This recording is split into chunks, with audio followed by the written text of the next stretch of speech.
It's rather vague, isn't it? I mean, yeah. The NDP was doing a victory lap because they got a win. They got the government to agree to their conditions, and to be fair to the NDP. It appears that they were the only one negotiating anything with the government because the Conservatives were obviously not interested, and the Bloc Québécois had decided that the Liberals were not trustworthy to negotiate any kind of agreement. So the NDP was alone. They secured, I guess, the best they thought they could get. Seems very low to me, but now, if this materializes, it is a win for the NDP and something they can bring into the next campaign. Is it enough? Will it ever happen? I don't know. But to go back to Kate's point about people not caring about what's going on in Parliament, they don't. There's provincial legislatures not sitting across the country, and people don't pay attention to that. They're busy with their own lives, their own problems, looking at the But that doesn't mean Parliament's not important, though, Carl. Oh, absolutely. Right? Yeah, absolutely. Yeah. I mean, we have schools open in Quebec, but Parliament's not sitting.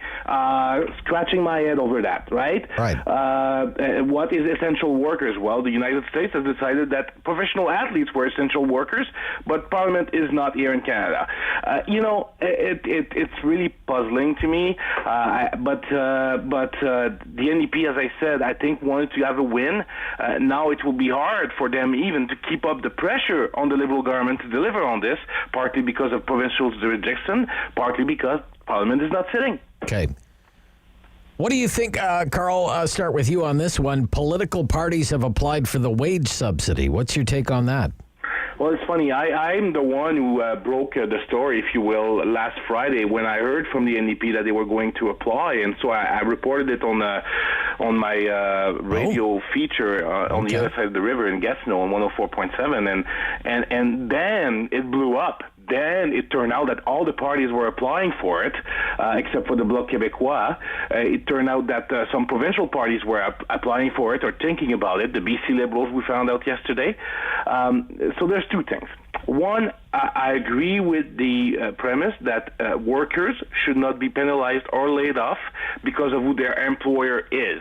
And so if political parties have actually seen a major drop in their income and they had to think about laying off people, then I think the program should be available to them. Where I don't think it went well for political parties, except perhaps for the NDP who was kind of, in front of the issue, it's doing it behind closed doors. It's doing it without being transparent. It's doing it without explaining why they were doing it. And the answers from Prime Minister Trudeau on this, as the leader of the Liberal Party since the beginning of the week, have been pathetic. He's not telling anything. He's not explaining anything. He's not defending his usage. And people are furious because there's a lack of transparency. Workers, where they may be, deserve the help. They deserve to keep their job if there's a possibility for that. I have no problem with that. But explain why. You had to apply as the Liberal Party, as the Conservative Party, and any other party who has to apply. Okay. Kate, when I approached this yesterday with my listeners, largely on the right side of things, as you know, they were not impressed that the Conservative Party had applied for this. The small government, low taxes, keep the government out of my life Conservative Party that has been a fundraising machine for many, many years. So they're not crazy about this. What do you think about it? Yeah, and I would say to your listeners, the alternative is perhaps being unprepared for an election at a moment's notice. And that's where I come down on this, Rob, is, would I have liked to have a little principled win and be the only party other than the Bloc who gets subsidized in other ways, as we know. But would I have liked the principled win of not taking it? Of course. At the same time, I would rather see those party employees on the wage subsidy keep working rather than on CERB, where they're not. And the reality is, if all the parties are going to be taking this, that means no one party is at a disadvantage when it comes to dipping into the war chest to pay your own staff. Right, but I guess what I'm thinking about is Mr. Scheer, Mr. Poilievre are going to stand there, if they ever get the chance between now and September, and say, my gosh, you're a bunch of spendthrift Liberals. Look at all the money you're spending. The Liberal response is going to be, yeah, we're spending so much and we're even giving some of it to you.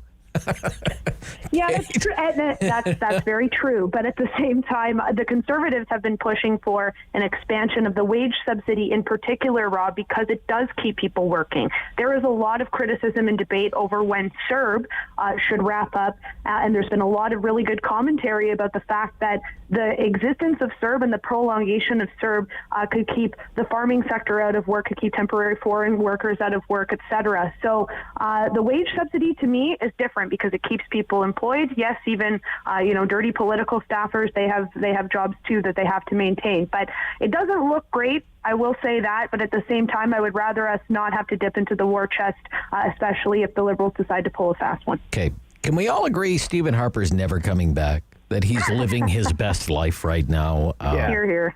Yeah. Yeah, absolutely. Yeah. Okay.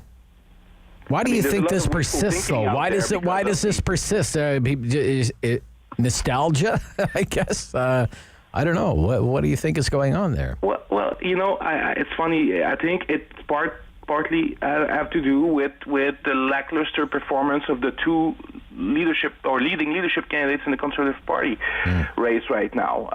At times, Peter MacKay and Erin O'Toole have seemed tone deaf to what was going on in the world and focus on their, the inner working of their parties and taking positions that are out of sync with the rest of the country. And I guess they have to win the leadership first, but from the outside, it's a little bit underwhelming. Now, of course, it's really hard to campaign in a pandemic.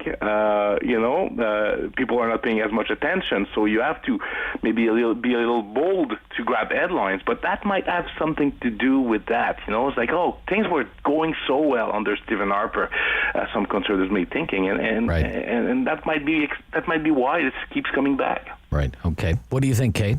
Yeah, his shadow looms long. I was really hoping that he was behind the purchase of the Toronto Star, because that would have really made sense in Toronto. Well, 63 cents a share. I mean, yeah. Holy cow. I think, it struck me that this clip from 2 years ago of him speaking with Dennis Prager caused the outrage and the controversy that it did. And I think for a lot of people, maybe the truth hurts in the media. So I found that quite striking. I think there is a fair bit of romanticization that goes on with the Prime Minister, with Stephen Harper's Prime Ministership.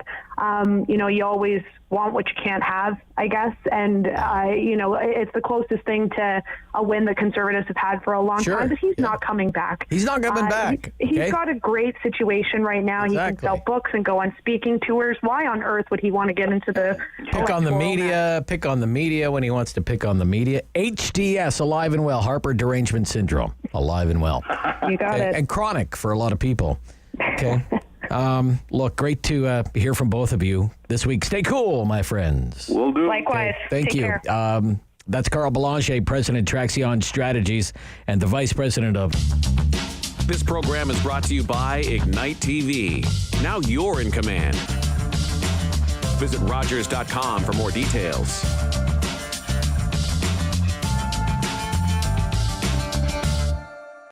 Call the Rogers TV viewer response line, email us, or connect with us on social media.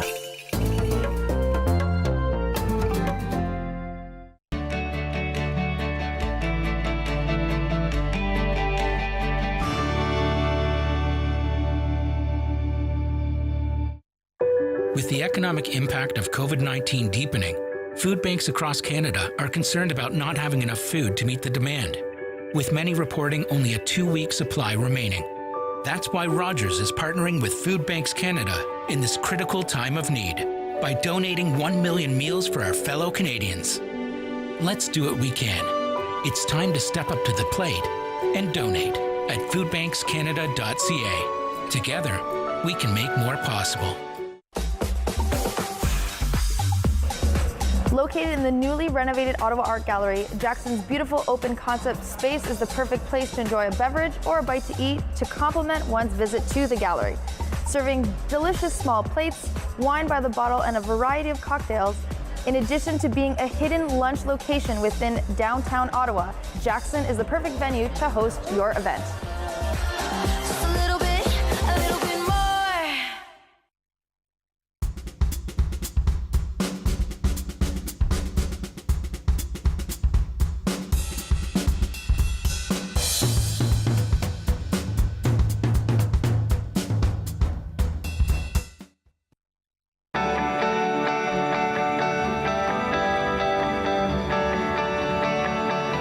This is Rogers TV, Ottawa.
Good morning, ladies and gentlemen. Bonjour, mesdames et messieurs, et bienvenue au Conseil municipal pour la ville d'Ottawa pour le 27 mai 2020. Welcome to Ottawa City Council meeting, May 27th, by electronic participation. Nous avons donc eu de la participation électronique. For a moment of personal reflection.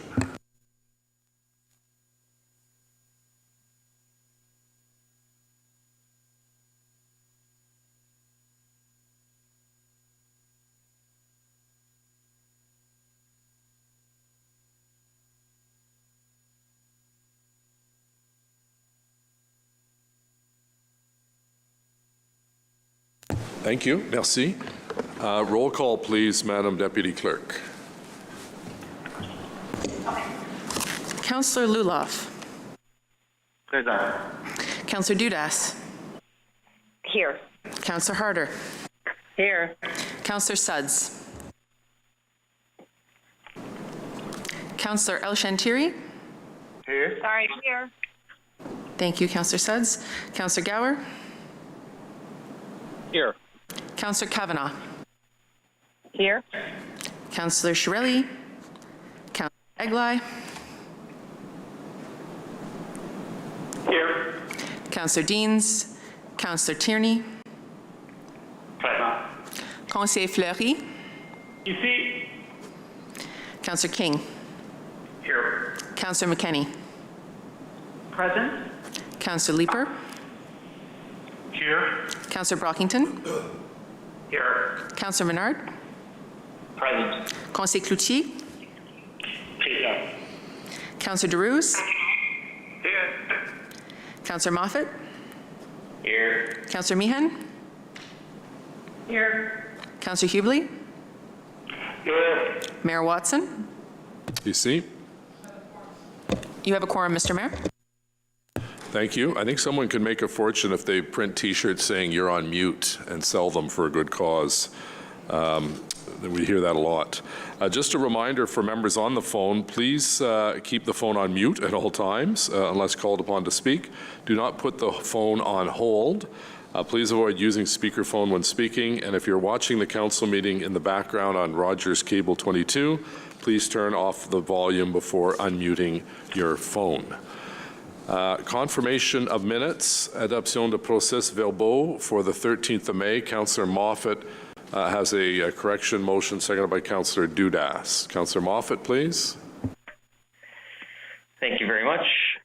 Whereas for each City Council meeting, the Clerk's Office prepares a series of standard procedural motions which members of Council are asked to move and second on their behalf. And whereas at its meeting of May 13th, 2020, Council approved a procedural motion to adopt reports, motion 33-2 from Councillors Moffat and Dudas, as set out on page 8 of the draft minutes 33. And whereas the Clerk's Office, in error, provided the mover and seconder with the incorrect wording of the motion to adopt reports, which was then read into record and adopted by Council. Therefore, be it resolved that Council amend motion 33-2 of May 13th, 2020, motion to adopt reports to replace the words received and considered with received and adopted as amended, and be it further resolved that the Council Minutes 33 of May 13th, 2020 be amended accordingly and as amended be approved. Okay, so I don't sense there's any debate on this. Is this a technical requirement? So on the motion, carried? Carried. Any dissents? Okay, thank you. A declaration of, sorry, we have to confirm the minutes as well of May 13th. Carried? As amended? Carried. Any dissents? Declaration of interest, including those originally rising from prior meetings. Déclaration de conflit d'intérêt. Communications as presented. Regrets, Councillor Dean's motion number 20-1 of September 25th, 2019, and Rick Shirelli advised they would be absent from the City Council meeting of the 27th of May 2020. Motion to introduce reports. Motion portant présentation de rapport. Councillor Moffat, please, seconded by Councillor Dudas. That the report from the Integrity Commissioner entitled Interim Report to Council on an Inquiry Respecting the Conduct of Councillor Shirelli, Planning Committee and Agriculture and Rural Affairs Committee Joint Report 3 and Planning Committee Report 23 be received and considered. On the motion, carried? Carried. Any dissents? Okay. Thank you. Well, good morning, everyone. Bonjour tout le monde. I'd like to begin by acknowledging Paramedic Services Week, which runs this year from May 24th to May 30th. Our paramedics, as we know, do incredible work in our community each and every day.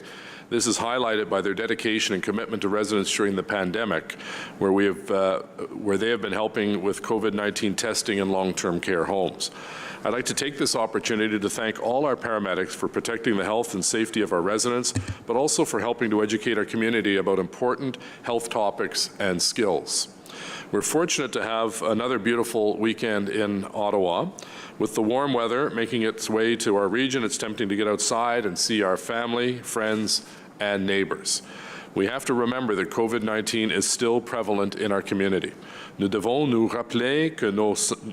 have to remember that the COVID-19 is still with us. 25 new deaths related to COVID-19 in our community, and tragically, one of those deaths was a city staff member.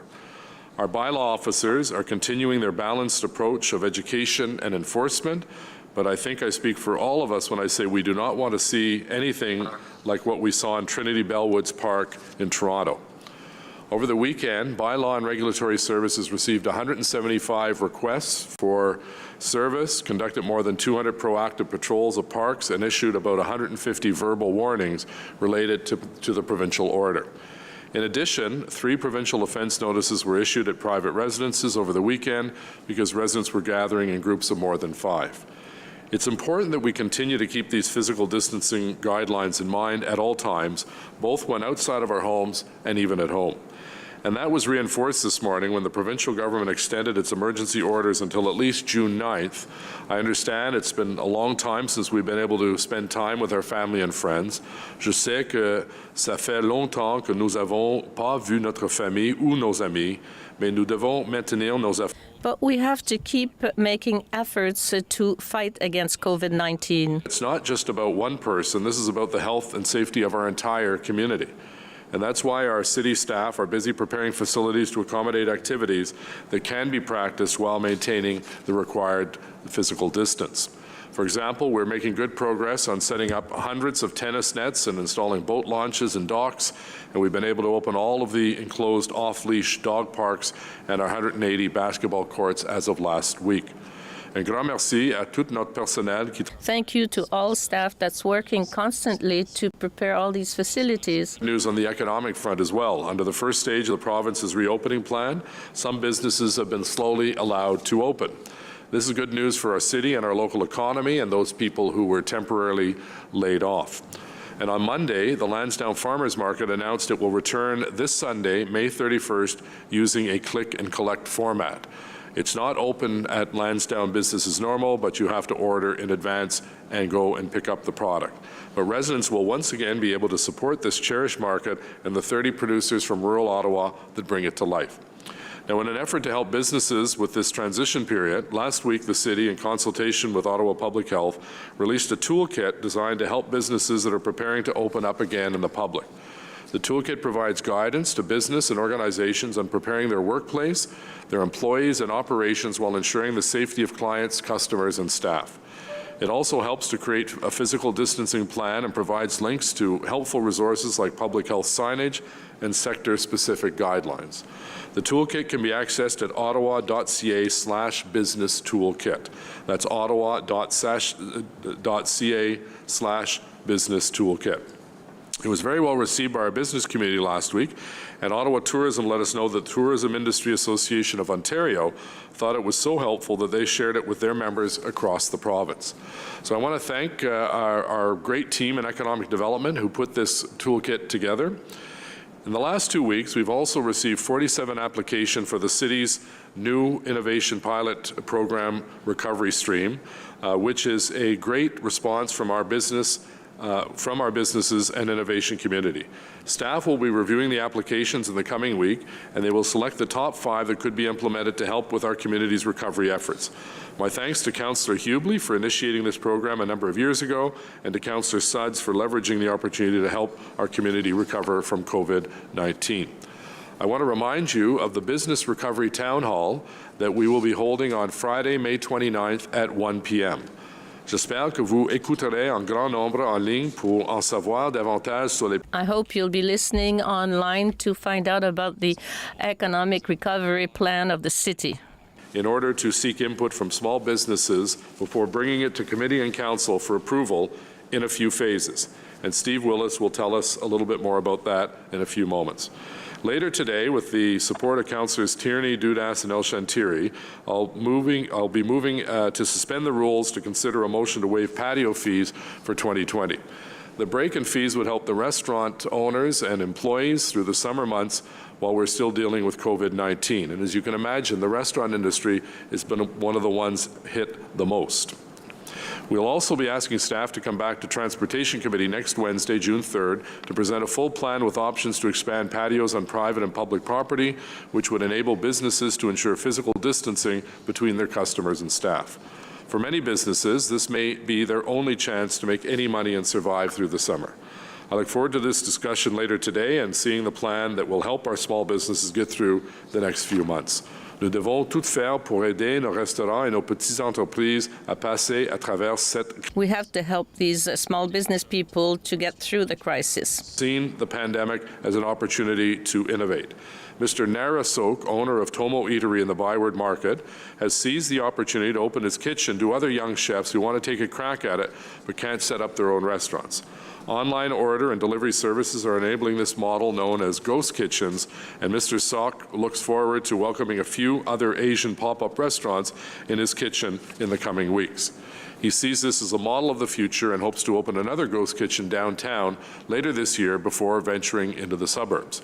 Congratulations, Mr. Sok, and his new partners. We wish them the very best. In conclusion, I'd also like to remind everyone that this week is Tourism Week in Canada. The tourism sector is one of the hardest hit in our city. In Ottawa alone, the hospitality and tourism sector provides almost 40,000 jobs. I remain hopeful that by leveraging Ottawa's cherished outdoor assets like our great bike trails, parks, and waterways, we'll be able to attract some visitors from surrounding communities in Ontario and Quebec and have a bit of a tourism season. I'd also like to remind everyone that the city's Human Needs Task Force is still seeking donations of cloth masks for vulnerable residents. The city is seeking cloth masks made with 2 layers of tightly woven but breathable cloth such as cotton, without any seams over the mouth and nose through which air may leak, and ideally with horizontal pleats to help fit a variety of faces. Residents who would like to make a donation can email donations at ottawa.ca to set up an appointment for drop-off. And I thank all the dozens of people who've already been kind enough to drop off supplies at donations at ottawa.ca. I'll now hand it over to Councillor Eglai, who continues to do great work as Chair of Ottawa Public Health, and he will have some comments, and then we'll hear from Dr. Etches, and then City Manager Steve Kanalakis, and then we'll go to questions from Council. Councillor Eglai, please. Good morning, Mr. Mayor, and thank you. Bonjour, Quay. I'd like to begin by recognizing, as the Mayor did, that May 24th to the 30th is Paramedic Services Week. Not only are our paramedics one of the pillars of our frontline emergency services, but as members of Council are aware, from late April to mid-May, they were an important part of our capacity to roll out broad surveillance COVID-19 testing in all Ottawa long-term care homes. So I wanted to give a big thank you for that effort. As such, I would like to take this opportunity to thank all Ottawa paramedics for their unfailing dedication and professionalism as they continue to respond to life-threatening medical emergencies in our community and for their partnership in supporting the local pandemic response. Residents and colleagues will have noted the dramatic change in weather since Council met last in mid-May. And I hope everyone has had an opportunity to get outdoors, enjoy the summer-like weather while practicing physical distancing. Of course.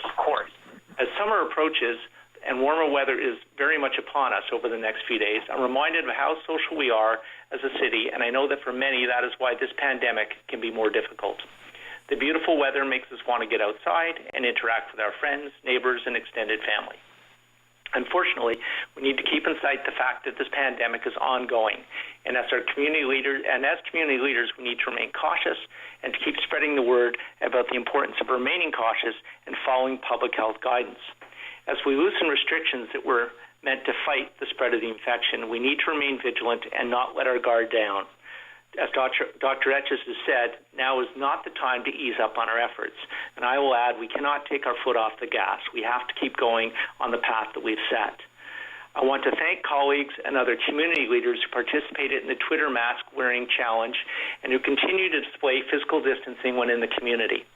Dr. Doug Manuel of the Ottawa Hospital used the term smart distancing when speaking to the media Friday, and I think it perfectly describes how we can socialize and get outside while ensuring that we do it responsibly. With businesses beginning to reopen and some normal activities resuming, Ottawa Public Health is closely monitoring the local situation to see how it affects residents' behavior and whether it will have an impact on case numbers. Obviously, the goal is to continue to gradually lift restrictions, to allow more businesses to open safely, and to allow residents to increase their social interaction. The last thing we want is to have to reimpose restrictions because of an increase or a surge in positive cases. Therefore, in order to be able to continue on our current path, I'm calling on everyone, every community leader, every business operator, every resident, to continue to be mindful of the risk, to continue to practice physical distancing and proper hand hygiene, and closely monitor our own health and others close to us for any signs of illness. Lastly, the change in weather has also unfortunately brought our first heat warnings of the year. OPH is working as part of the city's heat response plan working group to ensure a coordinated approach to the heat, including opening cooling centers across the city. Some of our usual cooling off locations remain closed, such as libraries, pools, and malls. Therefore, I urge all residents to take whatever precautions they can to prevent heat-related illness. Ottawa Public Health, some tips and resources on its website at ottawapublichealth.ca/beattheheat. As I introduce Dr. Etches to provide her update, I also want to recognize all Ottawa Public Health staff for their hard work and dedication during these trying times. They have been working tirelessly to ensure residents have the necessary resources, information, and strategies to protect themselves and their families. They're putting in long hours, and I thank them for working to keep Ottawa residents healthy, safe, and well. All right, Dr. Etches, please. Thanks, Keith. Merci beaucoup. Bonjour tout le monde. Thank you. I'm going to have some slides. So like previously, I will talk about the number for the slide that I'm on. And so slide 2 is about the topics that I'll just touch on today. They are along the same lines as previously, looking at how we're working on disease control, what public health measures we're still promoting, and how we're working to support our community more broadly. So on slide 3, it's our epidemiology update. There's some highlights on this slide about where we're at in terms of we still have 27% of our cases are associated with being a health worker or first responder or in a facility with an outbreak. And we will be monitoring to see how that changes as we're opening up testing further, which I'll speak to in a moment. So this kind of information, that seniors over 60 make up the majority of people hospitalized, but not everyone. 25% of people hospitalized are under 60. This information is still updated every day on our website, and what we're launching today, I want to draw your attention to on the next two slides, is a new dashboard that also will be updated daily, which provides the information in a more easily digestible format. It is a report, a dashboard that concentrates on what we're monitoring to look at the impact of relaxing restrictions in our community. And it also introduces this idea of a bottom line. What is the key message? Are we safe, not safe, going in the right direction, not? So there's a color coding scheme that is explained on the dashboard itself, and I will just draw your attention then to those slides. So on slide 4, the first page of the dashboard, it looks at what's happening with virus containment and spread. And here there is good news that the number of cases we're detecting both in institutions and in the community continues to drop. Also, the percentage of cases that we can't link to a known exposure is dropping. The number of outbreaks looks relatively stable, but again, I have an update on this slide. We are seeing, later on, we are seeing outbreaks resolve. And this is something, again, that we're continuing to monitor. And the number of hospitalizations, when we think about health system capacity and the virus in our community, I've always said this one is a really good indicator to watch because it gives us an idea of what's actually out there in the community, because a stable percentage are likely to be hospitalized. That is also dropping, as well as the people in intensive care units. Now, this measure is lagging, so we usually would say it reflects maybe a week in the past, but again, a positive trend. On the next slide, we see that there are also, we're keeping up when it comes to the public health work of following up with cases and contacts, exceeding the target of 90% follow-up within 24 hours. The number of contacts per infected case is really of interest to us as well. It's a way of measuring how much are people physically distancing. If that number rises, then that's an indication that people are coming into contact with each other more, and that's what we're trying to avoid, so we'll keep our eye on that. We're also going to be adding in data from polling about how people are carrying out these health behaviors that prevent infection, the physical distancing, the mask wearing, the staying home when you're sick. So the last mention that we're tracking relates to testing, the laboratory testing capacity, as well as the tests that are being done across various venues. This report focuses on testing that comes from assessment centers, and there's additional testing that comes through from hospitals and some primary care offices. We can see the turnaround time is still very manageable. And so I'm happy to discuss the dashboards further, but would appreciate any work to promote this as a tool. And the bottom line is that we're not in the red category anymore. We've moved into orange. And so that means to me, positive trend, but still effort needed to be cautious and to prevent spread of the virus in our community. Next slide then, moving on, is about what could happen if we aren't cautious. And this continues to be work of Doug Manuel that we're relying on. He works with the Ottawa Hospital and ICES. And it shows us that right now our level of hospitalizations, this is on slide 6, is manageable. And we have about a 71% effectiveness of physical distancing happening right now. And what the model shows is that if we were to, within the next couple of weeks, drop how much, that physical distancing is happening, so we get an increase in transmission of infection, by just 20%, that we could start to get into a rise in the hospitalizations. You can see if we don't do something to counteract that, we would get into the territory where our hospitals could definitely not manage. And so this is the balancing act that we're in. We're monitoring, we'll provide feedback, we'll help people know, how they're doing with keeping up the physical distancing, even as we go out and about and do more activities. So, speaking of tracking, I'm going to go on to slide 7 and testing strategy. The testing strategy does continue to evolve. It evolves as our objectives for the pandemic change and as our capacity to test changes. We continue to follow Ontario's guidance, and so now anyone who feels they need a test is able to present for assessment and testing.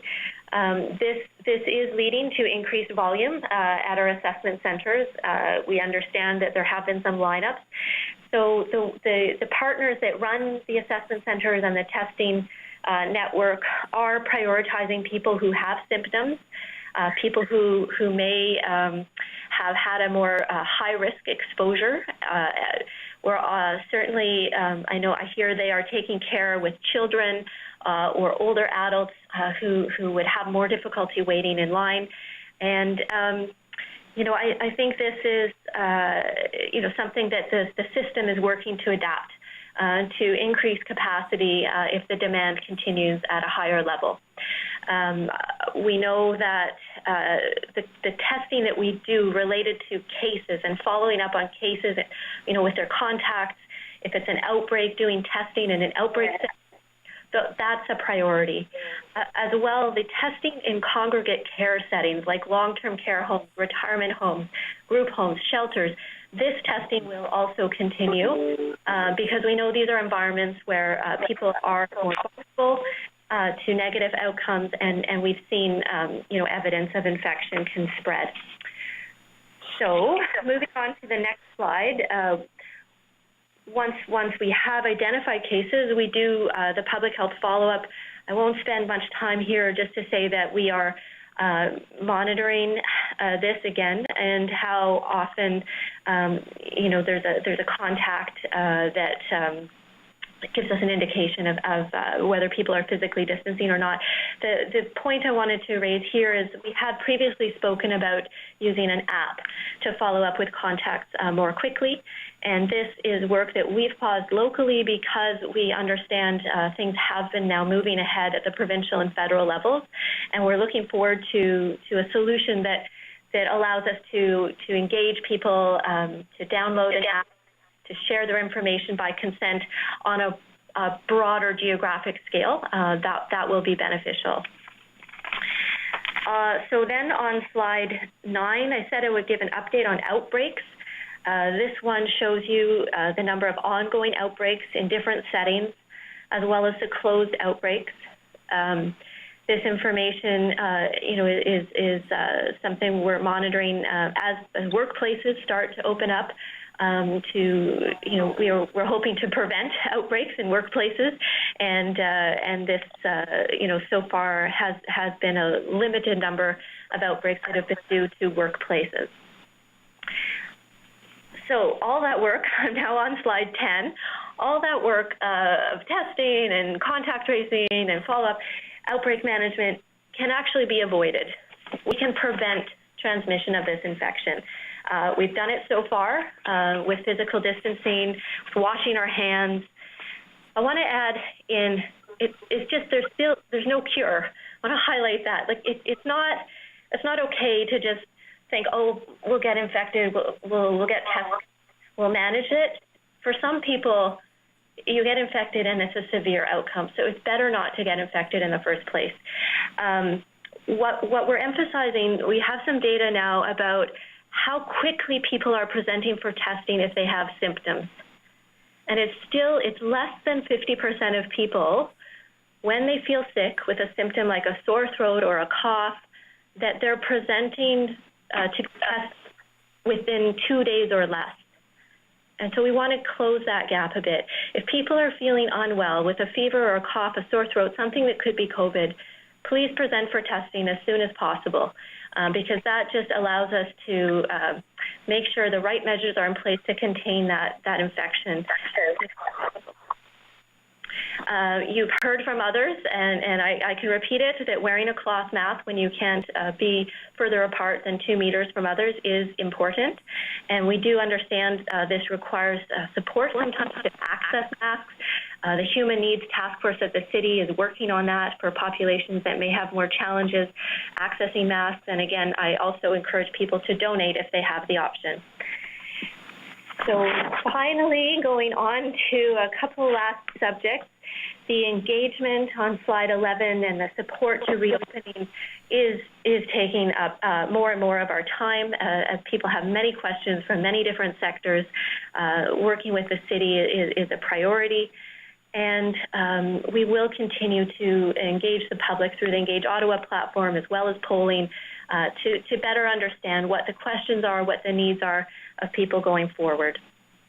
We did hear about mental health, and that's on slide 12, that people were concerned that this pandemic is mental health. We see that as well in the data about service use.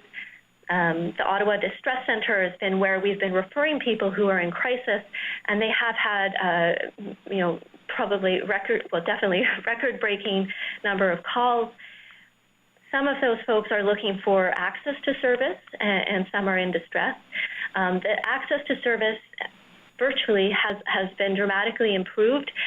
Really want to thank partners like the Royal Ottawa, the Ottawa Health Team that's providing a Counselor Connect service, the Kids Come First health team with Youth Services Bureau and others.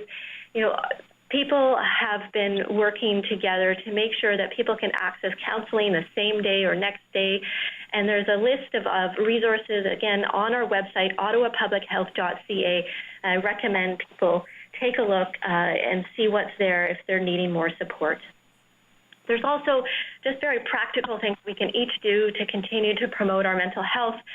Staying active, getting outside is important, and reaching out to stay in touch with people. Even if we're not seeing each other face-to-face, those virtual connections, those phone calls can really make a difference. So on slide 13, going ahead, these are the kinds of things Ottawa Public Health will continue to do to respond to the COVID-19 pandemic. I have to say we're also trying to run a core business. So we know that as businesses open up, restaurants, we need to be helping with the food inspection. We have immunization coverage that we need to maintain, new parents who need support. So this is a time where we're trying to, like everyone else, renew and readapt to provide service in a new way to the best of our ability. So I'm going to end with, again, what is the bottom line? Where are we at? And so on slide 14, we're out of the red status, but we have a small margin of safety. We are in a orange zone where we're not saying just stay home anymore. People are starting to go about work, which is very important. They're starting to access services. We want people to do that in a smart way. Engage in lower risk activities, which means outdoors, 2 meters apart. And if you can't be, to wear a mask. We need to learn how to live with this virus, and I see great examples of that people are keeping their distance from another. Businesses are innovating. And we will continue to work with the public around more detailed guidance. What is helpful? What further information do people need about what is low risk or high risk? So on the very last slide, slide 15, we have some, a first try at helping people understand what is pretty safe to do, what is really high risk, and something that needs to be avoided on an ongoing basis still at this point, and where can you proceed with caution. So I welcome your questions about any of this or something else that you might have been wondering about. Merci pour partager cette information. So thanks for allowing me to share this information with ordinary Ottawa residents. Thank you very much. And then we'll go to questions from Council. Thank you, Mayor and Council. I too would like to recognize Paramedic Service Week. My first job with the new amalgamated city back in 2001 was the general manager of emergency protective services, and I want to take a moment to recognize all of our paramedics for the incredible service they provide to our community every day. Paramedics, communications officers, support staff. There's so many people that make that service work in front lines and behind the scenes, and they play such a critical role in our city, and they have such expertise and professionalism and dedication to the people of Ottawa. I'm always inspired by them, so thank you very much to all of them. As far as the situational awareness, as the mayor mentioned, the situation is still fluid, and this morning the Ontario government extended all emergency orders until June 9th, which includes the continued closure of outdoor playgrounds, play structures and equipment, public swimming pools, outdoor water facilities, as well as bars and restaurants, except for takeout and delivery. And there continues to be restrictions on social gatherings of more than 5 people. So we're progressing at the pace we can, and we continue to monitor and take our cues from the province and public health officials to adapt our recovery plan to respond to these new and emerging directives. There's been a lot of focus and attention on the economic recovery efforts of all levels of government across the country, and we know that the city has a significant role to play in supporting economic recovery in the city of Ottawa. So today we're going to receive a presentation from Steve Willis, our General Manager of Planning, Infrastructure and Economic Development, on our plan to restart, reset, and make our local economy more resilient as we gradually begin to open. In terms of our broader planning, we're currently finalizing the city's recovery plan that includes the work of the 5 task teams that I described to Council 2 weeks ago: human needs, services, people, finance, and economic recovery. And these are the 5 focus areas we've been paying attention to as a senior leadership team, with the objective of bringing back a detailed plan to full council on June 10th. We'll be reporting on all these 5 areas and exactly what the plans are for us to be rolling forward. And many of the items in these plans will be moving into standing committees for deliberation and recommendations and approval. The conditions are aligned to provincial restart plans and are required to move the curve upwards, minimize risk, and mitigate secondary and tertiary COVID-19 peaks, and ensure that our workforce remains within the labor market. As we know that addressing these conditions requires alignment between all 3 levels of government.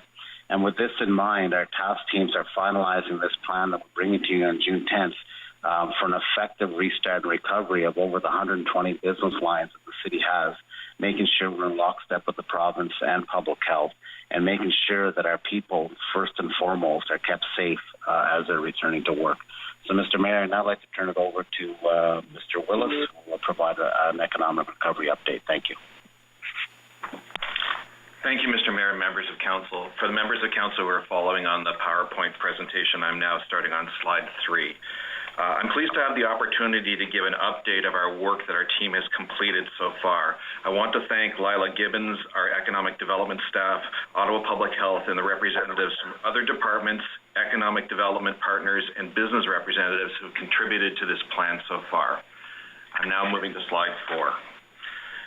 There are a number of preconditions for economic recovery, and the city manager talked about that on his slide. And the first component are those matters we need for immediate resumption. And the first point is that the opening of any business needs to be permitted under provincial emergency orders. Secondly, we need to have the availability of guidance and safe operating practices and personal protection for all businesses in the community. And we need broad public acceptance of resuming more activities while maintaining physical distancing. The path to longer-term economic true recovery is dependent on public confidence in resuming daily activities with modified practices, as the medical officer of health has stated, the availability of childcare, both public and private, to support people going back to their jobs, and the continuity of the public transit and aligning service with demand. This builds, again, as I said, on the broader framework for community recovery that the city manager just described. So I'm moving to slide 5. We and the other big cities in Canada have collaborated on gathering data on the economic impacts by sector. And, you know, the good news in this story is that Ottawa is among the strongest cities in Canada who will recover the most quickly in this recovery. But we have to acknowledge that this pandemic has had disproportionate effects on jobs by sector, and this slide shows Council some of those sectors that are hardest hit compared to those that have been very unaffected by this process. I'm sure we all know small business owners who are hurting and people who are out of work. And certainly we at the city care deeply about helping these people get back to a vibrant economic activity and employment in our society. This information on the slide doesn't show what's behind this, which is an important piece of information, is that the downturn is going to hurt some of the lowest income earners and those in precarious employment most. We know that 19.1% increase in unemployment has already happened for women between the ages of 25 and 54. We know that there's been a 50% increase in youth unemployment. We know that people in precarious employment or vulnerable workers have lost jobs at 14.1% higher rate than those with permanent workers. And I want to thank Donna Gray and her team for helping me conduct the analysis of these statistics to provide those to you. I'm now going to slide 6. I want to focus in on the two most significantly hurt industries in this pandemic. And the first is the entertainment, accommodations, and food service. And this infographic, I'm just going to highlight a few points on this in each. So as of mid-April in the entertainment, accommodation, and food services industry, and these are Ottawa statistics, there have been over 25,000 jobs lost, and this is a $176.7 million hit to the local economy. Just as each month goes by, those numbers will go up. If you look at the retail sector, which thankfully has actually had an opportunity to resume some activity in this past week, the job losses as of mid-April were over 27,000 jobs, and the total revenue losses those businesses had as of mid-April was approaching $100 million. And again, these are just as of April statistics. I'm going to slide 7.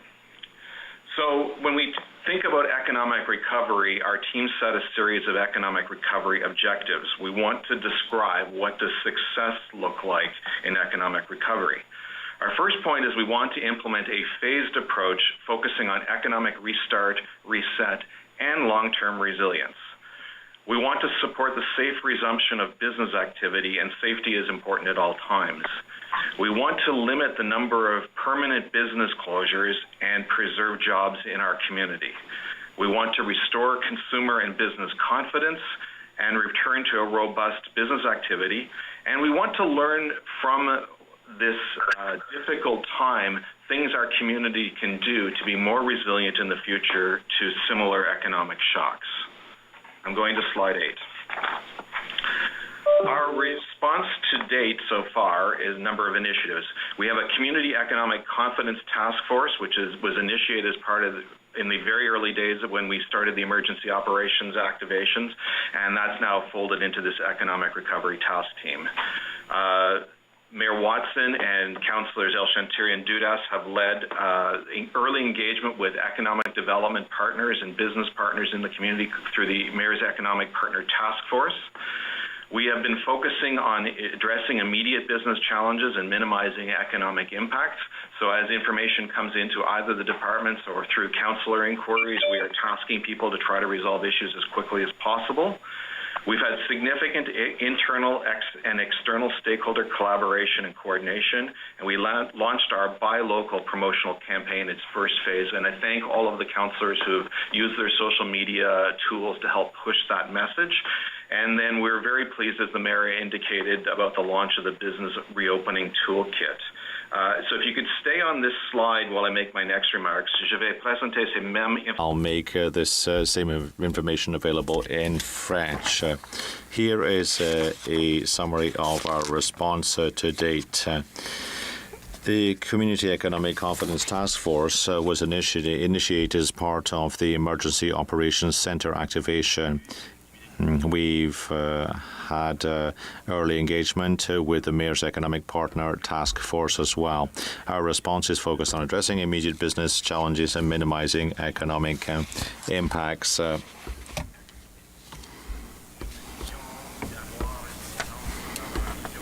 There continues to be significant internal and external stakeholder collaboration and coordination as well.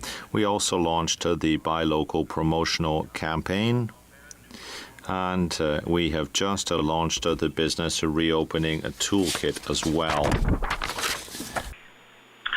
We have a number of initiatives that we are trying to fast track, one of which has led to a motion at Council today.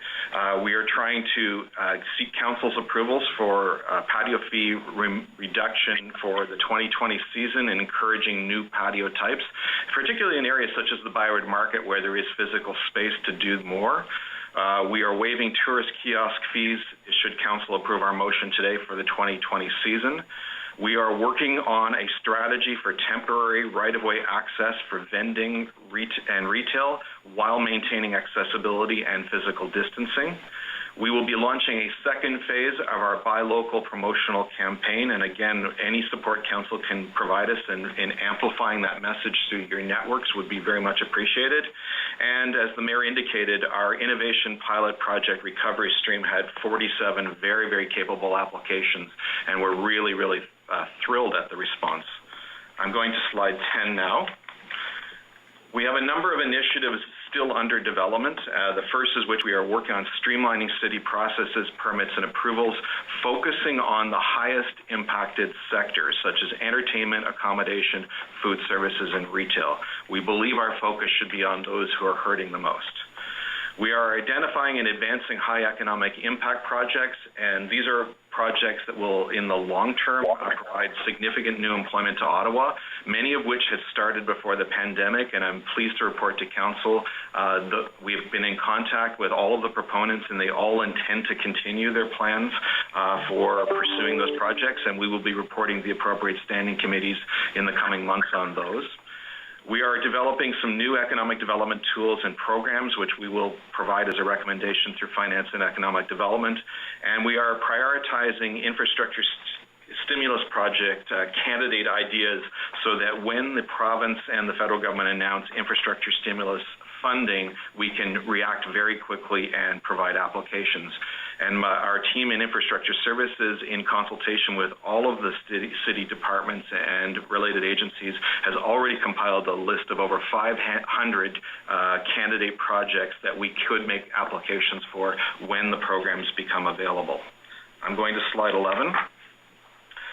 We've established a process for vetting initiatives because we continue to get good ideas every single day, whether that comes from the business community, whether it becomes residents of Ottawa, or through members of Council. So any new ideas should come through the Planning, Infrastructure, and Economic Development Department for review. Our group will then, our economic development team will be verifying the feasibility of any of those ideas with city departments who are affected. We will be doing an analysis of the financial implications of the ideas and working through the City Treasurer's group to find sources of funding if necessary for those and how we can afford to pay for them. We need to do inter-task force coordination, and these are all the 5 task forces the city manager described, and get senior management sign-off, and then approvals will come through appropriate standing committees and or council. So we're still taking in ideas from the business community, and as I said, I've heard ideas from several individual councillors, and if any council, Mr. Mayor, has ideas, they should feel free to contact me or Lila Gibbons directly, and we will get them fed into the system. I'm going to my final slide, which is number 12. I'll look ahead for Council, just so you're aware that we took the Economic Development Services component of the department, and we have reassigned their work that for the remainder of the year, their job is to support this task force. We are working among the various city departments to review the term of Council priorities in the 2019 to 2022 City Strategic Plan, and we'll report in due course on the prognosis for those initiatives with what has changed. We are continuing to work with Invest Ottawa on long-term economic opportunities and fostering innovation. We need to continue to collaborate and support Ottawa tourism on that sector recovery, and that is a multi-year initiative. We will need to help them over the coming years.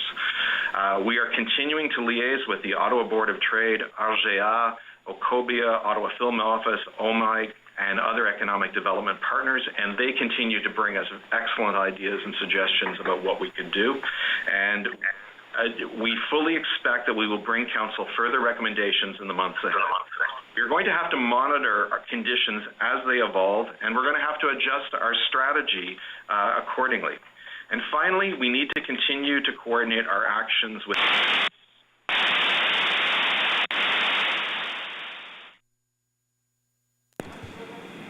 Whoops, just having a slight technical difficulty. Mr. Willis? With that, Mr. Mayor, that's actually the end of my presentation. Thank you very much. Okay, so thank you, Councillor Eglai, Dr. Etches, City Manager Steve Kanalakis, and GM Steve Willis. We'll now go to questions to any of the four individuals. We'll start with, if you don't have any questions, just simply say pass, and we'll move to the next person. Councillor Tierney, please.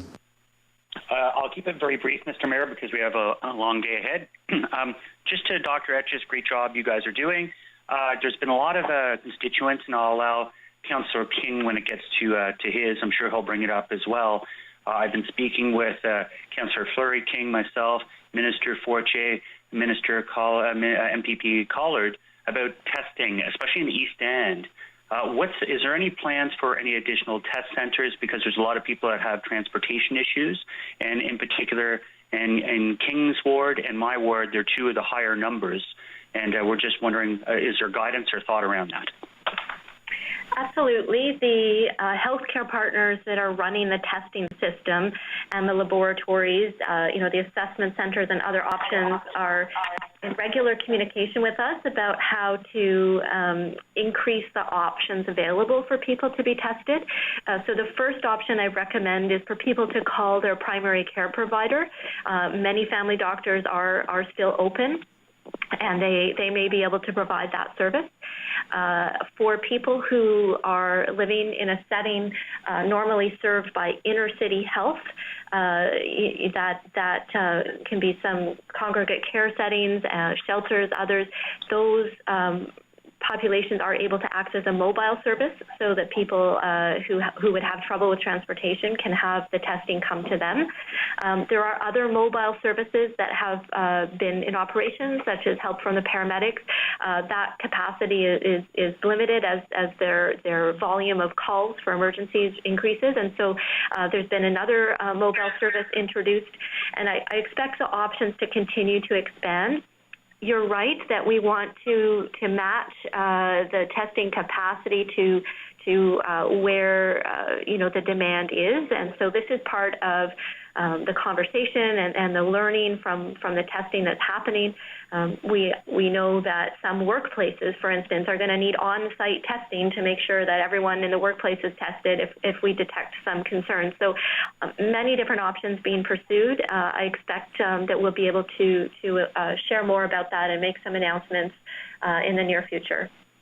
Okay, great, Doctor. I appreciate that. I think because in our minds, for up till now, primarily people have been going to I'll call it the West End test facility, but yet it's King's ward, my ward, seem to have very high numbers, so I wonder what the true numbers are here and how many people are truly getting tested. So I'll stay tuned on that, and that's my questions, Mr. Mayor. Thanks, Councillor. Councillor Moffat? Thank you. No questions. Okay, Councillor Ulof? Thank you, Mr. Mayor. I'd like to echo Councillor Tierney's point about Eastern testing centres. It seems that we have two now. One of them was originally called the Eastern Testing Centre. It's very much south and very much central. We would like to see more capacity for testing in the East End, as my ward also has a high number of cases. So I just wanted to make that point as well. That's it. Thank you for your hard work, everyone, and happy Paramedics Week. Thanks for all the work that you guys do. Great. Thank you, Councillor. Councillor El Shantiri, please. Thank you, Mr. Mayor. And if I can start my question first with Mr. Willis. Mr. Willis, you mentioned the support and the toolkit to support the small businesses for recovery. this is a great but also some support some of the small business been asking us, and the protective gear, whether mask or gloves. Are we going to be able? I know we're asking for donation and other, but if there's a way we can ask the province or the Fed to help support in that area, because a lot of the small business I spoke to, they would love to have more protective gear, but they don't have access to them or they can afford them either. Mr. Mayor, thanks very much for the question. It certainly has been raised in our discussions with Ocobia and the Board of Trade and others. Ocobia and the Board of Trade are collaborating with each other to try to find bulk purchasing opportunities for people in the business sector to find savings on this, and the city is trying to assist where we can. As my colleague, Mr. DeMonte's team would advise, procurement of any protective gear right now across the province is very much a challenge still. We are doing our best to meet our own internal needs as an organization for our long-term care facilities, our frontline staff and the like.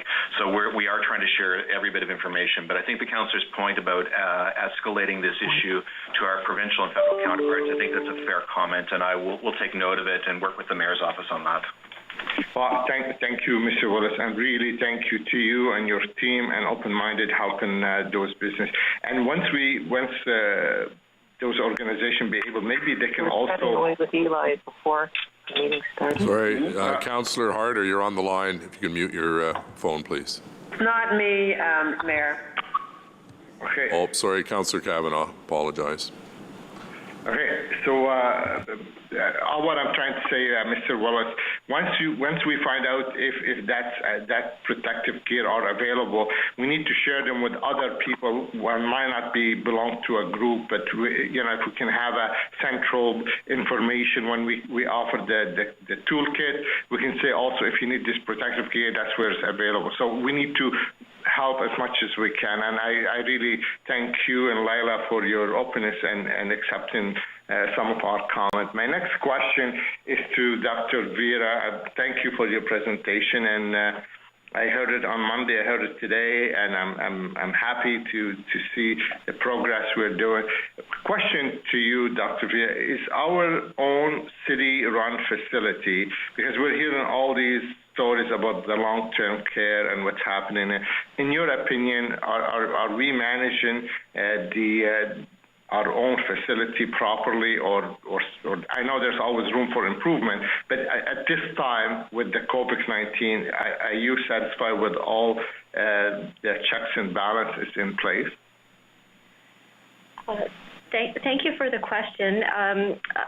Yes, absolutely. The long-term care homes run by the city have often been ahead of the requirements that the province has put out for the protection of residents and workers. There's very good collaboration between the long-term care homes and public health, as well as with other healthcare system partners. Nothing troubling has been reported at all anywhere near some of the horrible things that we've heard about in the homes that the military was in.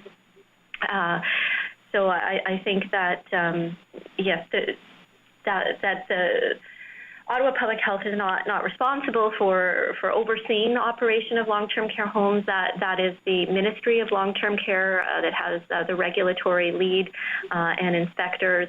But we do get involved when there is an outbreak, and the outbreak management practices have been implemented very well in the city homes. Thank you for that. Thank you for that, Dr. Vera. Mr. Mayor, after what we are hearing happening, I would like to ask you to add your voice to the many Ontarians who is requesting an independent inquiry. I'm not talking about government inquiry. I'm talking about independent inquiry to the long-term care. Mr. Mayor, we owe it to that. And I'm not trying to point the finger at the current government or the previous government or the government before. I'm just trying to understand this is happening in a country like Canada, one of the top 7 countries in the world. This is really is heartbreaking, to say the least. I would like to add your support to ask the Premier to look for independent inquiry for what's happening in the long-term care in the province of Ontario, including Ottawa. Okay. Thank you, Councillor. Thank you. Councillor DeRuse, please. Thank you, Mr. Mayor. I just have a quick question to Dr. Vera. I want to thank you all the presenters for a great presentation first. But, Doctor, I know that Councillor Turney asked questions and you gave him some answer. But my question is, with the testing that we're asking now, that we need to go a little bit wider in the city, and are you looking into a satellite testing facility like drive-thrus, and how are you going to be able to reach out to people in rural Ottawa, South End, for instance, in our area, and in Cumberland, where we have cases, and some people are hesitant, and there is some people, they don't have a mechanism to go, they want to go to the city, where lots of people we're hearing that there is resistance on going to an area where there has already been people are tested and infected. So are we, Ottawa Public Health have some discussion over how we're going to do that, or are you going to have some ability to go to these remote area or somewhere else in the city? Just like some clarification on that one. Yes, so it is the Champlain Health Incident, the Region Incident Command that is organizing how to further expand access to testing. And I agree with you that the approach needed in rural areas may be different. I still encourage people to go first to their family doctor if that option is available closer to home.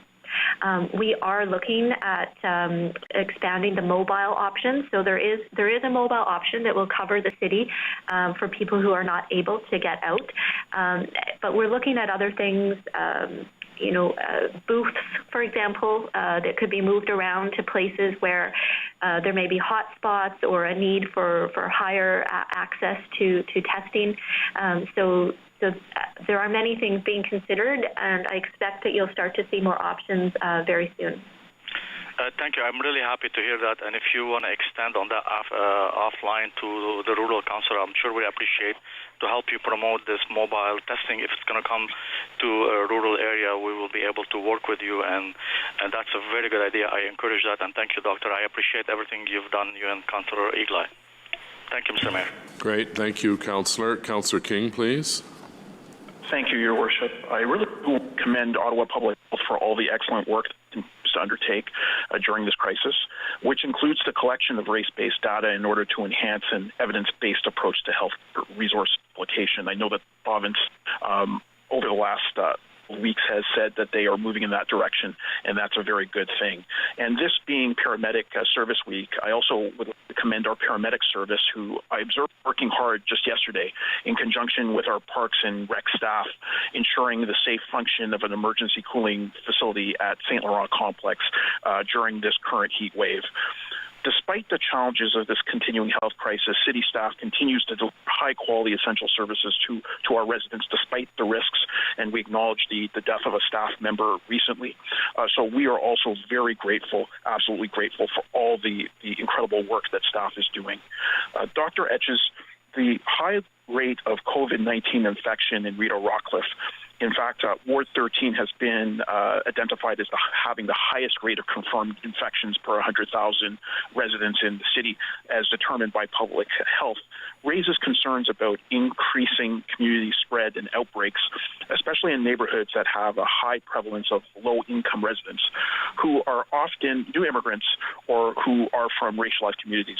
I was wondering if you could speak and talk about initiatives and approaches that are being undertaken to address the spike in these communities, and also encourage and facilitate access to greater testing, especially when we note that recent data from the province indicates that visible minorities and immigrant groups account for 27% of those tested, but account for 48% of those who test positive.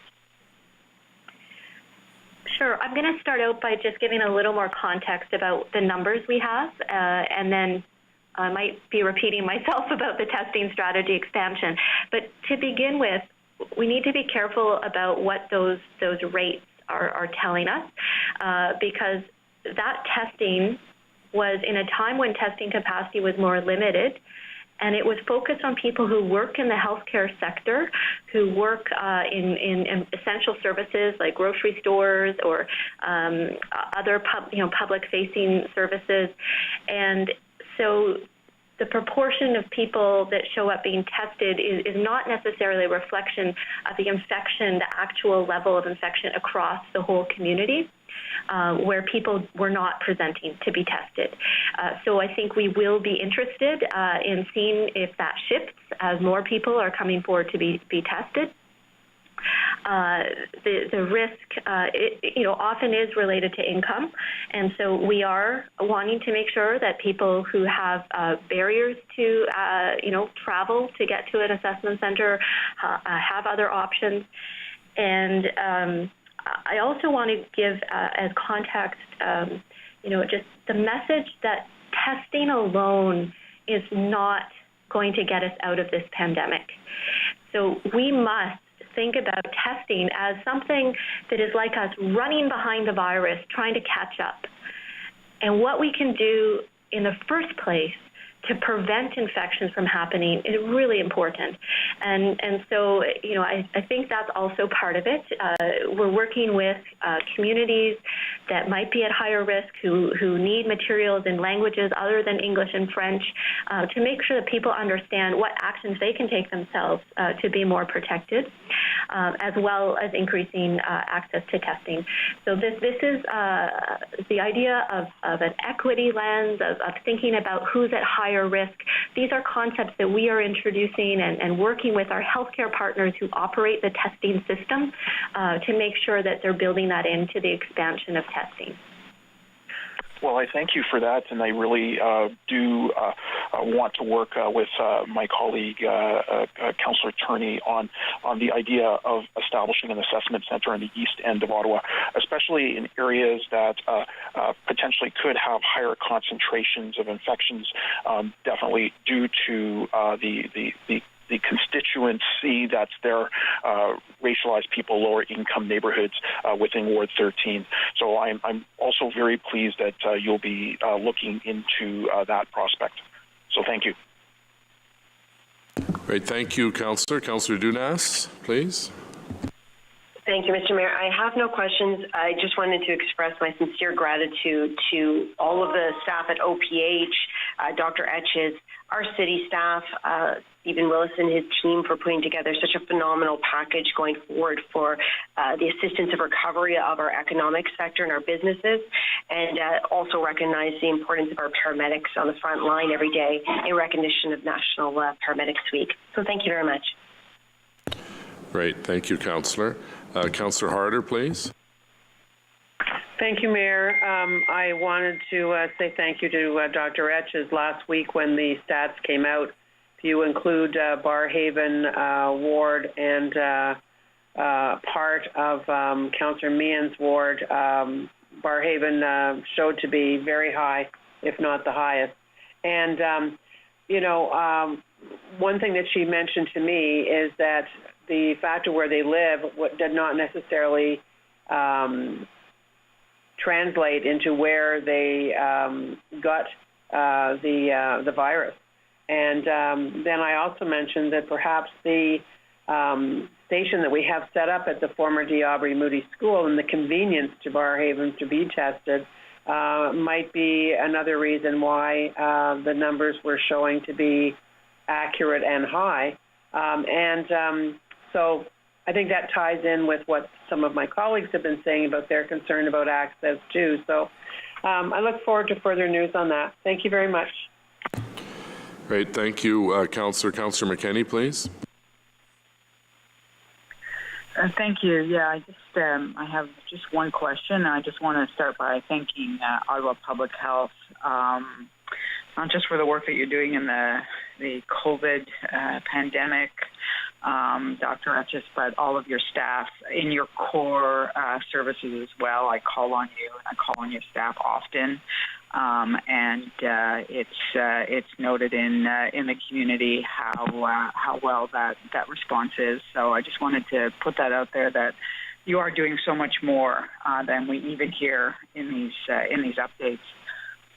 Just on the economic recovery, maybe to Mr. Willis, I was really pleased to see the steps that we're taking in the motion that's coming before us to allow patios to be extended so that we can ensure their viability. As you know, I represent 5 BIAs, and that sector is hurting, and we have to do whatever we can to ensure its recovery. But we also know that there are competing interests between sometimes the space needed versus accessibility. And I just wanted to get your thoughts, Mr. Willis, on how we intend to approach those two competing interests. And I guess my very specific question is, are we actually looking at shutting down some streets to allow for businesses, patios to spill out into the streets and to also have enough space for accessibility requirements and safe physical distancing? Thank you, Mr. Mayor. So accessibility is still a very important priority, and we have an obligation to ensure that we maintain our rights-of-way, our streets, sidewalks, so that people can pass both from an accessibility perspective and a social distancing perspective. So in the process that we're trying to come up with and put before committee, we will explain how those will be evaluated. Certainly the city's had success in the past on curbside patio extensions, and we're trying to simplify the process so that parking spaces and curbside patios with the program we already have could be made simpler and cost-effective and easy to do. The broader question of any street closures is really, I don't have a specific answer. They're being assessed on a case-by-case basis on the basis of the motions council's already adopted. Okay, thanks. I just wanted to just go back to that. So where there isn't parking spaces that would allow that flexible space, we are going to consider on a case-by-case basis, if we get the majority of businesses that agree to it, to perhaps look at some street closures then. It's so that we are supporting businesses. Mr. Mayor, my colleagues in transportation may correct me if I misstate this, but provided the ward councillors and the business community meets the requirements that council has already set, and provided there are no significant concerns from traffic operations, there is a path for that to happen, and we'll work with every councillor on the specific situation because every street is a little different. Yeah, of course. So I do. I thank you for that, and I thank you for the work that you're doing on that part of the recovery. It's absolutely essential to the health of our downtown and the health of our neighborhoods and the health of all of our small businesses. So thank you for that. Thanks, Councillor. I think just to follow up on Councillor McKinney's point, Mr. Willis, we have some good examples, I think, in Councillor Leaper's ward at the Ministry of Coffee and the Works, I think, where there are already those extensions, and they're fully accessible, if I'm not mistaken. Mr. Willis. Yes, Mr. Mayor. Great, thank you. Thank you. Councillor Leaper. Sorry, Mr. Mayor, just on that, I just want to ensure that I'm being clear, though. Not every business has access to that flex space. So that's, I guess, the question that I had to Mr. Willis is that we would at least look at opportunities for all businesses where we can. Yeah, that would be the goal and the direction or the motion that Councillor Tierney and I have put forward. So you're correct.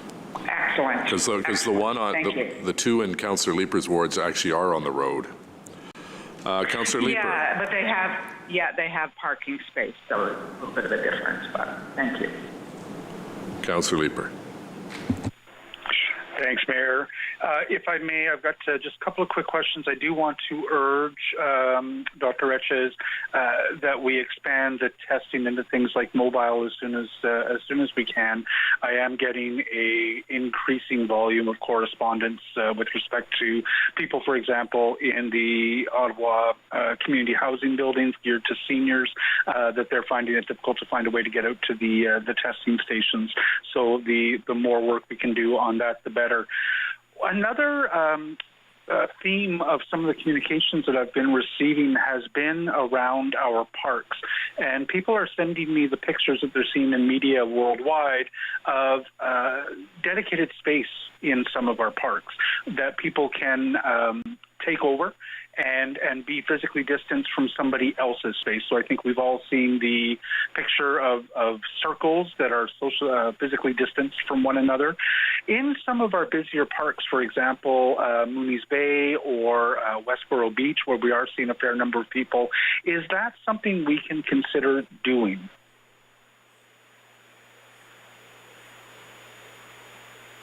Who's the question to, Councillor? For Dr. Etches, but Mr. Kanellakos may wish to answer it as well in terms of the resources we have to undertake something like that. Dr. Etches? Sure. Yes, I think the concept of supporting people to practice physical distancing when they're out in a park, a beach, a public space is important. We are working with our city departments around things that come forward and arise and issues, to make sure that people are able to take precautions. I would suggest maybe the city could comment on this further. Mr. Kanellakos? Yeah, Mr. Mayor, maybe is Dan Cheney on the line, Dan? Yes, Steve, I'm here. Mr. Mayor, we have started to consider this as part of our plan for reopening beaches. Certainly in the limited area in proximity to the beach.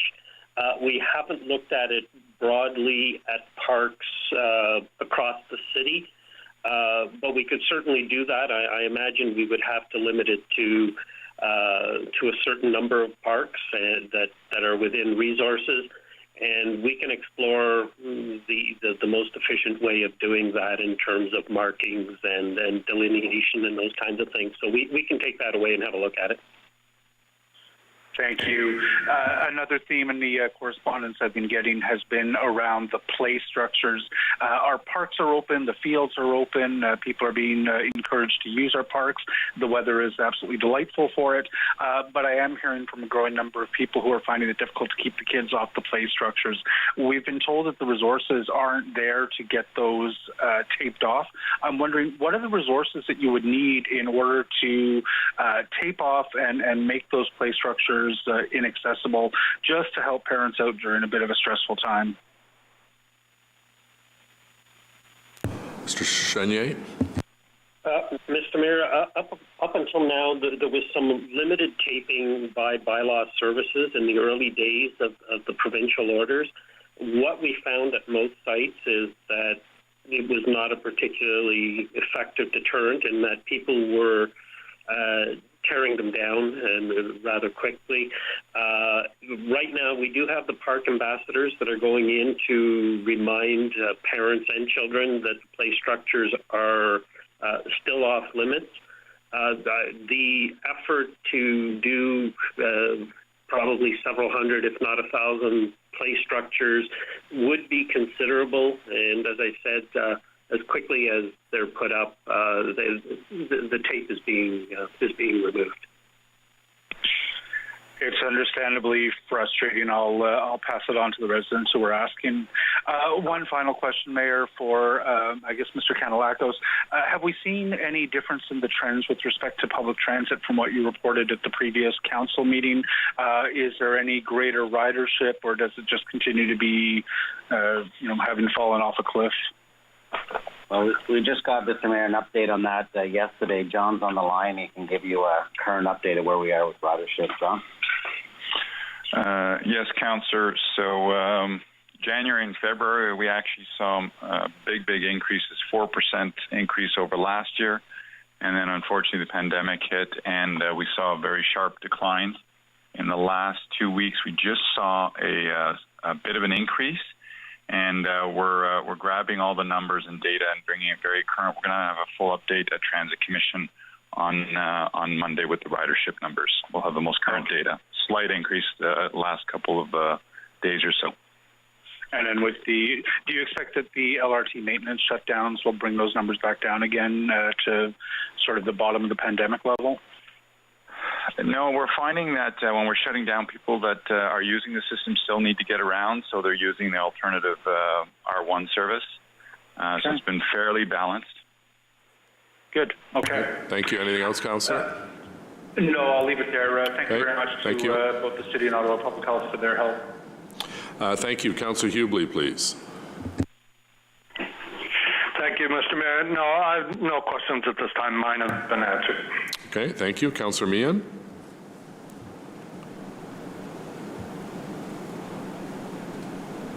I think you're on mute, Councillor. There. Okay. Now I am alive. Thank you very much, and thank you to all the city staff for the hard work. Dan Chenier touched on the park ambassadors. I'm just wondering, can we get a bit of an update? How many are there? Where are they? And how effective do we think that this little program is right now? Mr. Mayor, happy to update. There are 6 teams currently made up of 2 staff. They are visiting between 30 and 40 parks a day on most days, depending on weather. Over the last 2 days, and including today, they are focusing on the beach locations, so Petrie, Mooney's, Britannia, simply because there's been a high number of people at those parks. But generally, they are roving to several parks a day and spending time based really on how many people are in the park, how many users are there, and how many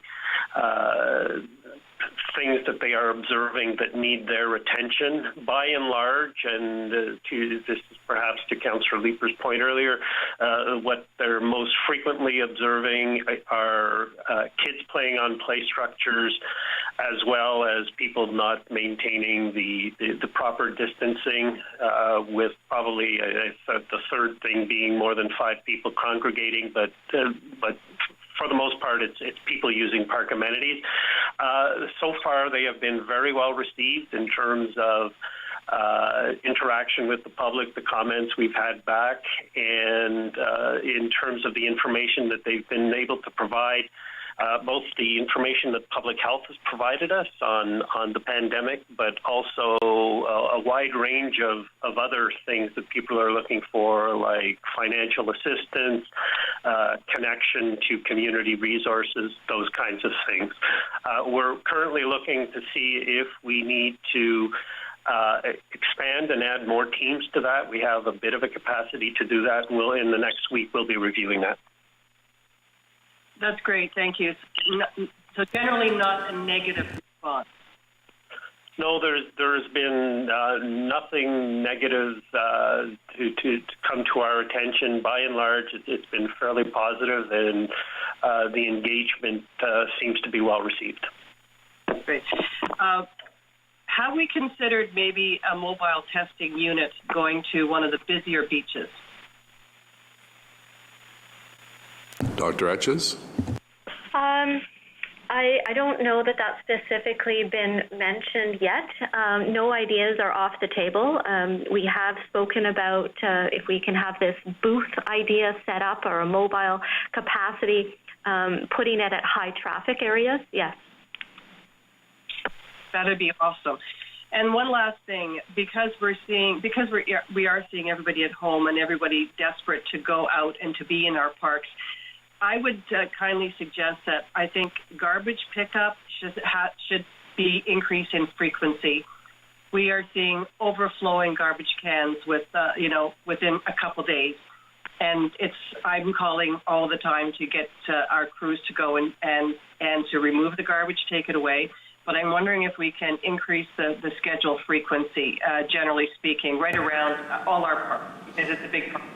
Yeah, Councillor, I'll ask Steve Kanalakis to comment, but I spoke with Kevin Wiley as a result of a call from Councillor Brockington with respect to Mooney's Bay and the same issue happening there, and he assures me that they're now back out in more regular patrols of the parks because up until a little while ago the parks were closed.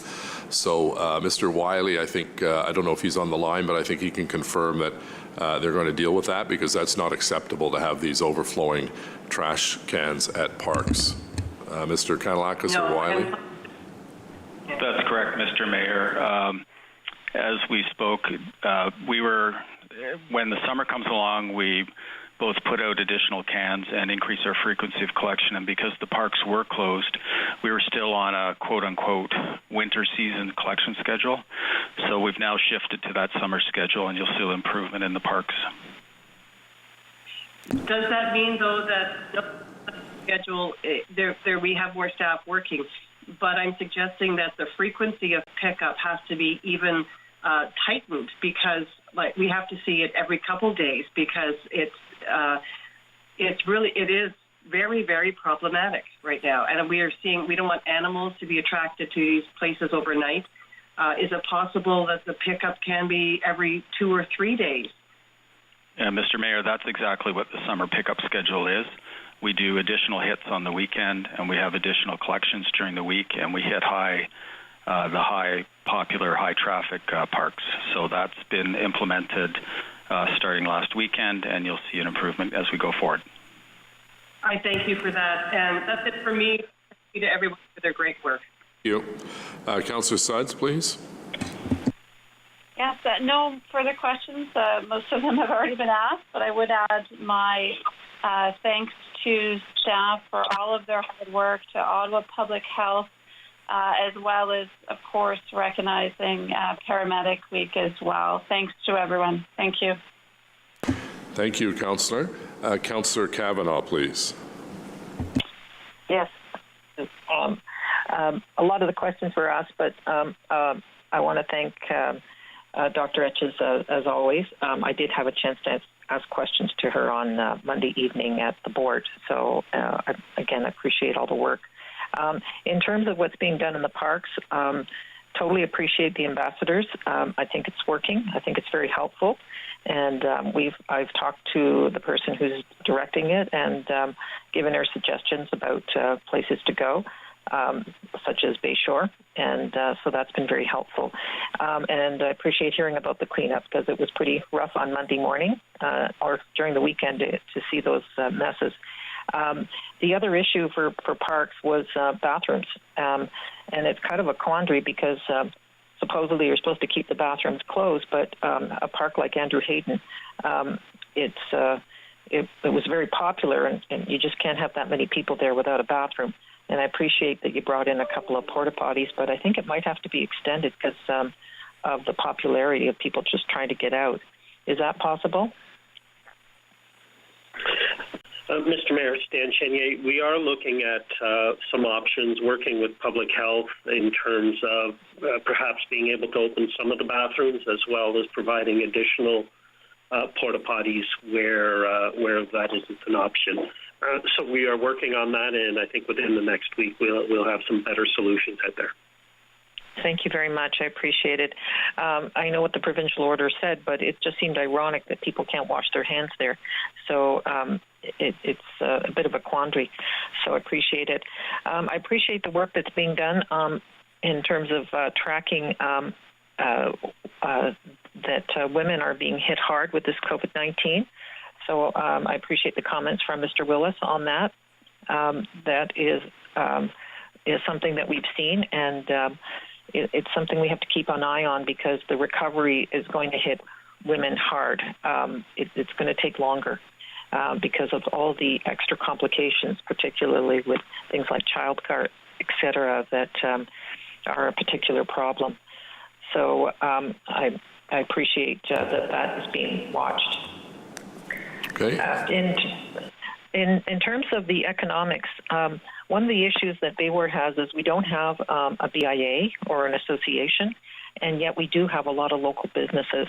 And I'd like to ask if we can work together on reaching out or have an open meeting to reach out to Bayward businesses, small businesses, to help them. I appreciate the other areas have BIAs, et cetera, but that's one of the quandaries we have in our area. Yet we have thriving small businesses normally.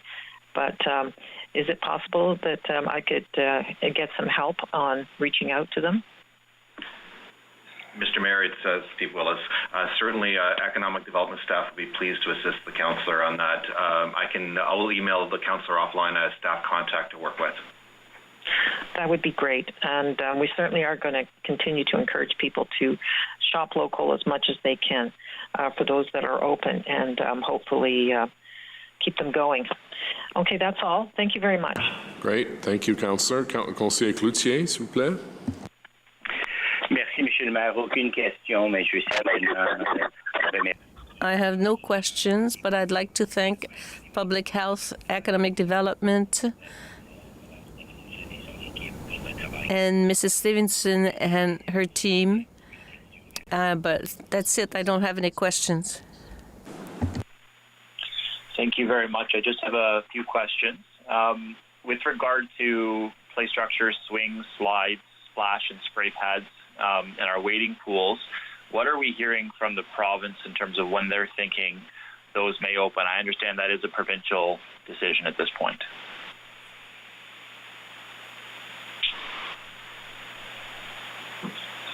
Dr. Etches, maybe I can ask you if you've heard anything. You've been in contact with the Chief Medical Officer of Health Group, the ministry? I have no indication or information about what the province is planning to open next. And neither do we as staff, Mayor. Okay. And then I guess the same situation would be the case for child care centers. In that case, it may be something that the city, particularly on the splash pads, the spray pads, play structures, that may be something that we want to help take a position on. As long as public health is in agreement with it, it is something we should potentially look at. With regard to the economic recovery pieces, do those measures include only patio spaces, or would that include spaces like vendor space if somebody wants to be outdoors selling their products and goods outdoors, not necessarily food? Is that includes that as well? Mr. Mayor, yes, staff are working on a strategy to get the authorities in place for that to happen. Okay, thanks very much, and thanks for all of your hard work.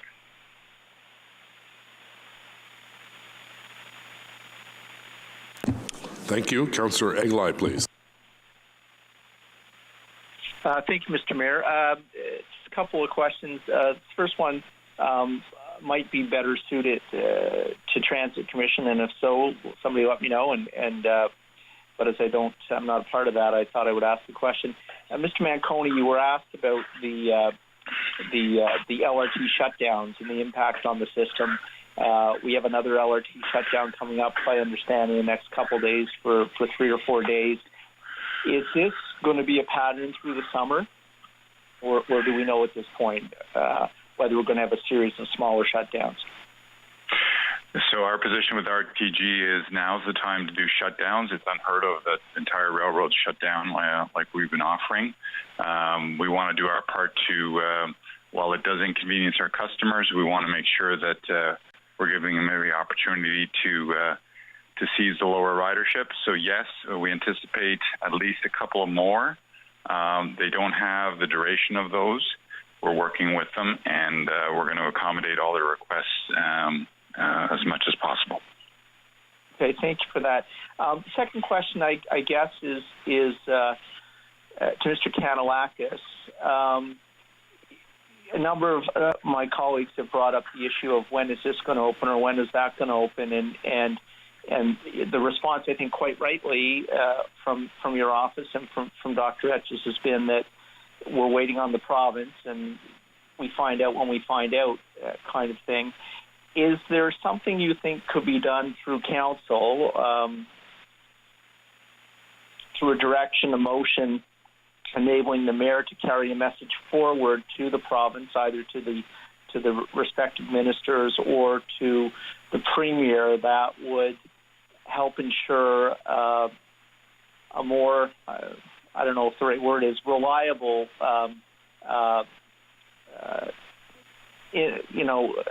reliable source of information. In other words, rather than waiting, just finding out on a Thursday, for example, that we're supposed to, be prepared to open something on the following day or over the following couple of days.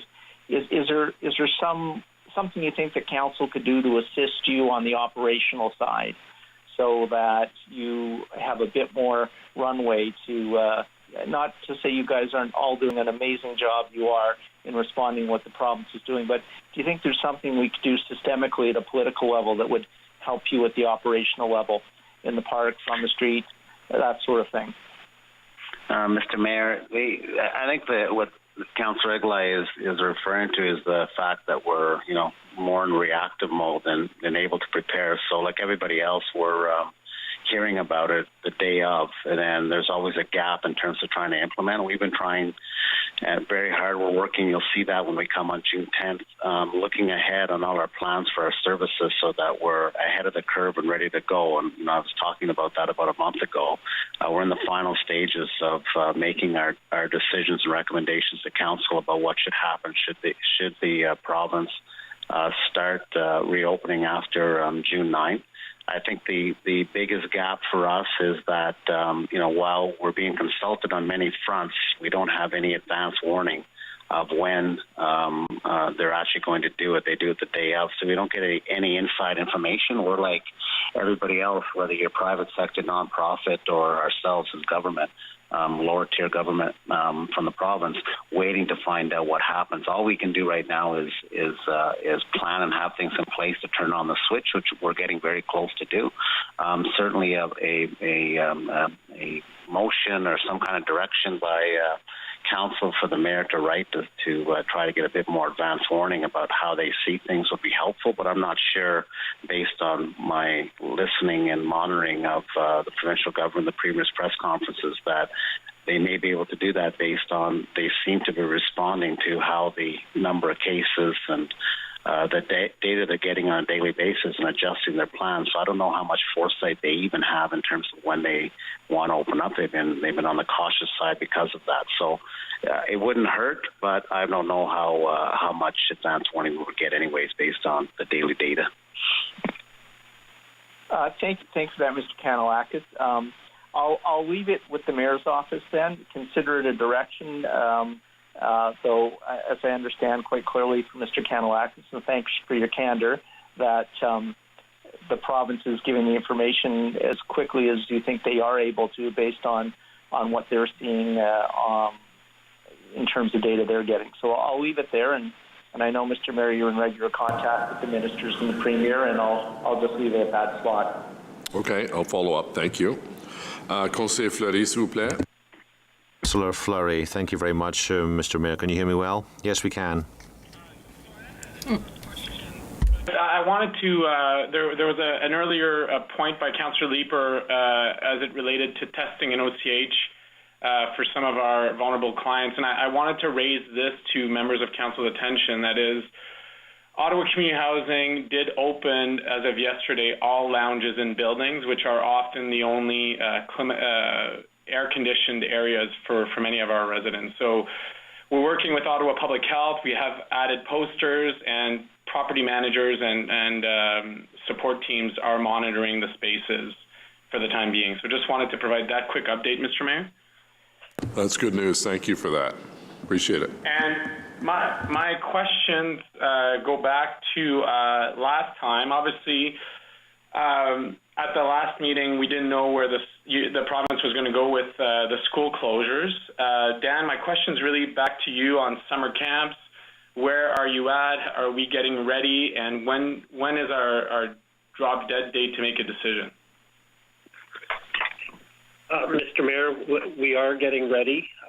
We have identified, in anticipation of some restrictions on our ability to operate camps in terms of number of children in one location and the reduced staff to participant ratio.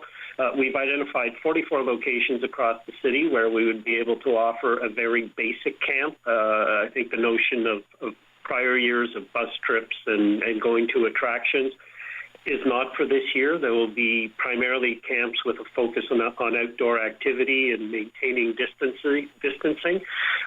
We are just now looking, and we hope to within the next week, be able to have information out to the public in terms of the revised format for our camps. But of course, we are still waiting for the province to make an announcement on this, since the final terms and conditions of what we will be able to offer is highly dependent on how they relax the order. Very fair. I do see vulnerability for our youth, especially those who don't have access to cottages or large spaces. The situation in our parks has helped a little bit, but hasn't fully supported our youth who want to move, who need to get out, who need to socialize. And I know our school boards are doing what they can. Wondering from a city perspective, beyond the camps, the Youth Futures programs, which really target our grade 12s who are going into college and university, what are we doing to ensure that those youth are getting the mentorship and support through this period? Mr. Mayor, at this point, it's not clear that we will be able to offer a program of that nature, because it was primarily, with a good portion of it was classroom focused in groups that were way in excess of what the current limitations are of 5, and quite likely what a reasonable progression can be anticipated to be over the summer months. So for the summer months, those kinds of specialized leadership type programs are not likely to operate at this point. The only programs for summer that we are likely to be able to offer are very basic camps, and as I said, with a strong outdoor focus. Okay. Whatever we can do to keep the youth connected, even if it was to move parts of the program virtually, I would certainly encourage that. We are also looking at if the province will allow some less formal, non-registered activity, both at our gymnasiums and perhaps even as an outreach to parks, as part of a kind of alternative summer offering, given the unusual circumstance. Okay. Thank you for that. My last question is really relating to the economic recovery. Mr. Willis, thank you so much for the fulsome brief and for staying connected on the various approaches and issues. I want to bring up 2 elements. We've heard from many BIAs, Board of Trade, and many large landlords that the efforts of reaching to the province and the feds on not simply looking at deferrals, but looking at loan programs for the period haven't been successful. Have we as a city formalized a position? And then secondly, as businesses reopen, we've heard from many on the shortage of equipment, that it be masks or others. So could you comment on that, on our efforts relating to those? Mr. Mayor, first of all, on the issue of deferrals and loans, the city has not yet formalized a position on this, but I do know that city councillors and the mayor personally have made phone calls to landlords to so I say put moral suasion on them to do the right thing and make accommodations with their tenants, because as we strongly believe, it's really not even in the landlord's best interest to let a business go under, because they'll struggle to refill those spaces in time. So the city, where we become aware of that, we do work with the elected representatives to try to do that type of work. If the councillor is recommending that we work with the mayor's office to do some further communication to the province on this matter, we certainly can take that and work on that. On the second issue on the shortage of equipment, this to the effect of the answer I gave to Councillor El-Shanteri's question, which is there is a shortage of equipment in the entire community and in the province, and it is still being prioritized to go to frontline workers in the healthcare industry, paramedics, and others who are doing this, and certainly the province is trying to assist in finding new supply chains for this. Ottawa Public Health has done an excellent job of putting material on their website of what's available. We've had many local businesses step up and volunteer their services to BIAs, for example, on things like plexiglass and other types of things, and several BIAs like the like the Rideau BIA have actually made arrangements with some suppliers for some bulk purchasing discounts. So, and I know the BIAs are working collaboratively together, so is the Board of Trade. We will continue to work with those business partners, and where we can find ideas where suppliers have material available, we'll make them aware. But as I said earlier, the city itself, for its own needs, is still seeking a fair amount of equipment and supplies. Fair point. Thank you for the update, Mr. Mayor. I would like for you to consider us reaching to the provincial and federal government, looking beyond the relief and seeing if, as per the letters we've received, if we could support an environment where loans would be made available for the period in offering a quick economic recovery and reopening opportunities for our business community. If you want to just send me a sample of the letters you received, that would be helpful, Councillor. Thank you. Thank you. Merci. Councillor Brockington, please. Thank you, Your Worship. Good morning, everyone. Dr. Etches, given that the number of mental health calls at over 9,000 is far greater than the number of people diagnosed with COVID, have you considered in parallel with the services being provided at the Brewer Arena to also provide mental health services? Or what services are available for people if they come to Brewer Arena and your staff find out that a person being tested appears to need mental health services? What do you do? Thank you for the question. Mental health has been a priority for public health long before the pandemic and throughout. Ottawa Public Health always recommends that people go to our website because there is a list there of the community partner services that are available to support mental health. And certainly if someone's in distress, you can always start with the distress center. The people who do the testing and run the assessment centers, that frontline, interaction with the healthcare system is not Ottawa Public Health staff, but we do work with them to make sure they have the latest information about testing guidelines and about resources available to people in the community. These are healthcare professionals who do know how to, interact with people and assess their needs beyond just taking a throat swab. So I'm sure that they would be, taking the appropriate actions if they find somebody in distress. But it is a message to the whole community, not just people presenting for testing, that we need to promote our mental health, to reach out if we need help, and that there are resources available, many new virtual services that people can access the same day. Thank you. I appreciate that, and I certainly encourage my colleagues to, I know many people are, but certainly making their communities aware of the resources that are available.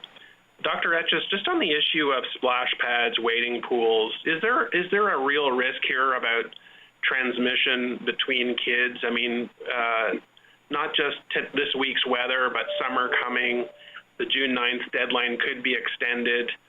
We have a lot of communities where families have zero options about how to stay cool during the summer, and these wading pools and splash pads are it. What's your sense from a medical perspective? Should we be advocating to get these open sooner rather than later? I have had questions about whether, pools or water itself propagates the spread of the virus. Certainly, when water is chlorinated, it doesn't, enable the virus to live. The challenge with opening many of these services, which I imagine the province is grappling with, it relates to congregations of people. So it being difficult to stay 2 meters apart in a change room or around a play structure. And so these are some of the challenges. I think that we're in a period right now where we're trying to learn how to live with the virus and choose lower risk activities. And so this is part of, introducing more freedoms and fewer restrictions, monitoring going forward if the path looks clear. And so, this is part of where we'll follow provincial direction. But we need to keep doing what's lower risk. I appreciate that, but there are risks of, a family of 6 in a social housing apartment without air conditioning. Absolutely. That the cooling center plan and the access to different services to cool down is important. There's no question. So we're working with the city to make sure there are different options available. Is Mr. Willis still on the line? Yes, Mr. Mayor. My question, appreciate the local economic plan.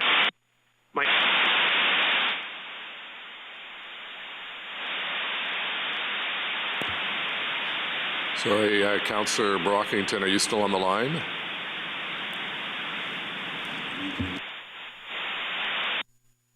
Councillor Brockington? Yes, thank you. A number of retail stores which could have opened last week decided to stay closed and they did not open. Do you have any sense about why that's the case and whether these stores have reached out to the city for any additional assistance? Mr. Mayor, I don't think we have any specific research, but I know in conversations with our business partners in the Board of Trade RGA and the Okobia, this was expected. A lot of businesses do have to find employees who are comfortable and able to work.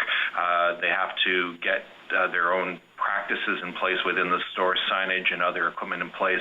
And I think it's very much on a case-by-case business. They're making their decision about whether or not they're better to be open and doing a partial business versus what they would normally do in revenue at any given time. So I think that the decisions are very individual for each business. Okay, I appreciate that. Thanks, Mr. Mayor. Great, thank you. And last but not least, Councillor Gower. Thank you, Mr. Mayor, and thank you to all my colleagues for their excellent questions, and thank you to all of our staff for the updates. I have no further questions today.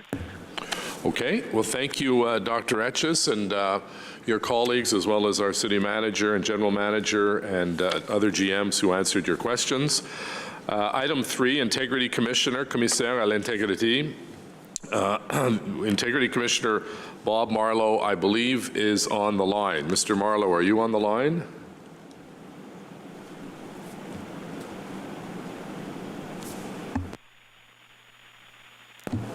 I don't know if you're on mute, Mr. Marlow. Oh, so maybe the clerk's office can contact Mr. Marlow and we'll just move on.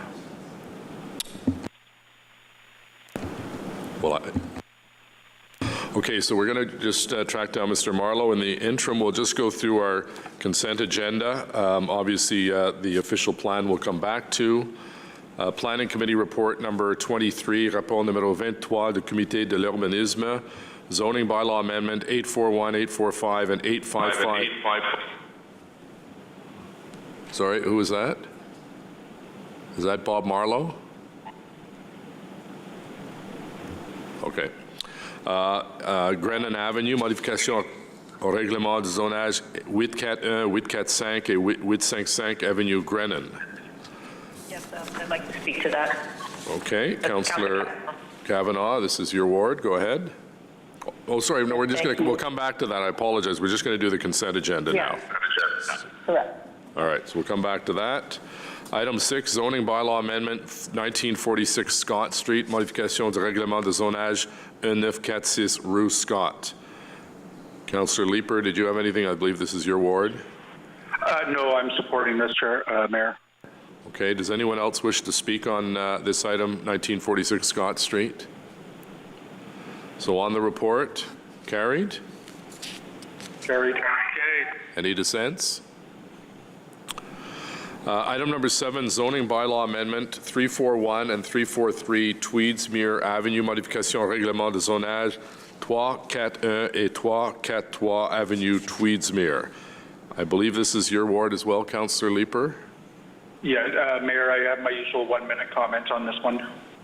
You want to do that now? Sure.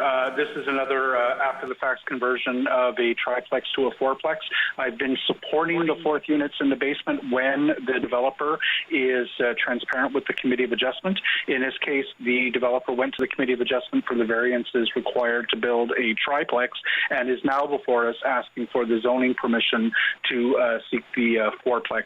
I would I'd be much appreciated if folks could send this developer a strong message by saying be transparent from the front about your plans for these buildings by voting to reject the application. Does anyone else wish to speak to this item?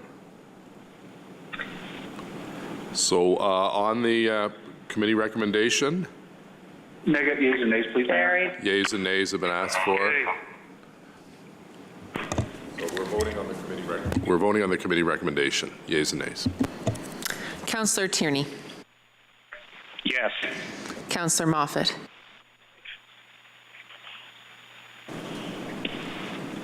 Are you on mute, Councillor Moffat? Councillor Moffat. Councillor Luloff. Yes. Councillor El-Shantiri. Yes. Councillor DeRuse. Yes. Councillor King. No. Councillor Dudas. No. Councillor Harder. Yes. Councillor Harder.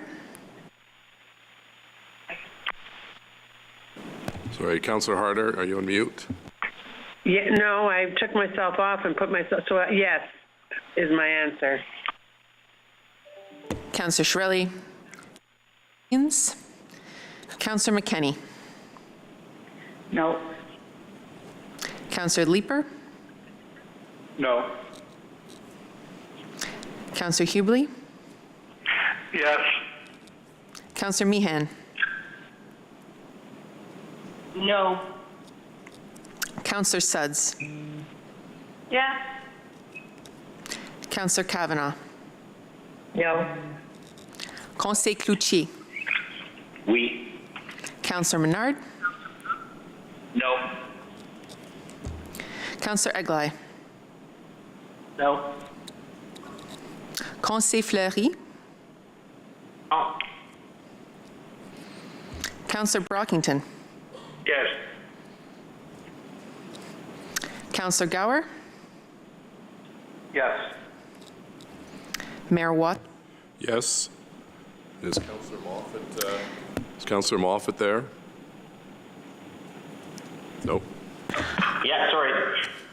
Sorry, your vote, Councillor? Yeah, sorry, yes. Okay. I have 12 yeas, 9 nays. Next is zoning bylaw amendment 5924 and 5938 Hazeldean Road. I don't know if this is Councillor Gower or Hubley or Sudds. It is Stittsville, Mr. Mayor. Okay, any comments, Councillor? You're supportive of the committee recommendation? I am, thank you. Any comments by any members of council on the Hazeldean Road project? On the committee recommendation, carried? Carried. Any dissents? Carried. Bulk consent agenda. Does anyone wish to remove anything from the bulk consent agenda? Nothing. On the bulk consent agenda as presented? Carried? Carried. Okay, so I believe we now have Mr. Marlowe on the line. Mr. Marlowe, are you on the line?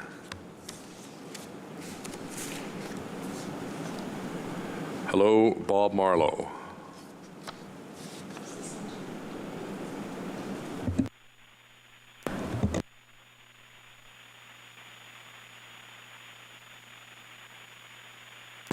We believe we have Mr. Marlowe on the line. And we'll ask him to listen to the call and not to the YouTube stream, and then we'll confirm that he's on the line, but I believe that he is.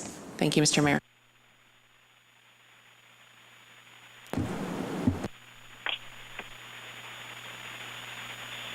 Okay, so while we're waiting to get that cleared up, we'll just go back to Grennan Avenue. Councillor Kavanagh, please. Yes, I'll just be making a brief statement. The neighborhood was very concerned about this development because it is primarily townhouses on that street, and this is an apartment building that would be crowding the lot, as well as reaching right up to the line where it would require the removal of trees from a city park. So I'm passing on their concerns on this. So I will. I don't necessarily have to have a vote. I'm just going to dissent on that. Okay. Anyone else wish to speak on the issue on Grennan Avenue? So on the committee recommendation with Councillor Kavanagh's dissent, carried? Carried. Carried. Okay. So do we have Mr. Marlowe? Mr. Marlowe, are you on the line?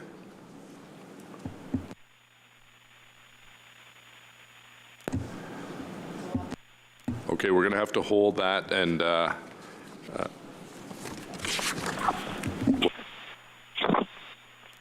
yeah, Mr. Marlowe, is that you on the line? No? Okay. Okay, so we're going to go to Planning Committee and Agriculture and Rural Affairs, joint report number 3, Comité de l'urbanisme et Comité de l'agriculture et des affaires rurales, rapport conjoint numéro 3.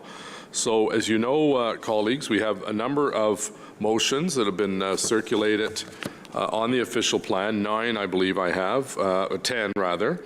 And so our roadmap will be that we will go and ask the mover of each motion to introduce the motion, and we'll have questions and debate on each amendment, and we'll work our way down the 10 amendments, and then we'll go back for the main debate on the official plan as amended for final questions and comments. So the introduction of the motions, number 1 is Councillor Brockington, seconded by Councillor Leeper. And Councillor Brockington, if you'd like to introduce the motion, and then we'll ask staff for their opinion, and then we'll ask anyone on council who would like to speak to it. Councillor Geller? Thank you, Your Worship. Certainly I am moving at this point, seconded by Councillor Leeper, the no expansion scenario option for debate.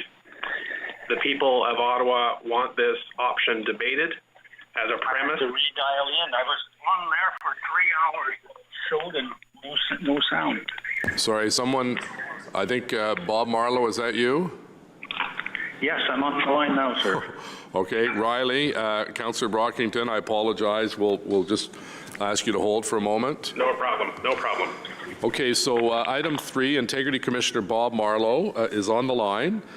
He has produced his interim report to Council on an inquiry respecting the conduct of Councillor Rick Shirelli. Mr. Marlowe, do you have any opening comments, or would you just like us to go to questions? Good morning, Your Worship, and good morning, Councillor. I apologize for the difficulty here. It seems to be that I had to redial in, even though it seems to have been on the line and could not communicate, so my apologies. I have no opening comment. My report pretty well is self-explanatory, but I'm happy to take questions if you or councillors have questions. Okay. Now, having read your most recent report on Councillor Shirelli, as well as your conclusion that he has no intention to participate in this matter, can you provide Council with both an idea of what the next steps are and when we may anticipate your final report? In terms of the next steps, as I said in my report, Your Worship, I will now intake his public statement of last fall and denying all these allegations and these complaints, and intake that as part of my analysis to develop findings. I will have to provide the councillor, in the interest of principles of natural justice and procedural fairness, with the penultimate draft of any report I would file to councillor for his comments. I would allow for a reasonable time for a response. I would consider the response, if any, and then finalize my findings. If the complaints are sustained, then I will file my report, and it could be more than one report, as soon as possible thereafter. Okay, so does anyone on council have a question for the Integrity Commissioner? I do, Councillor Kavanagh. Councillor Kavanagh, go ahead. Yes, thank you very much, Mr. Marleau. I appreciate all the work that you're putting into this.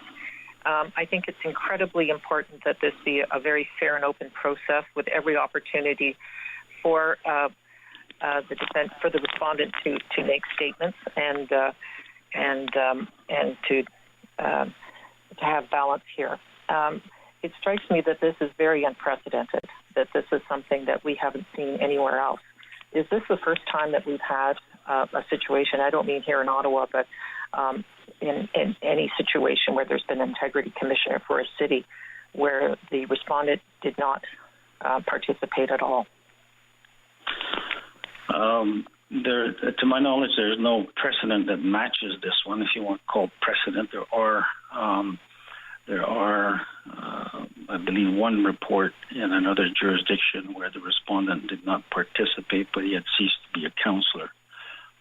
So it's not at all on the same comparative basis. In terms of response, ultimately, if we do proceed along the lines that I've outlined in my report, Councillor Chiarelli will have the right and the opportunity to speak at council in response to my report before council votes, but that would be his choice to do so at that time. Thank you very much. Now he's pushing for it to go into human rights. Is there any possibility that could happen, that it would be a court case? I have no knowledge about that. All I have is I've had an exchange, but 25 exchanges between my office, himself, and his legal counsel. The last communication I received from legal counsel is that he had received instructions to proceed to judicial review, I believe, on jurisdiction. But I have no knowledge about the Human Rights Commission. Okay, thank you. I appreciate your expertise. As I well know, you've had a lot of experience on Parliament Hill as well. So I appreciate your knowledge, and I believe you're conducting a very fair and open process. So I want to thank you. Great. Thank you, Councillor Kavanagh. Other members of council who have a question for the Integrity Commissioner on this item? Oh, okay. So, Mr. Marleau, thank you. We look forward to your final report and appreciate you being on the line with us today. Take care. Thank you, Mayor. Merci. All right. Okay, Councillor Brockington, I apologize. We'll go back to you. So if you'd like to introduce your motion at this point. Thank you, Mr. Mayor. No worries.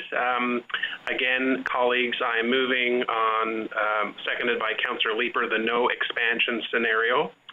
And as by way of introduction, the people of Ottawa want this option to be debated today. As a premise, the starting off point for any growth strategy should be to hold the line, and we must debate this option. This option, illustrated by staff, has proven to be the best for lowering greenhouse gases within our city. It is best for maximizing the existing city infrastructure. It is best for reducing the cost to taxpayers when growth clearly does not fully pay for growth. And it's best for maximizing LRT use, our $5 billion investment, best for creating 15-minute neighborhoods, and will not use virgin greenfield lands outside the existing growth boundary. Regrettably, we did not see a detailed analysis from an environmental, financial, or social well-being standpoint, which would have been very helpful throughout the debate. I cannot in good conscience at the same time, or even in good faith, pretend that there are no drawbacks to this option. As I said at committee, I don't feel fully comfortable with the staff option, and I don't feel fully comfortable with this option. There should be a compromise sought out today. We know that housing types will need to be adjusted, fewer single-family homes. We know that this is by far the most aggressive intensification target.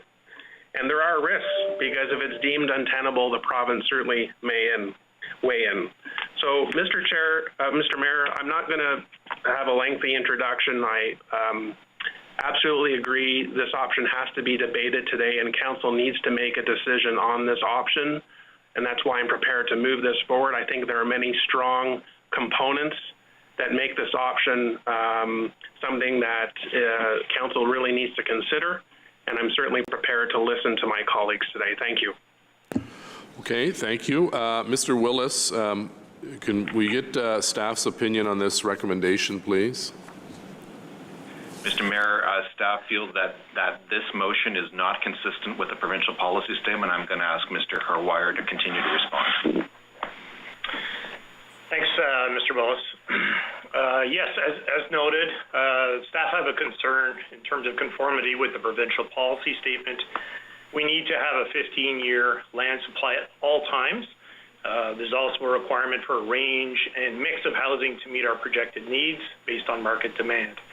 So in staff's opinion, the no expansion scenario does not supply sufficient land to meet those requirements.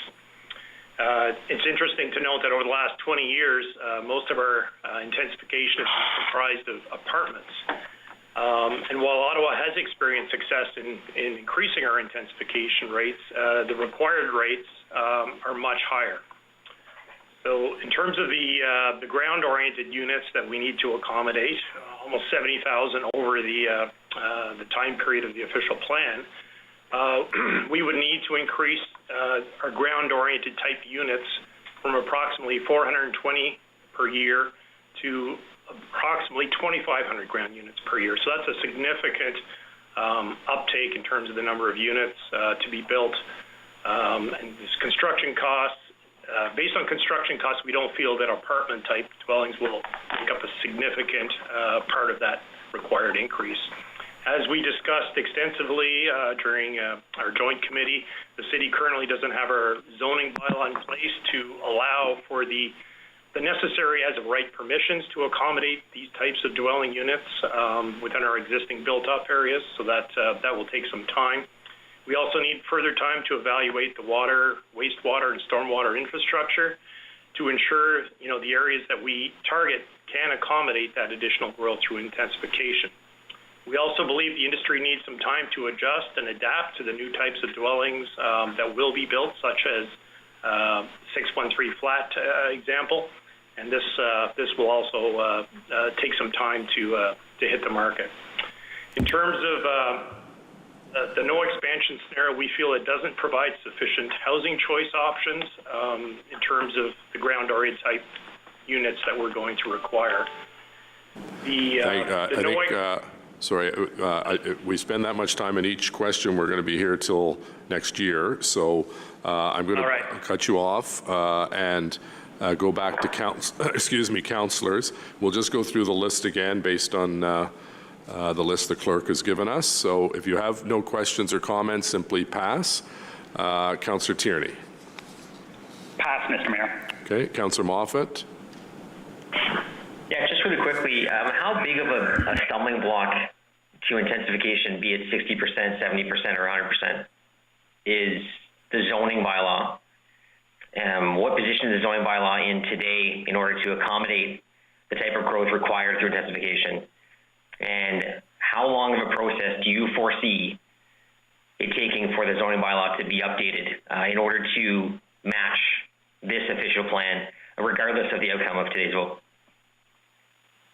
Mr. Mayor, I'll answer this question very quickly, and if further questions require, my team will assist. So first of all, our zoning bylaw that exists today is antiquated and based on prior official plans and doesn't even reflect the latest update to the change the planning horizon to 2036. So our current zoning as it is today is insufficient to meet the adopted official plan today.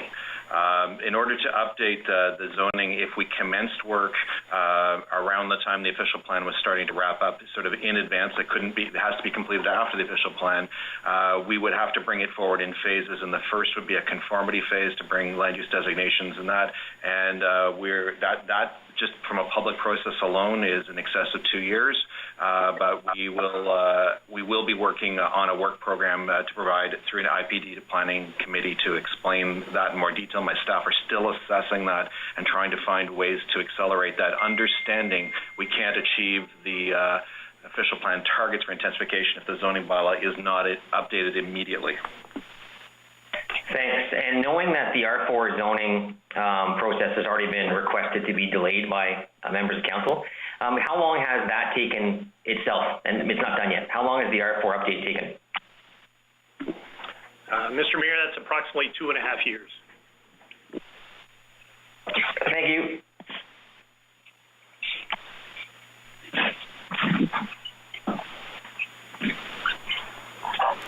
Sorry, Councillor Moffat, are you finished?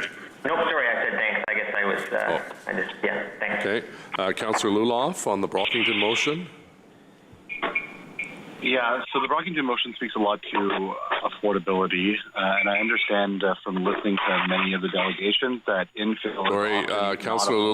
Sorry, Councillor Luloff, there's a lot of noise in the background. Someone has to put their phone on mute, please. Okay, Councillor Luloff. Thank you, Mr. Mayor. So on the issues of affordability, I understand from listening to many of the delegations at Planning Committee, despite the fact I'm not a member, I sat in a very interesting discussion, that infill is often not affordable in the current market. Can you explain what the cost drivers are for infill and how these drivers compare to homes in growth areas? So, Mr. Mayor, there are a number of factors that affect the price of any housing. The first and largest probably is the cost of land itself. And in most cities, the closer you are to the center of the city, closer you are to amenities, closer you are to transit, higher the underlying cost of land will be.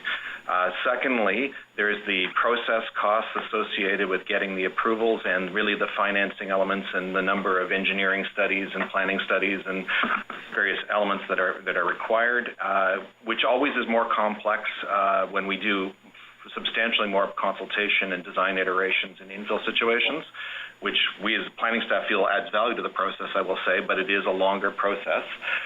The other factors are the form of construction. So most low-rise construction is what we typically call stick-built construction, wood frame construction, which is substantially cheaper than using structural concrete, steel construction, those other sorts of things that more dense forms would be. And there are also, the more the number of units that are in any particular structure, the higher the building code life safety requirements are. So there are a number of things that add on top of each other that are cost drivers on a project. Thank you. So as we move forward with this process for the official plan, could legal please speak to the relevance of the decisions that council is making today, including this motion, with respect to the process and the appeals that are before LPAT? Mr. Mayor, it's Tim Mark speaking. Go ahead. Yep. Mr. Mayor, there have been decisions in the past. There was a decision in the Dell Brookfield case in 2005, and then when there was a decision on OPA 76 in 2011. And what I've taken from those decisions is that when council makes a decision, there is logically an expectation upon the part of the board that the decisions will be followed through. So in 1997, council had approved that there be a residential study in the West End. That was not done, and in the end, I believe that was a factor in the city being unsuccessful in 2005. In 2008, council approved that 851 hectares be added to the urban area. 7 months later, with staff support, council decided to go to a 15-year time frame rather than 20, which was what the original decision was based upon. The 15 years was still within the PPS at the time. But again, this switch at the final moment in the process, I believe, was a factor in the board's decision in 2011 not to approve a lesser amount, even though that was in the provincial policy statement, but to require that in the end about 1,000 hectares of gross land be added. So there is the ability to change decisions in the future, but the board will be looking for consistency. Why this is relevant in this proceeding is that there is an outstanding appeal to the urban boundary from OPA 180, which predates the change in the law, which makes comprehensive official plans only subject to approval by the minister. Thank you, Mr. Mark. I really appreciate that response. Listen, one last question here. There's a lot of debate about expansion. I'm an ardent supporter of intensification in my ward, and I think that it's incumbent on every councillor to be pro intensification, especially the recipients of LRT Stage 2. Many of my residents aren't comfortable with the kind of intensification that I'm looking for, but I know that it's socially responsible, and I know that it's going to add to affordability and increase rental stock. Would increasing the boundary at this point in time by the modest amount, would that dissuade the kind of intensification that we're going to need? But what I mean by that was I'm hearing that land costs and intensification costs are far more expensive than greenfield developments. Are we creating a disincentive for intensification if we do expand the urban boundary? It's not exactly a straightforward answer to that question, but I'll do my very best on this. Understand that infill construction and production housing construction in suburban areas are often done by different companies. They may have one company may have two arms, but they really are operating in both spaces, and some are exclusively infill development. The more that we become enabling through our zoning bylaw for infill construction, the more likely it is going to come forward, because some people just choose not to pursue rezoning applications that just isn't in there. The risk is too high, they just won't do it. So I think it's incumbent on us, regardless of what decision council makes today, to use the zoning bylaw to create the preconditions we want for infill.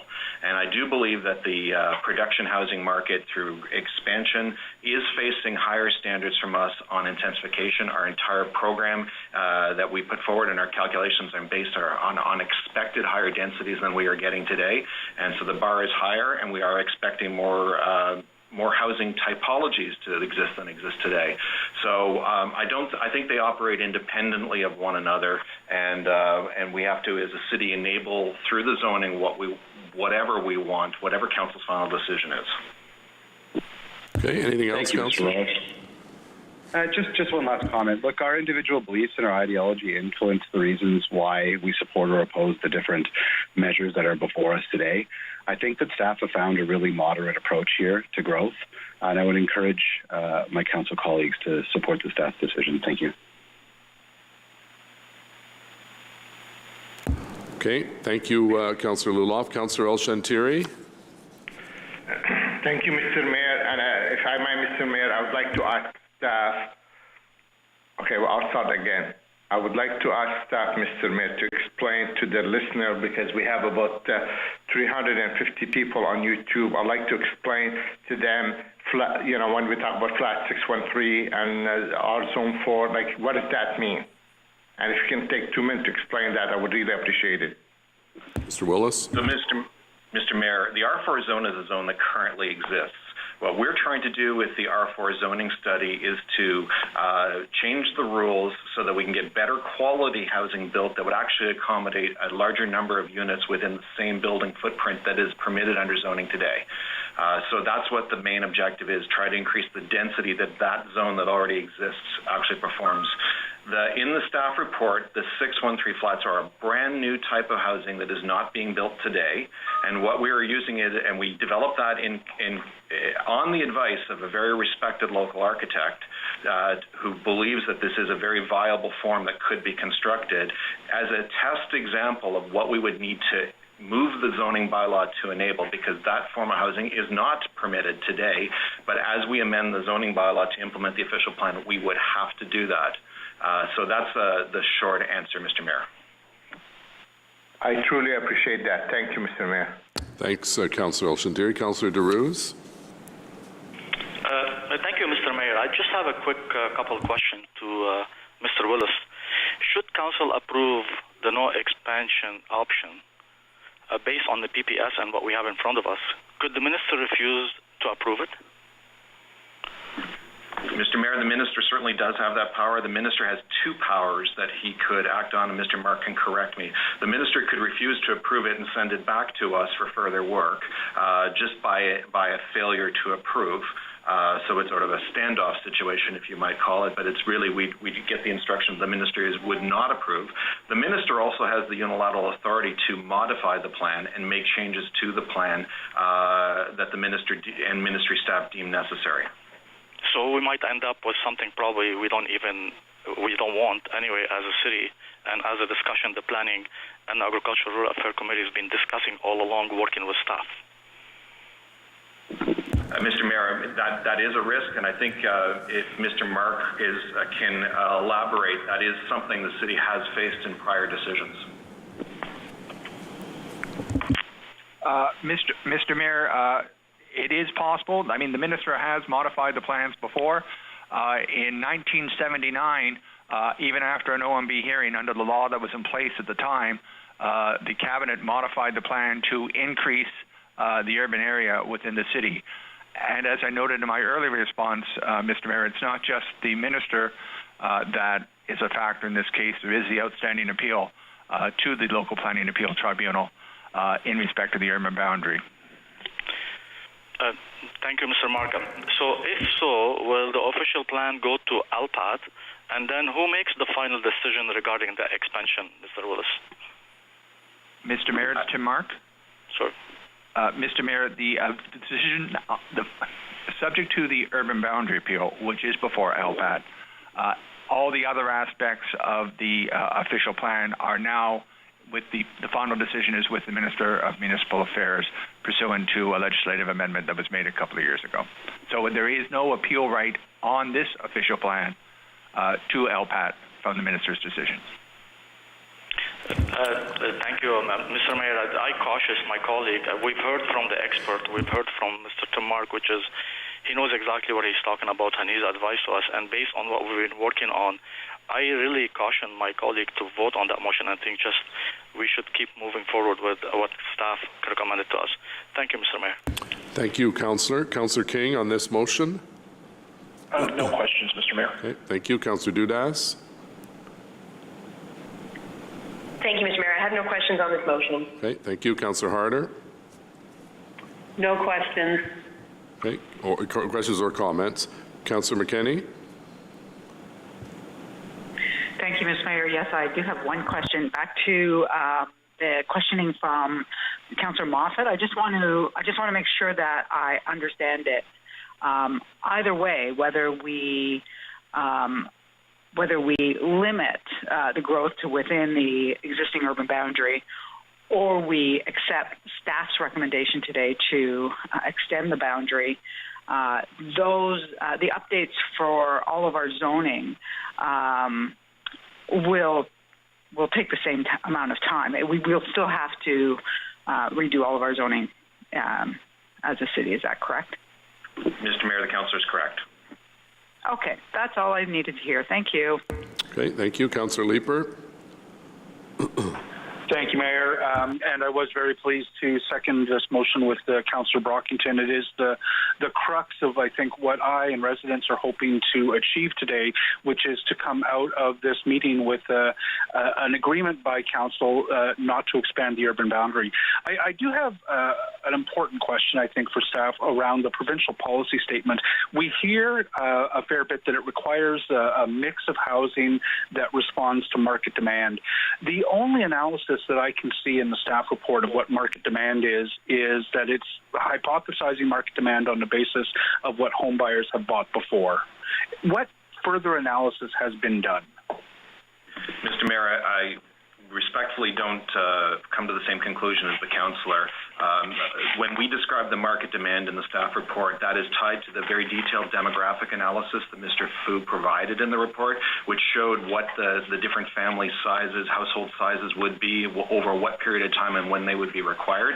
For us, I think I said at committee, this market demand thing, new rule is untested yet with the province, but our expectation is the province would expect us to show an alignment between our available housing supply and the demographic characteristics of the market at any given time. We did not do our analysis on the basis of prior trends. We did it on the basis, although we acknowledge that the propensity of purchasing in certain areas, the main driving part of this is related to that demographic profile. But if I may clarify, your assumptions around the propensities of different demographics to purchase different types of housing look like they were very much based upon graphics of purchase before. Mr. Mayor, again, with respect, we looked at sort of the tendencies for people to buy high-rise housing versus ground-oriented housing. We looked at housing size types. I believe Mr. Fu's analysis is quite extensive in the background report, which shows how we would derive our numbers. And although we acknowledge that in the Ottawa market right now, and even actually in the broader Ontario market right now, we are not seeing some interesting new housing typologies that we're seeing in other jurisdictions overseas. The main issue for us is having enough number of units to accommodate family or multiple person households particularly in the first part of the planning horizon, where the bulge in that demographic profile is greatest. I'm not, and my point would be that it doesn't necessarily lead you to believing that people are going to want to purchase single-family homes in the same level that they used to. I think the staff assertion that younger families have a propensity to purchase single-family homes may have been true in past, but there are regulatory tools, generational shifts in what people are thinking that could lead to different outcomes. The provincial policy statement speaks to responding to market demand with respect to supply of housing. Is it entirely, does the provincial policy statement, though, speak to more? I mean, how do we consider that imperative in the PPS when it is such a complex document that speaks to thinking about our official plan in the context of all of the various different considerations that are in the PPS? Mr. Mayor, the PPS within itself acknowledges there are a number of competing public interests throughout the provincial policy statement, and it does ask council to do the best alignment possible among the different competing interests. I think there has to be a recognition that the government, at the beginning of this month, changed the provincial policy statement to increase the requirement of the amount of land we would have available to build, and to add this new market test, which did not exist prior to May of this year. And I think that's a very strong signal of the government's intention, especially if you read the background documents leading to those changes, the provincial policy statement, that the provincial government is very preoccupied that the housing supply be robust enough and be aligned to market demand so that we don't exacerbate problems of people finding housing to purchase. Okay, and I think we have you can go down different interpretation paths with respect to what responding to market demand actually means. And of course, my thrust here is that the land that we need to make available for single-family homes is considerably bigger than the land we need to make available if people are predominantly buying ground-oriented units that are in a semi-detached or in a townhouse form. And when I take a look at the numbers to figure out how much land do we need in order to accommodate the demand, if that can be shifted into a different housing typology that is denser, that we don't need the expansion that we're looking at. The second question that I have is around the length of time. So it's been told to us that we're going to have to, in order to accommodate the kind of intensification we would need under either a no expansion scenario or an expansion scenario such as staff have recommended, that we have a lot of work to do on the zoning bylaw. I'm just wondering, though, if we today choose to expand the amount of land that is developable in new suburbs, how quickly could a builder build a house in one of those new suburbs. Are there studies that are required, council approvals that have to be given? What are those steps?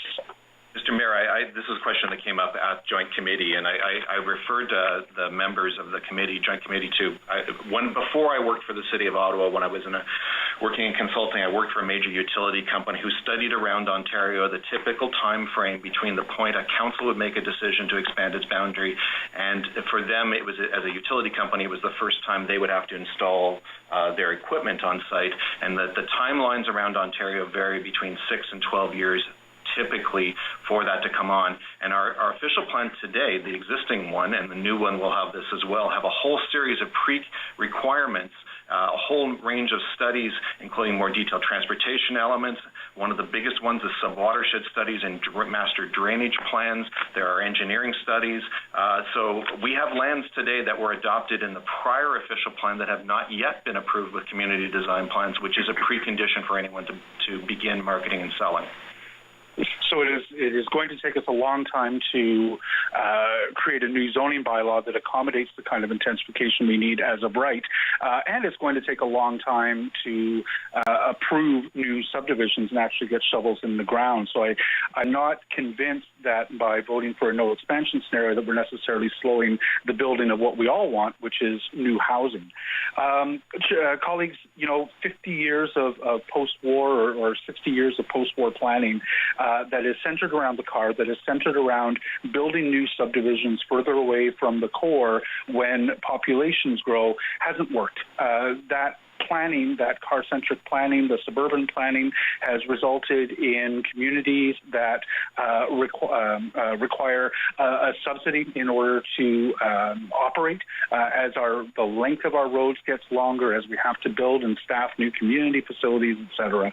And the opportunity today is to take advantage of everything that we've learned as urban planners over the last several years in terms of trying to build cities that are more economically and financially sustainable. And to simply expand the land again when we have a population growth is going back into the way we've done it before. Colleagues, I think it's critical that we adopt modern thinking about how to build financially and environmentally sustainable cities. Thank you, Chair. Thank you. Excuse me.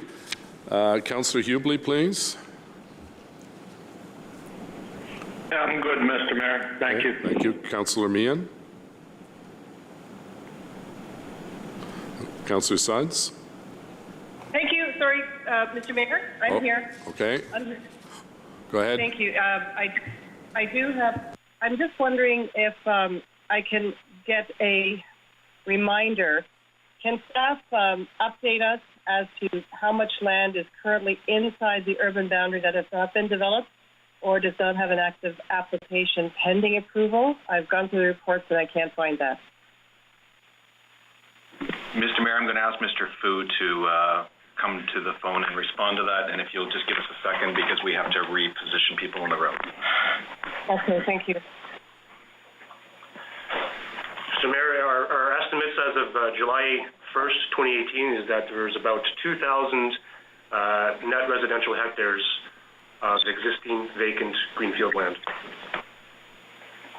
Okay, and how long before that is eaten up? That was 2018. So how much of it do you think has been eaten up and how much is still available? Mr. Mayor, we do monitor that every year. The next report would be the 2019 Urban Residential Land Survey. Unfortunately, because of the timing it takes to receive information, there's about a 1-year lag. So we don't have that consumption of what's been built since that time. So that's all I can offer at this time. I just offer that in communicating with some of the developers, I know that they're sitting on probably about a 7-year supply. Not all of them, but several of them do have quite a great supply that will take them into the next couple of years.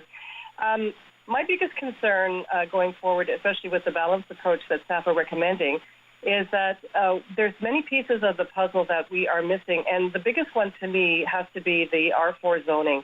I guess what I need to know is why can't Ottawa, in consultation with the province, why can't we take the time or demand that we have the time to work on changing our zoning? And from what I understand, it's going to take about 2 years.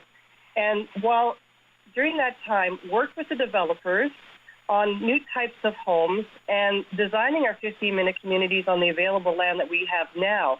And in that time, I think once we have the zoning in place and we know that the developers can produce different types of homes, and we do see that 15-minute communities are possible in the design that we want to see, in that time, I think we'll be in a far better position to make a decision on whether or not we, in fact, have to expand the urban boundary. Have we ever had negotiations with the province to talk about that possibility? Mr. Mayor, no, we have not had negotiations or discussions because the province has had this formula in the Planning Act since its early days from the 1970s that councils would adopt an official plan and bring their zoning bylaw into conformity with that. The point that we wish to make is it's important to get on with rezoning as quickly as possible, test the feasibility, and achieve those intensification targets, because if there is a delay in adapting the zoning, then there'll be a delay in market uptake, and that would put council in a position in a couple of years where we could not say that we have the 15-year land supply we require. So any delay in doing the zoning may actually cause a need for a further urban boundary expansion sooner than we would ever wish to bring that to council. But Mr. Willis, if we had the zoning in place that would allow or in some cases would actually prohibit some of the intensification that we are hoping to see, because we know it's a battle sometimes in many communities to get the type of intensification that we envision. Wouldn't it put us in a better position to know what's possible? And, maybe we don't have to expand it by 1650. Maybe it could be much less than that. Like the balanced approach, many people are calling it the unbalanced approach. Maybe this would give us a better tool. Mr. Mayor, I'm going to ask Mr. Migueles to take this question. Mr. Mayor, it's Alain Migueles speaking.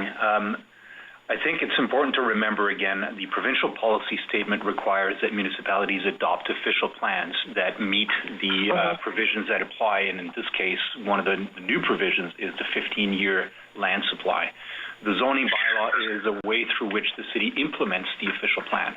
Our zoning bylaw today, as Mr. Willis indicated, is antiquated. It is a legacy zoning bylaw that came from very old and previous official plans, in many cases pre-amalgamation.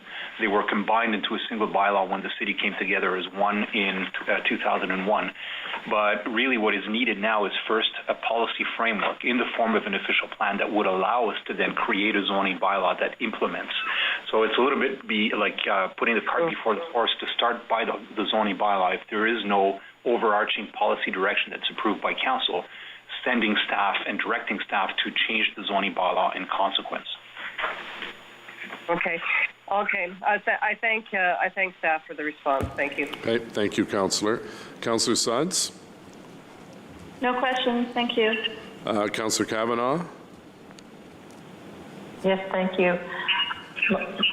My question is in terms of costing, is that when we talk about expanding the boundaries, and this motion is to prevent that, this would actually be a cost saving because of all the infrastructure that is needed for those new areas.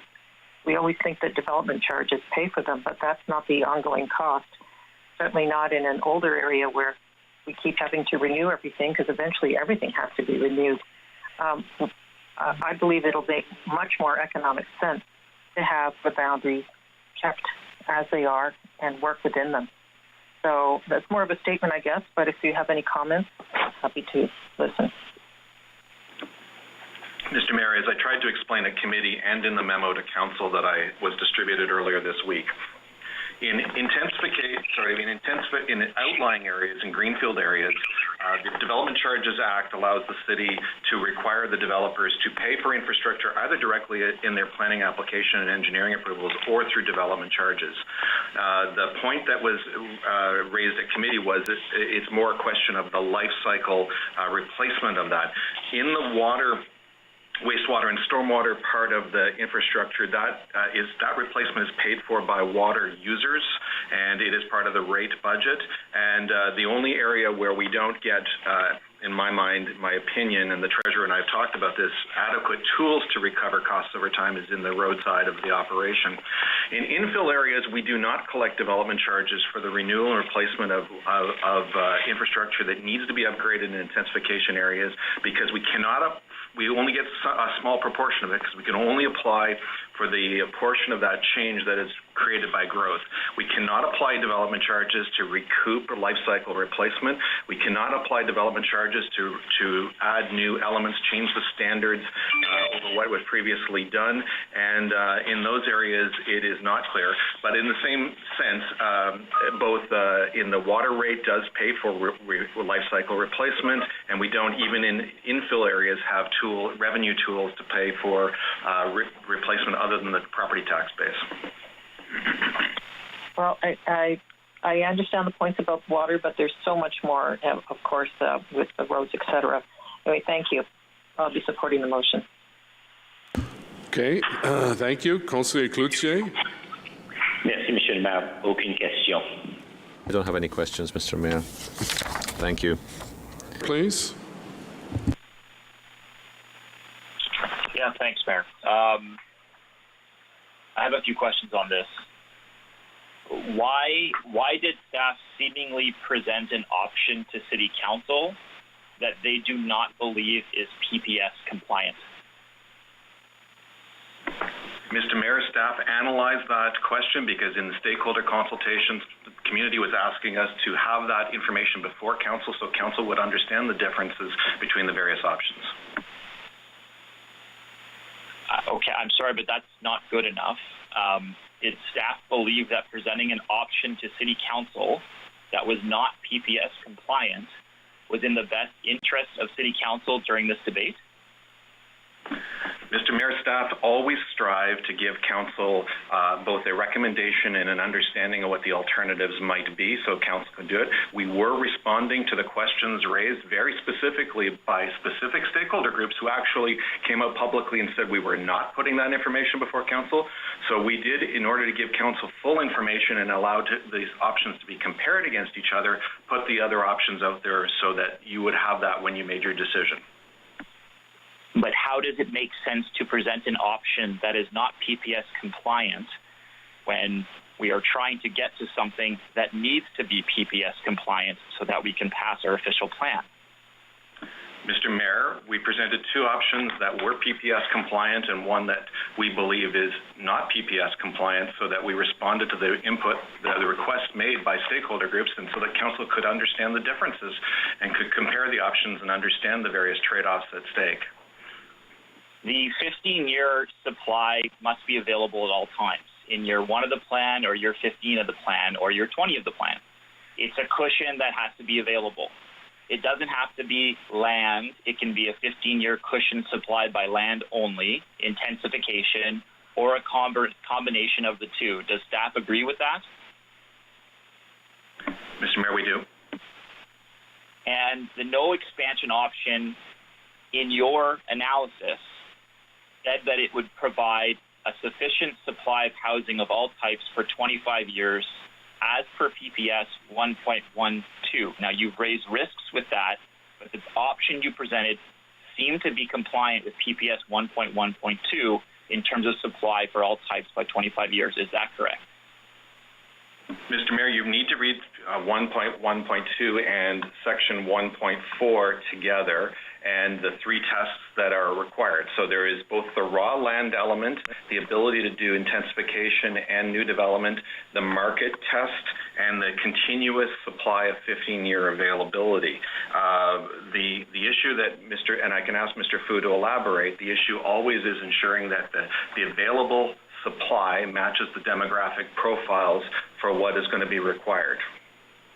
Yes, and I've read PPS 1.4.1, and that's my next point, is that this option, the no expansion option, also provides 15 years of residential development at all times through intensification and redevelopment, and also greenfield land already designated for residential development. That's the option that you had presented. Is that not the case? I'm going to ask Mr. Fu to respond, please. So, Mr. Mayor, the three options before Council, they are all theoretically PPS compliance. But the point that staff is trying to make is when we look at PPS compliance, it is what is achievable. The councillor asked earlier about the combination of intensification lands and greenfield lands towards the supply, and that is correct. But it also has to be an achievable supply. So it's not just a theoretical in terms of what could be built, but what would be built. We need to see building permits. We need to see people moving into these units, into these different geographical areas in order to be PPS compliant. So that is the basis of the analysis after the theoretical supply is provided in the three scenarios, is what would be achievable by the time frame. Thank you, Mr. Fu. That is exactly the discussion I'm trying to get to, because it keys in on the discussion we're having here around compliance, and it's actually that we don't believe we can potentially achieve that, and the reasons we don't believe it were laid out by Mr. Herwire earlier on, which I want to go through.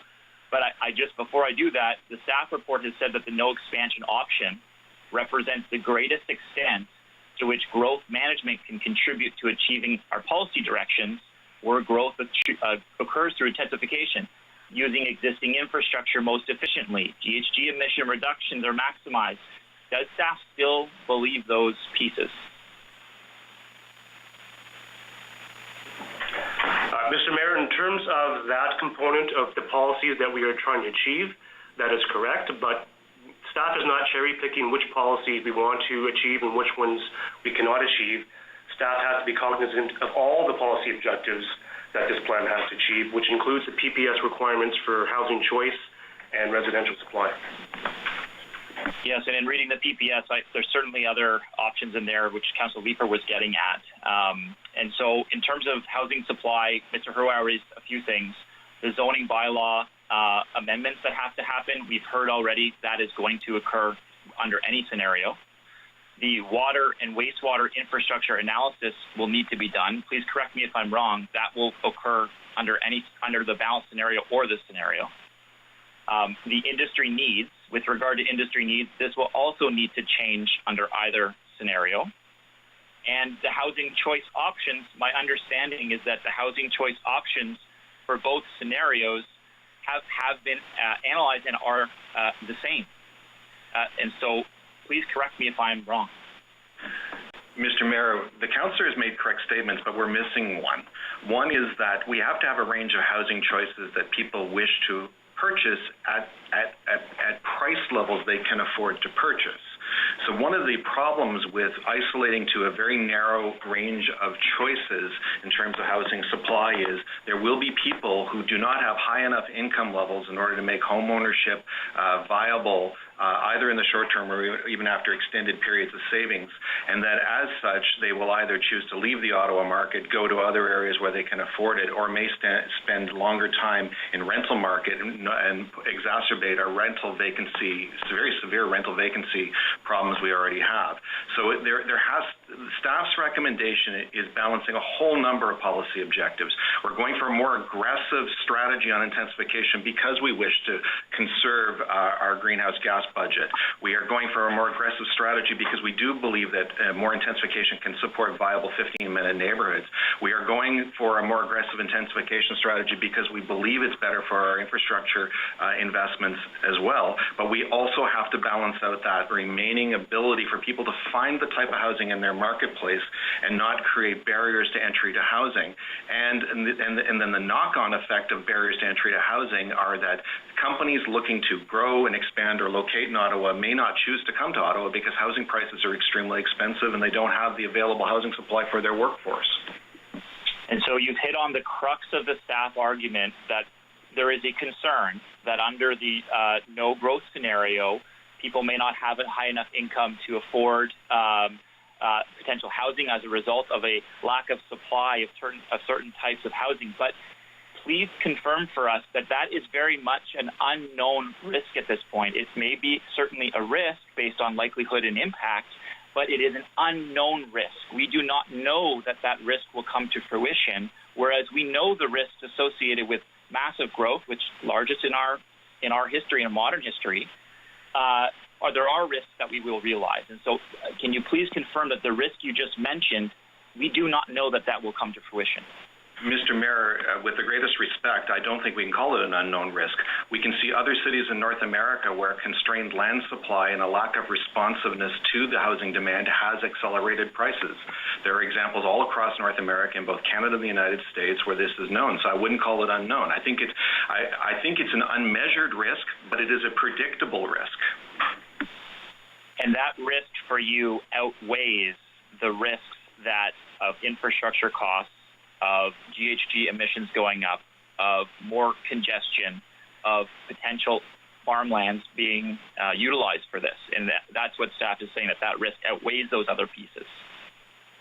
Mr. Mayor, staff have given Council a recommendation based on balancing a whole series of policy recommendations to conserve farmland, to reduce GHGs over what our plan has today, to increase efficiency on infrastructure. We're giving Council a recommendation that balances a number of competing policy objectives, and as Mr. Fu said, we did not pick one and just drive a recommendation against one. We tried to give Council what we thought was the best package of all of the different policy objectives. And my last question, which has not been answered to date, and I really would like an answer clearly, is there any expansion figure below 1,281 hectares, 1,281 hectares, which is the residential growth outside of the employment lands, that staff believe would be PPS compliant? Mr. Mayor, I'm going to ask Mr. Fu, who did all the calculations and analysis on this, to respond to that question. Mr. Mayor, so as I indicated earlier, in terms of PPS compliance, it is about what is achievable through our intensification targets. And when we look at the risk of what is achievable and what might not be achieved, we believe the balanced scenario represents the minimum risk threshold in order to be PPS compliant. Okay, thank you. Next, Councillor Eglai. Thank you, Mr. Mayor. First, I have a question for the mover of the motion. Councillor Brockington, in your intro to the motion, you didn't seem 100% in favor of any of the recommendations, but what you seem to be saying is my motion will allow us to have the debate about the no expansion scenario. Yet your motion seems to just wipe the other ones out and put the no expansion, sort of forefront, and that's essentially what we're talking about and only talking about that. Or am I missing something? No, thank you, Councillor. The intent is absolutely to debate this particular option. I do support this option, and I wanted to provide an opportunity to exclusively debate this option at this time. Like I said, there are strong merits to support it, and I acknowledge that there are some drawbacks, but I wanted to put it on the floor for debate. So I ask you the question, why don't we debate the staff's recommendation first? Should that fail, then put this in as a replacement? Seems to me that makes more sense process-wise. Well, I didn't maybe staff can comment on that. Yeah, Councillor, this was the order recommended by Mr. Mark. So we're dealing with them based on his good advice. Fair enough. Perhaps I could get an explanation as to why we aren't dealing with the staff recommendation first, since this seems to replace it, and if that fails, then deal with this as the secondary option. Mr. Mayor, to Mark. Go ahead. Thank you, Mr. Mayor. The standard practice is that items are debated in reverse order to which they're moved, and so amendments are debated before the report from committee, and so that's why the order was suggested as it is. Fair enough, Mr. Mark, but I guess what I'm saying is this appears to me to be, if I can use the term, a super amendment. In effect, it's a replacement, as opposed to it's not tweaking the recommendation, it's kicking one out and putting another one in. Is it not? It is replacing recommendation 1, 2, and the other ones that are identified in the amendment, but it would be my view it's nonetheless an amendment in that it modifies the report to present the to adopt the no expansion scenario. All right, fair enough. So this is a question to staff on the GHG question. So between the existing recommendation and the replacement, in staff's opinion, do they both or do either one of them allow us to meet the GHG targets that the city has set? Mr. Mayor, I'm going to ask Ms. Flowers to respond to this question. I was hoping that she was on the line.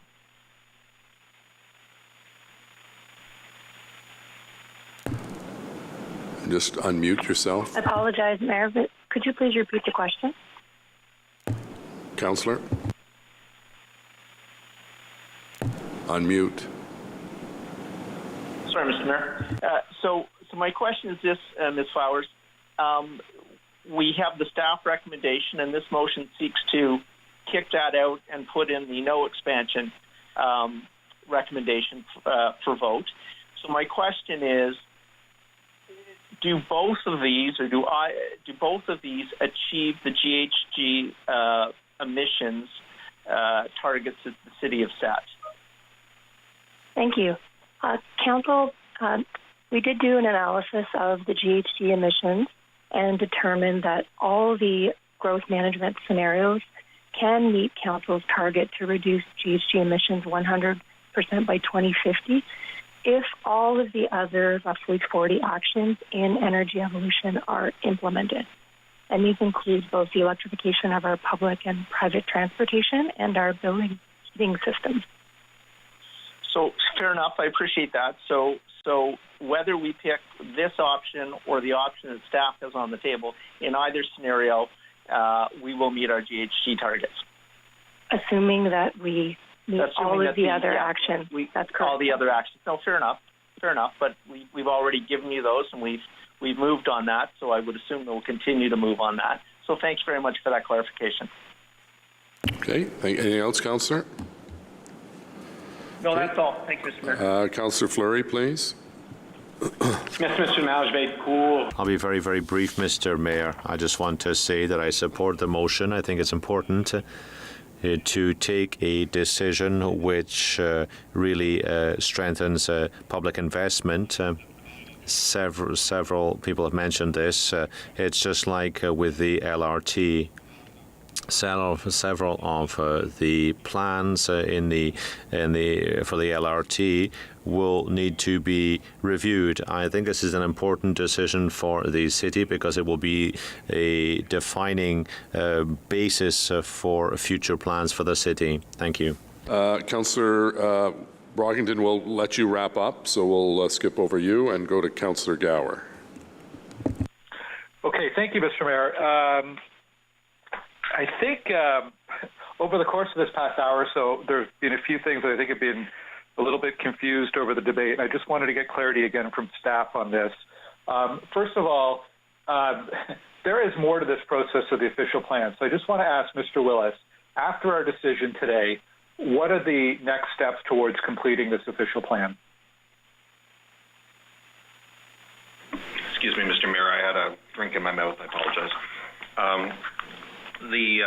After the council gives a policy direction to us today, we will bring a complete, full official plan document back to council with all of the required policies, all of the mapping, all of the explanation of where lands are to be intensified, where lands are to be grown should council adopt the staff recommendation. And then at that point in time, and that's after further public engagement, stakeholder engagement, which will help us reach that point. We also have additional engagement with a number of groups.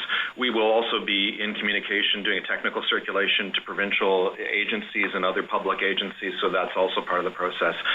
After council adopts the official plan, it goes to the Minister of Municipal Affairs and Housing for approval.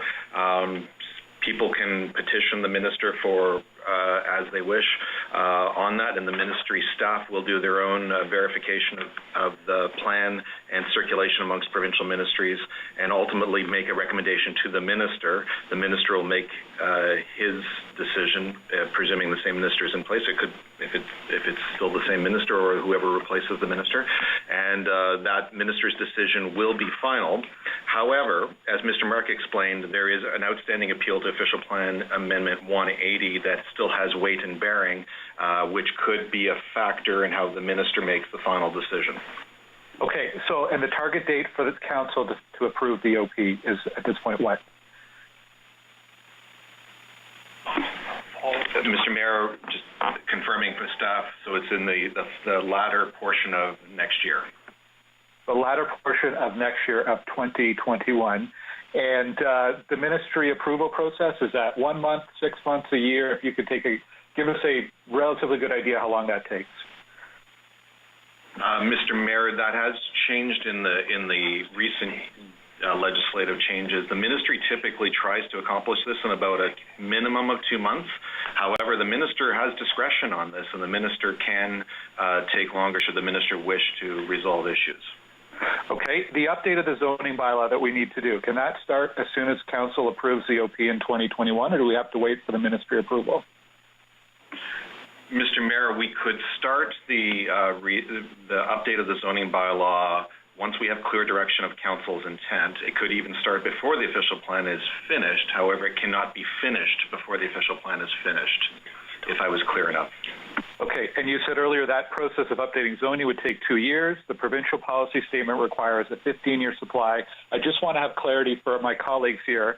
Under this no expansion recommendation that we are debating here, does that time frame give us enough time to update the bylaw, the zoning bylaw, and still maintain compliance with the provincial policy statement? Mr. Mayor, it's staff's opinion that sometime in the next year or two we would fall out of compliance with the minimum 15-year land supply requirement without all of those tools being in place. Okay, thank you. And I have 2 very quick questions. I want to thank Mr. Willis for circulating the memo to council yesterday with the financial analysis comments, and I hope my council colleagues have had a chance to read that. But if we can just, for those who haven't, Mr. Willis, the question has come up around greenfill infrastructure versus infill infrastructure, and I've heard already today a black and white statement that greenfield infrastructure is always more expensive than infill infrastructure for new builds. Is it that black and white? Mr. Mayor, I don't mean to be facetious, but it is like an ongoing work for our department and the treasurer to continue to implement what the city's financial framework says is we seek recovery of our costs attributed to the source that created it.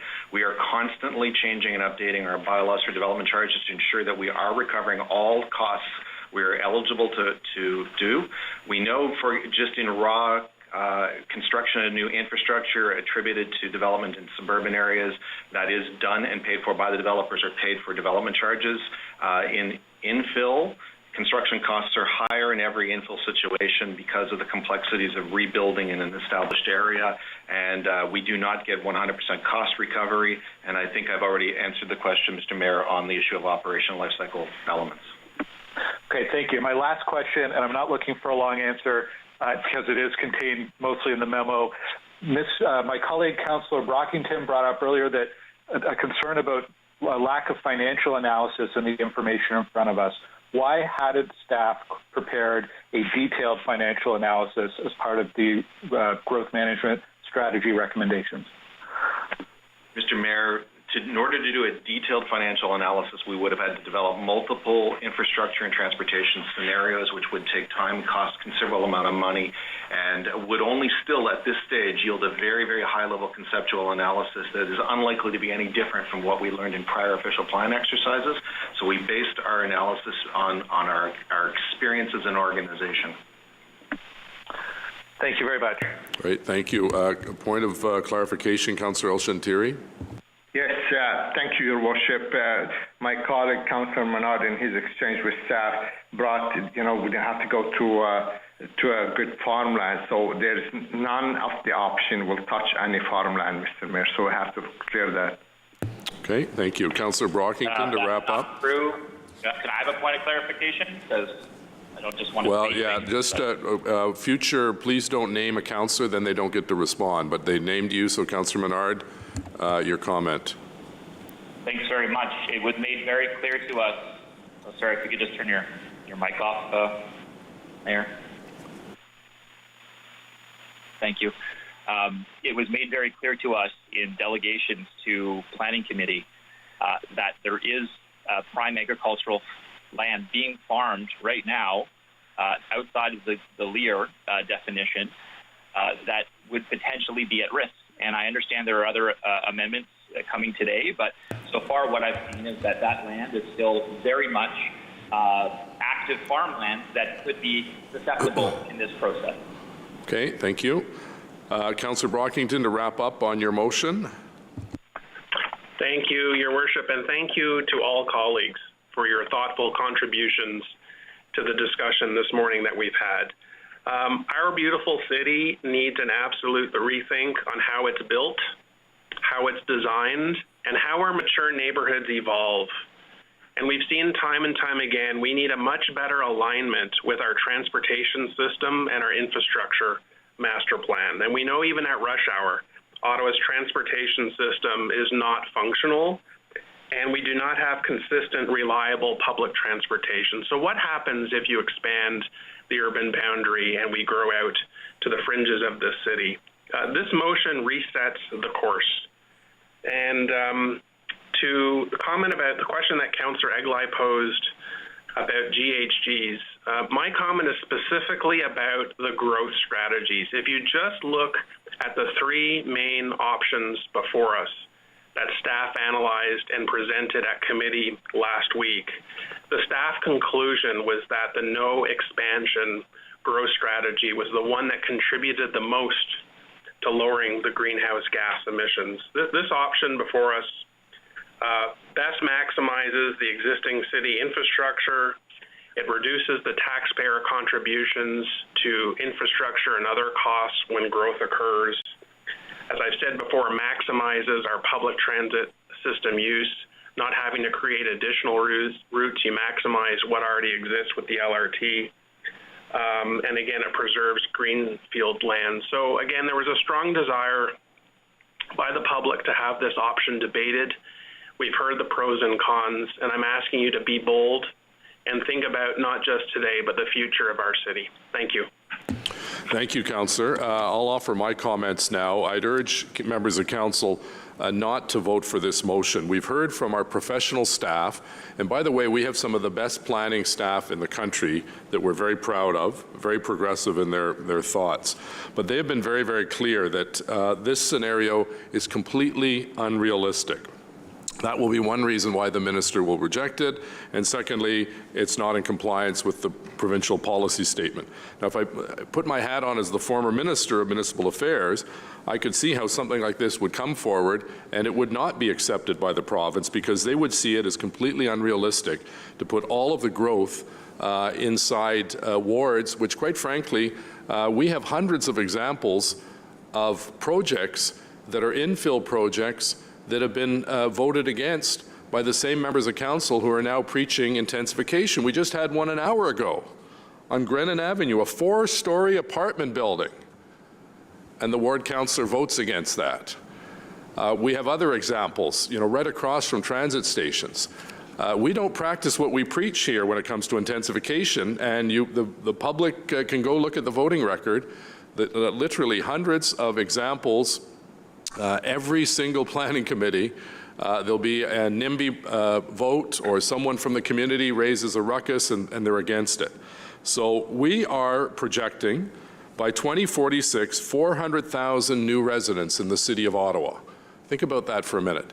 If we pass this motion, where will they be living? It is just completely unrealistic, and it may be good politics, but it's not good planning. And as I said, we just literally saw an example on Grennan Avenue in the ward I live in, 4-story apartment, and it's being voted against by the ward councillor. who also talked about support for intensification. And then we have some city councillors knowing, what's best for every young person or a family and their housing needs. No need to go and build single-family homes. I suspect if we did a little survey around the table, most of us live in a single-family home or a semi-detached. Most of us have a car. Some live in the suburbs, some live in the inner core. But why should we be taking away the choices? If someone wants to buy a single-family home or a condo or live in an apartment or a semi or a row, those options should be available to those individuals. And this would severely limit housing choice. And by the way, Economics 100, supply and demand, there's a reason why there are bidding wars right now going on in the housing market. Every realtor I've talked to in the last 6-8 months, there's not enough housing. People want to move to this city, which is a great feather in our cap. They want to live in the city of Ottawa because we offer a very good quality of life, and we offer a choice of housing, and we offer a choice of neighborhoods. And this would severely limit a choice. And quite frankly, as we've heard from our staff, this number is completely unrealistic based on the past practices of so many around the table who vote against a project because they don't like infill or intensification in their ward. So I would ask members of council to please think seriously about not supporting this motion, and we'll call yeas and nays. Councillor Tierney. No. Councillor Moffat. No. Councillor Luloff. No. Councillor El-Shantiri. No. Councillor DeRuse. No. Councillor King. Yes. Councillor Dudas. No. Councillor Harper. No. Councillor Shirelli. Councillor Deans. Councillor McKenney. Yes. Councillor Leeper. Yes. Councillor Hubley. No. Councillor Meehan. Yes. Councillor Suds. No. Councillor Kavanagh. Yes. Conseiller Cloutier. No. Councillor Menard. Yes. Councillor Egli. No. Conseiller Fleury. Oui. Councillor Brockington. Yes. Councillor Gower. No. Mayor Watson? No.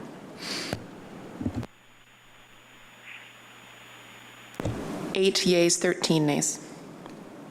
Okay, so we're on to the next motion, also by Councillor Brockington, seconded by Councillor Meehan. Councillor Brockington, if you'd like to introduce your motion. Thank you, Mr. Mayor. I see this, and first of all, thank you to Councillor Meehan for seconding.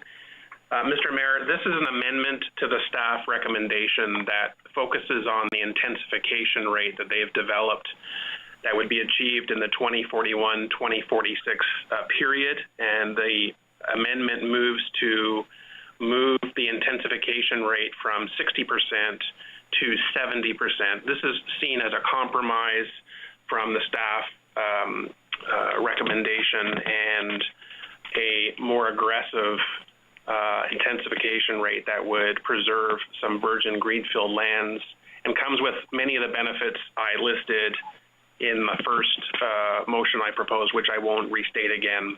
So simply, this focuses on the intensification rate, puts greater emphasis on that, and I'll just leave it at there at this point. Okay, thank you. To staff, Mr. Willis, your comments on this motion, please, or your staff's.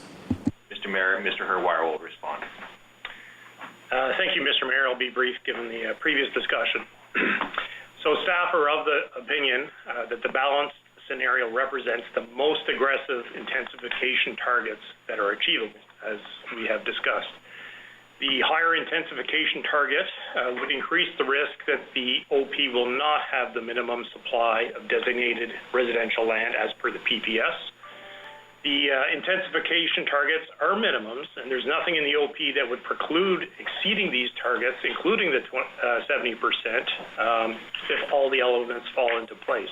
But staff are of the opinion that a 70% target is too ambitious for the purposes of a residential land budget.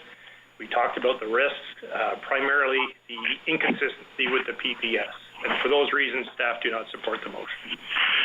Sorry, what was the staff do not support? That's correct. Okay. Okay, Councillor Tierney, please. No questions on this one, Mr. Mayor. Okay, thank you. Councillor Moffat. No questions. Okay, thank you. Councillor Luloff. No questions, Mr. Mayor. Okay. Councillor El Shantiri. No questions, sir. Councillor DeRuse. No question. Councillor King. No questions. Councillor Dudas. No questions, thank you. Councillor Harder. No questions, thank you. Councillor McKenney. No questions. Councillor Leeper. Thank you, Mayor. Comments, if I may. Go ahead. And I am pleased that Councillor Brockington has brought this forward. If we're going to have an urban boundary expansion, it should be as minimal as possible. And you know, the urban wards are ready to take their share of intensification. I think the argument is frequently made that sometimes councillors push back against bad development, and the argument has been framed as anti-intensification urban councillors versus others, and that's simply not true.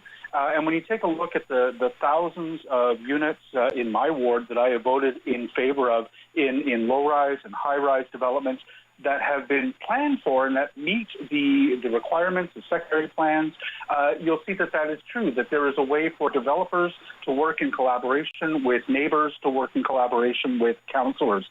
Right now, a lot of the difficulty in achieving intensification and in getting community buy-in is because the entire system is set up to be as belligerent as possible.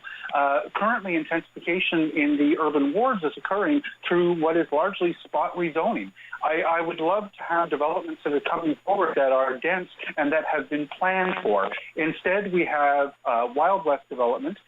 Certainly at the beginning of my last term of council in 2014, I began asking staff about a new plan for Westboro that would account for new thinking in the official plan. I have a commitment to work on that, but it's still not on the table today.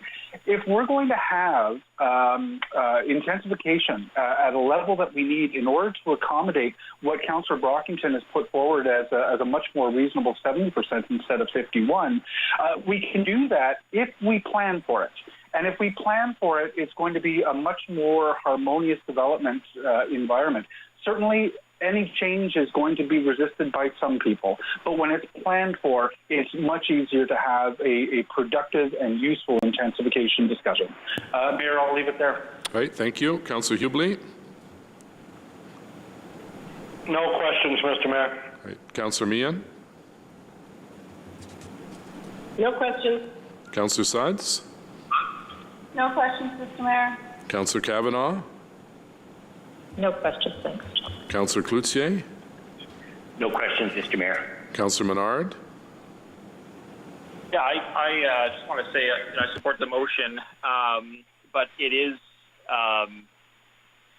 the reason why I support it is that there's a lot of potential lands here that are going to be leapfrogged and more tract single-family homes that we're having all around areas that we don't want them now, that don't agree with our 5 big moves.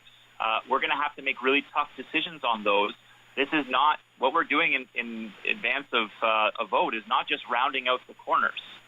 It's much further than that because we're looking to attach land to transit considerations as well as ag land considerations. And it's not going to be easy to find the land that we're saying we're looking for and need.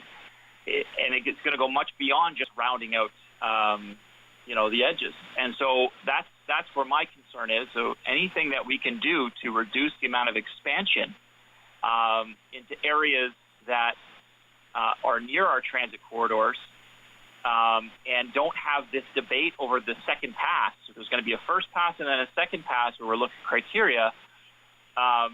Those second pass lands, we should be thinking about the risk much greater in that, and whether the risk to intensification is higher or those second pass lands that don't have good scoring criteria. This motion from Councillor Brockington and Meehan does help a little bit in that. My understanding it would change it by about 200 hectares. So I'm in favor. Thank you. Councillor Eglai? No questions, Mr. Mayor. Councillor Fleury? Aucune question, Mr. Mayor. Councillor Brockington, we'll come back to you to wrap up. Councillor Gower? No questions, Mr. Mayor. Councillor Brockington, to wrap up on your motion, please. Thank you, Your Worship. Colleagues, this is a compromise that is doable, that can be done. Certainly it's more realistic than the first motion proposed, but I'm asking you to give it some serious consideration.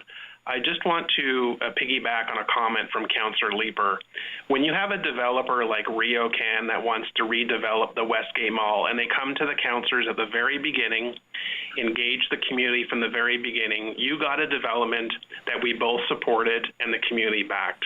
Across the street, Travel Lodge, 5 towers coming in, community engaged, community was listened to, tweaks were made, unsolicited, the community came out to speak in favor of the development. So when you include the community, which is not built in the process, we had someone at committee last week bemoaning the fact that community associations push back because they're not included sooner and they don't have the ability to make changes. And again, if that can be improved, we can get a lot more built and less pushback in this city.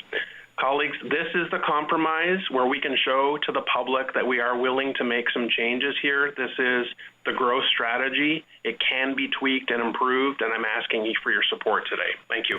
Right, thank you. Colleagues, I'd urge you for the same reasons that we saw the last motion defeated, including the comments from our staff that this is not realistic. And I'd urge you not to support it. The compromise is the balanced option that was put forward that I'm supporting, that offers a balanced approach to development and home building, both inside the urban boundary and slightly outside the urban boundary. So I'm just ask if there's a consensus if we take the same vote as last time. Does anyone wish to change their vote from last time? Otherwise, we'll go through it again, but this might save us a little bit of time. Anyone have, can we then say the same? I'd like the yeas and nays, Mr. Mayor. Okay, all right, let's go. Councillor Tierney. No. Councillor Moffat. No. Councillor Luloff. No. Councillor El Shantiri. No. Councillor DeRuse. No. Councillor King. Yes. Councillor Dudas. No. Councillor Harder. No. Councillor Shirelli. Councillor Deans. Councillor McKenney. Yes. Councillor Leeper.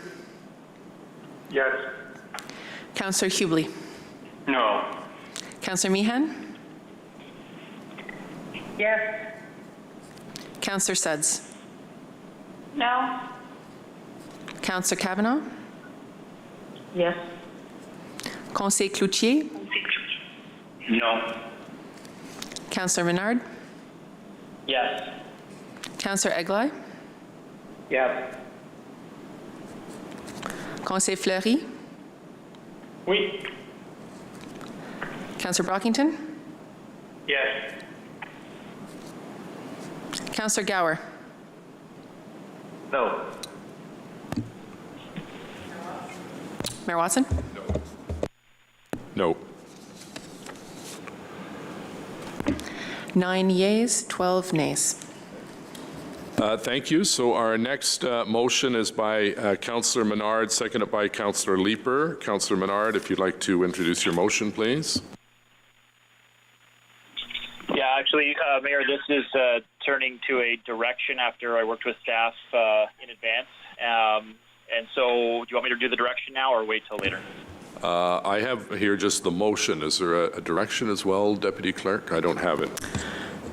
Mr. Mayor, and Councillor Menard may confirm this for you. Councillor Menard has submitted a motion with respect to employment lands, and on the advice of Mr. Mark, if this motion is indeed coming forward, it should be dealt with next. Oh, okay. Thanks very much. That clarifies it, Deputy Clerk. So let me read that one. I thought it was the other one. So this is the official plan growth management strategy that I have in front of me. So you're going to introduce this now? No, that's the one that's changing to a direction. This is the one that says, therefore be it resolved that the recommendation to add between 69 hectares and 369 for employment lands? Yes, that's correct. I'll go through that. But hold on just a second, Councillor. So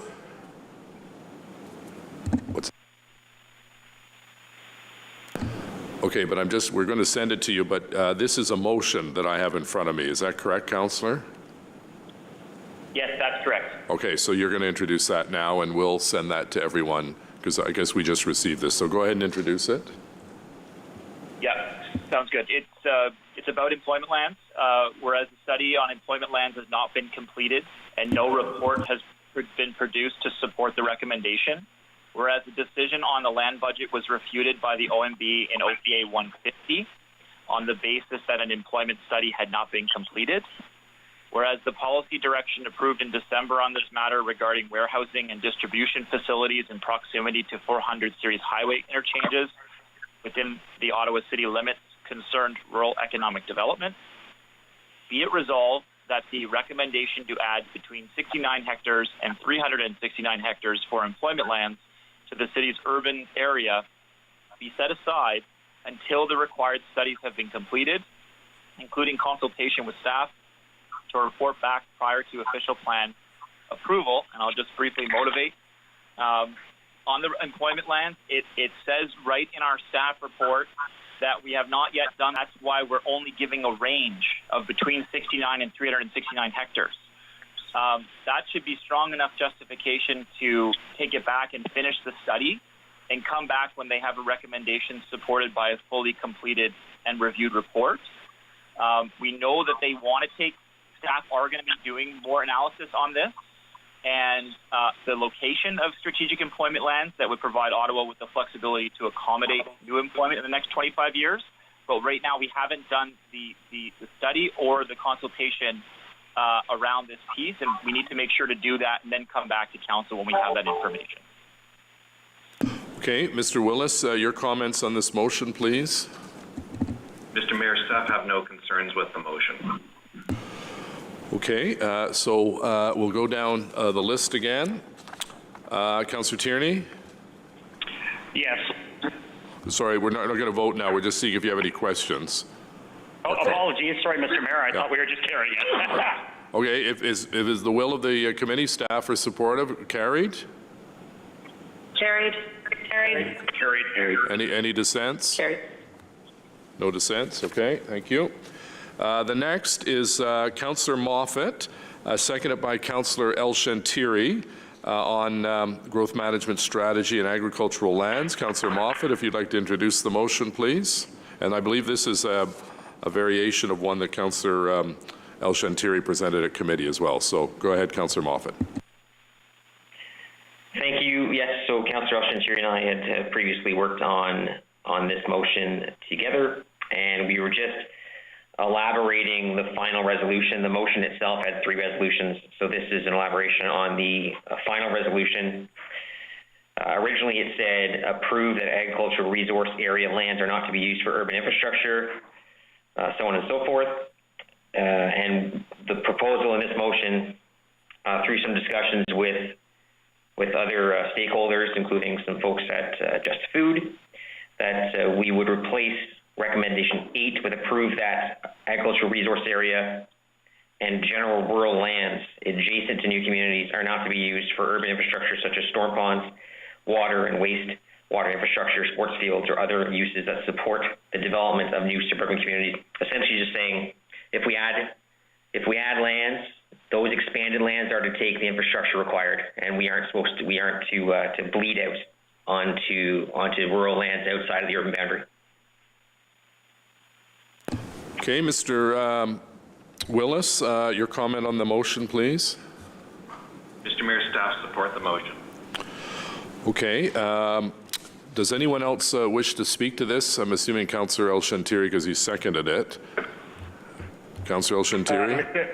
Mr. Mayor, I believe this motion, if it does, it'll reinforce what we present on committee, and I was thankful all committee unanimously support this our motion, and I hope they will support this one as well, because this is just to clarify and strengthen the language of the motion, and that's what our colleagues from Just Food would like us to do, and I think that's a good segue.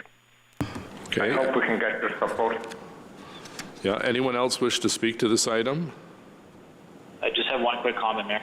Councillor Menard?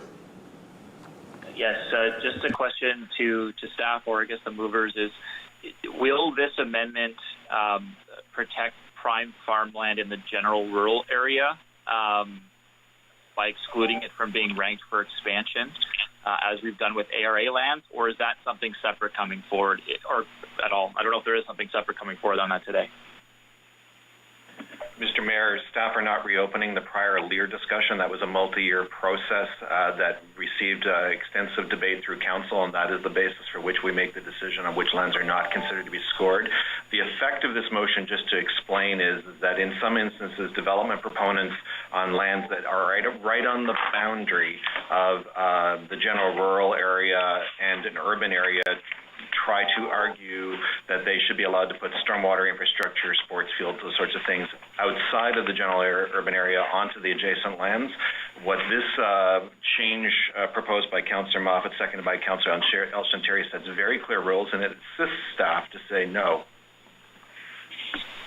Thank you, and I'm in favor of this motion. I guess I'm just raising an issue with some of the other general rural lands that are agricultural lands, and I'm hoping that we see something else later on today. Thanks. Okay, anyone else on the Moffat El-Shantiri motion that wishes to speak? So on the motion, carried? Carried. Okay. Any dissents? Any dissents? Nope. Okay, next is by Councillor Derouz, seconded by Councillor El-Shantiri.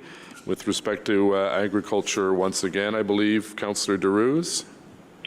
Thank you, Mr. Mayor. This is just a technical motion. The motion has been passed at committee. We just, talking with staff, they accepted the word. All we're doing with this, we're protecting, of course, the aggregate land around 200 meters for bedrocks and 200 meters for sand and gravel resources, and we remove unless the landowner can provide evidence by qualified subject matter expert that the resources will be exhausted. So the motion is just technical, and we remove a little line at the end, and it was supported by staff. Okay, Mr. Willis, staff's comment on the Derouz El-Shantiri motion. Mr. Mayor, staff support it. We think it's an improvement on the original motion and far more practical to do in the timeline of the official plan. Okay, thank you. Does anyone wish to speak on the Derouz El-Shantiri motion? So on the motion, carried? Carried. Adopté. Any dissents? Okay, next is a motion by Councillor Sudds, seconded by Councillor McKenney. Councillor Sudds, if you'd like to introduce the motion, please. Sure, thank you, Mayor. This is actually building on and really just a very small modification in wording to a motion that Councillor Moffat brought forward at committee and that passed at committee. So I don't think it needs a ton of explanation. However, it essentially is changing, I'm going to say 4 words. So in the therefore be it resolved, I have changed tangible public benefits to be council approved and defined public benefits. The logic there really is just tightening up the language to ensure that any disposal of private interest is tied to some discussion that will go through council approving and defining what those public benefits will be, making sure that we have a chance to have that discussion. Okay, Councillor McKenney is the seconder. Any comments? Yes, thanks, Mr. Mayor, and thanks to Councillor Suggs and Councillor Moffat. I understand the intent of Councillor Moffat's motion, and I supported it. Certainly in principle, we need to get moving on the city-owned lands near transit station, and this hopefully will push us in that direction so that we do start to see affordable housing and housing that meets everyone's needs at our transit areas. My concern was just that, the benefits would come back to us. We would be able to see what that looked like to ensure that we were, in fact, getting as much affordability, as much amenity space, as much green space as possible with any decision we made around those lands. So thank you to both Councillor Moffat and Councillor Suggs. Does anyone else wish to speak to this amendment? Mr. Mayor, simply, this is Councillor Fleury. Okay, go ahead. Simply want to clarify that is the intent to have the policy discussions around city land at the CPS Housing and Homelessness report? Mr. Willis? Excuse me, Mr. Mayor, I didn't hear the councillor's question clearly. Can he please repeat it? Yes, absolutely. Sorry, I meant to ask if there's a report coming to CPS Committee on Housing and Homelessness, I believe in June, wondering if as part of that report, that's where the appropriate policy discussions for public land in terms of housing and efforts is to be had. Mr. Mayor, various committees would have involvement in this, but in discussions with my colleague, Ms. Gray, it's appropriate that Council talks about the policy intent with the Housing and Homelessness Plan, and should implementation be required by any other standing committee, it will be dealt with at that point. But the Councilor's right. That's probably the best place to have a conversation about this as we go. Thanks for clarifying. Mr. Mayor, Councillor Duda. Yes, go ahead, Councillor. I support this, and I supported the original motion as well. For my own clarification, public benefits is a very broad interpretation and can be defined different ways. Housing is 100%, and affordable housing is 100% one of those options, but I'm assuming economic opportunities, job growth, I'm just trying to understand what would be brought back to council so that we could make an educated decision on what is the best fit for these particular spots. And it's not, politically driven. It's more so on fact-based and what's the best for that particular spot and to get the most benefit out of that development. Can I comment on that, Councillor Suggs here? I think the intention here in tightening this language around council approved and defined public benefits is that we then have an opportunity to have this discussion, Councillor Dudas, as you've alluded, as to making sure that we really crisply define what those public benefits will be in this moving forward, because I think we all have a vested interest in that discussion. So that's part of why I'm asking for that language to be tightened. No, and I'm glad to hear that, and I appreciate that. I think that each spot is very unique, and some spots are more amenable to different public benefits than others. And I think that just as a council, having maybe best practices in front of us when we're making those decisions or recommendations from staff are also appreciated.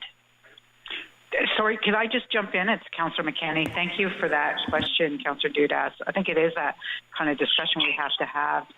But we also have to go back to the March 2019 report on city-owned lands in and around our transit areas to understand what we're building on and what this motion is actually building on. So I'll just leave that. I just don't want to leave any. I just don't want to leave it out there that this has become wide open again. We have already made a decision on the lands on how we're moving forward. It's not specific, of course, but we are looking at affordability and affordable housing, but certainly welcome all discussions that add to that affordability. Thank you. Perfect. Thank you for the clarification. I will be supporting this. Okay, thank you, Councillor Dudas. Anyone else wish to speak to the motion? Carried. Adopté? Carried. Any dissents? Any dissents? Okay, excuse me. The next one is by Councillor Fleury, seconded by Councillor Harper. Councillor Fleury, if you'd like to introduce the motion, please. Yes, thank you, Mr. Mayor. Whereas to achieve the intensification targets will mean massive changes in communities within the Greenbelt.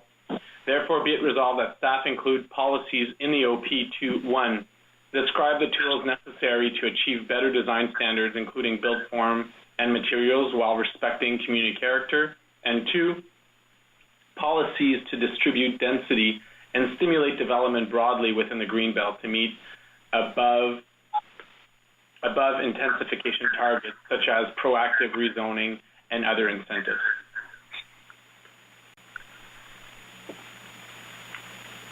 Concludes the motion, Mr. Mayor. Okay. Does anyone wish to speak to the motion? Councillor Harper is the seconder. Any comment? No, sir. Councillor Dudas, I have one point of clarification. Yep. Go ahead. Would this include the 2 communities, Blackburn Hamlet and Bell's Corners, that also reside within the Greenbelt? Mr. Mayor, yes, it would.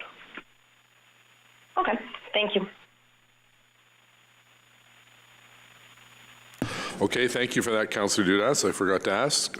Anyone else have a question on the Fleury-Harper motion? On the motion, carried? Carried. Carried. Any dissents? No? Okay. Next is a motion by myself, by Councillor Eglai, seconded by myself. Councillor Eglai. Yes, thank you, Mr. Mayor.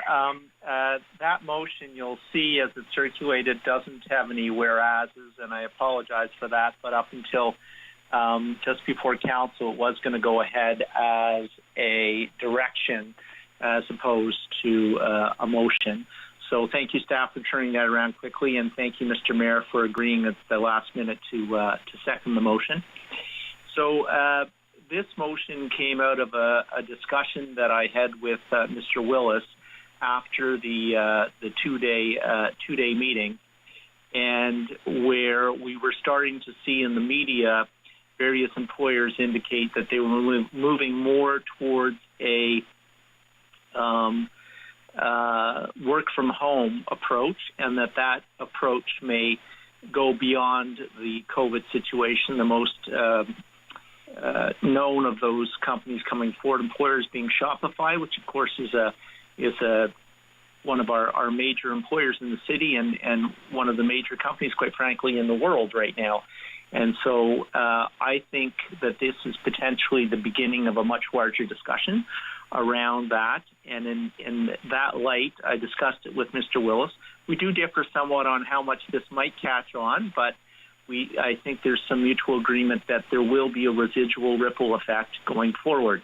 So this motion says that city staff should keep an eye on that potential trend and keep an eye on our inventory of office and commercial buildings and adjacent parking lots to find and look for ways to facilitate their development prior to us reaching out to what I'll call the new lands, assuming that the recommendation on the overall report is approved as it currently is. So we would just say there is potentially a new opportunity out there. It may even be over time become a low-hanging fruit as commercial building owners and landlords see their vacancy rates go up and their occupancy rates go down. Wanting to repurpose the land would open up existing properties within our current boundary. And I thank Mr. Willis for his help in this and for the full and frank discussions we had around this possibility. So I would ask all of you to please support this as an option going forward that would would hold back when we do, and if we do have to go out to some of those newer lands that may well be approved later today. Thank you. Okay, thank you. And Mr. Willis, you're okay with this motion, not direction? Mr. Mayor, the councillor has very kindly acknowledged that we don't agree on the trajectory on this. I'm the optimist in the discussion about our economic recovery, but staff have no problems with the motion. It's an appropriate thing to track, and we support including this in the plan. Okay. Does anyone have? Mr. Mayor, just a quick point of clarification. I'm not a pessimist about our recovery. I just think it may take a somewhat different format. That's all. Okay. Anyone else have a question or comment on the Egli-Watson motion? I do. Mr. Mayor. Sorry. One person. Brockington. We'll do alphabetically. B. Brockington. Councillor, go ahead. Thank you, Mr. Mayor. Just on reporting statistics back to either planning committee or council, how does staff envision we will be provided a report on what office vacancy is like and any type of movement at all to, I understand you have to make some amendments here to within the official plan, but any movement to convert from office to residential, how will we get that information going forward? So, Mr. Mayor, just quickly, in our new official plan, we do always intended, even before the current pandemic happened, to make it easier for certain types of uses in appropriately mixed-use areas to do conversions, and we do believe that that's an appropriate way for our plan to evolve. We report not necessarily every year, but most years on the office vacancy rates in our economic profile reports, and as part of our uptake. And I've been working with the economic development team. We haven't figured exactly which report we'll put it in, but we will be tracking this. The information is available. And the point that the councillor Egli and I discussed is we see a significant difference in the typical vacancy you need for a healthy turnover in an office supply market. We would try to amp up our efforts to promote conversion in that scenario. Thank you. Anyone else on the motion? Councillor Luloff? Just a quick question, staff.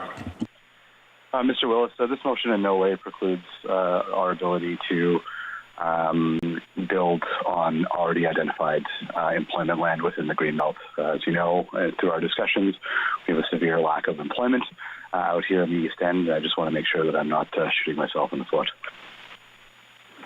Mr. Mayor, we would not want to undermine the efforts, particularly in the East End, where we have a shortage of employment opportunities for people who live there. Staff will take that into consideration in the way we frame the policies that are contemplated by this motion. Thank you very much. Mayor, Councillor Gower, and then Leeper. Thank you, Mr. Mayor. A question for staff. The motion references community design plans as the procedural or planning mechanism. Would it be more appropriate to have that as secondary plans? I thought that community design plans were not going to have the same stature going forward in the new official plan as they do now. Mr. Mayor, we are changing the nomenclature, and actually Councillor Gower is correct that if Councillor Egli is willing to take it as a friendly amendment, staff agree that secondary plan is a better word. All right, Councillor Egli, are you comfortable with that? Well, Councillor Gower, so sure. No problem at all. All right. Thank you. Councillor Gower? Thank you. Thank you very much. Councillor Leeper? Thanks, and this raises something I've been looking for an update on for a little while.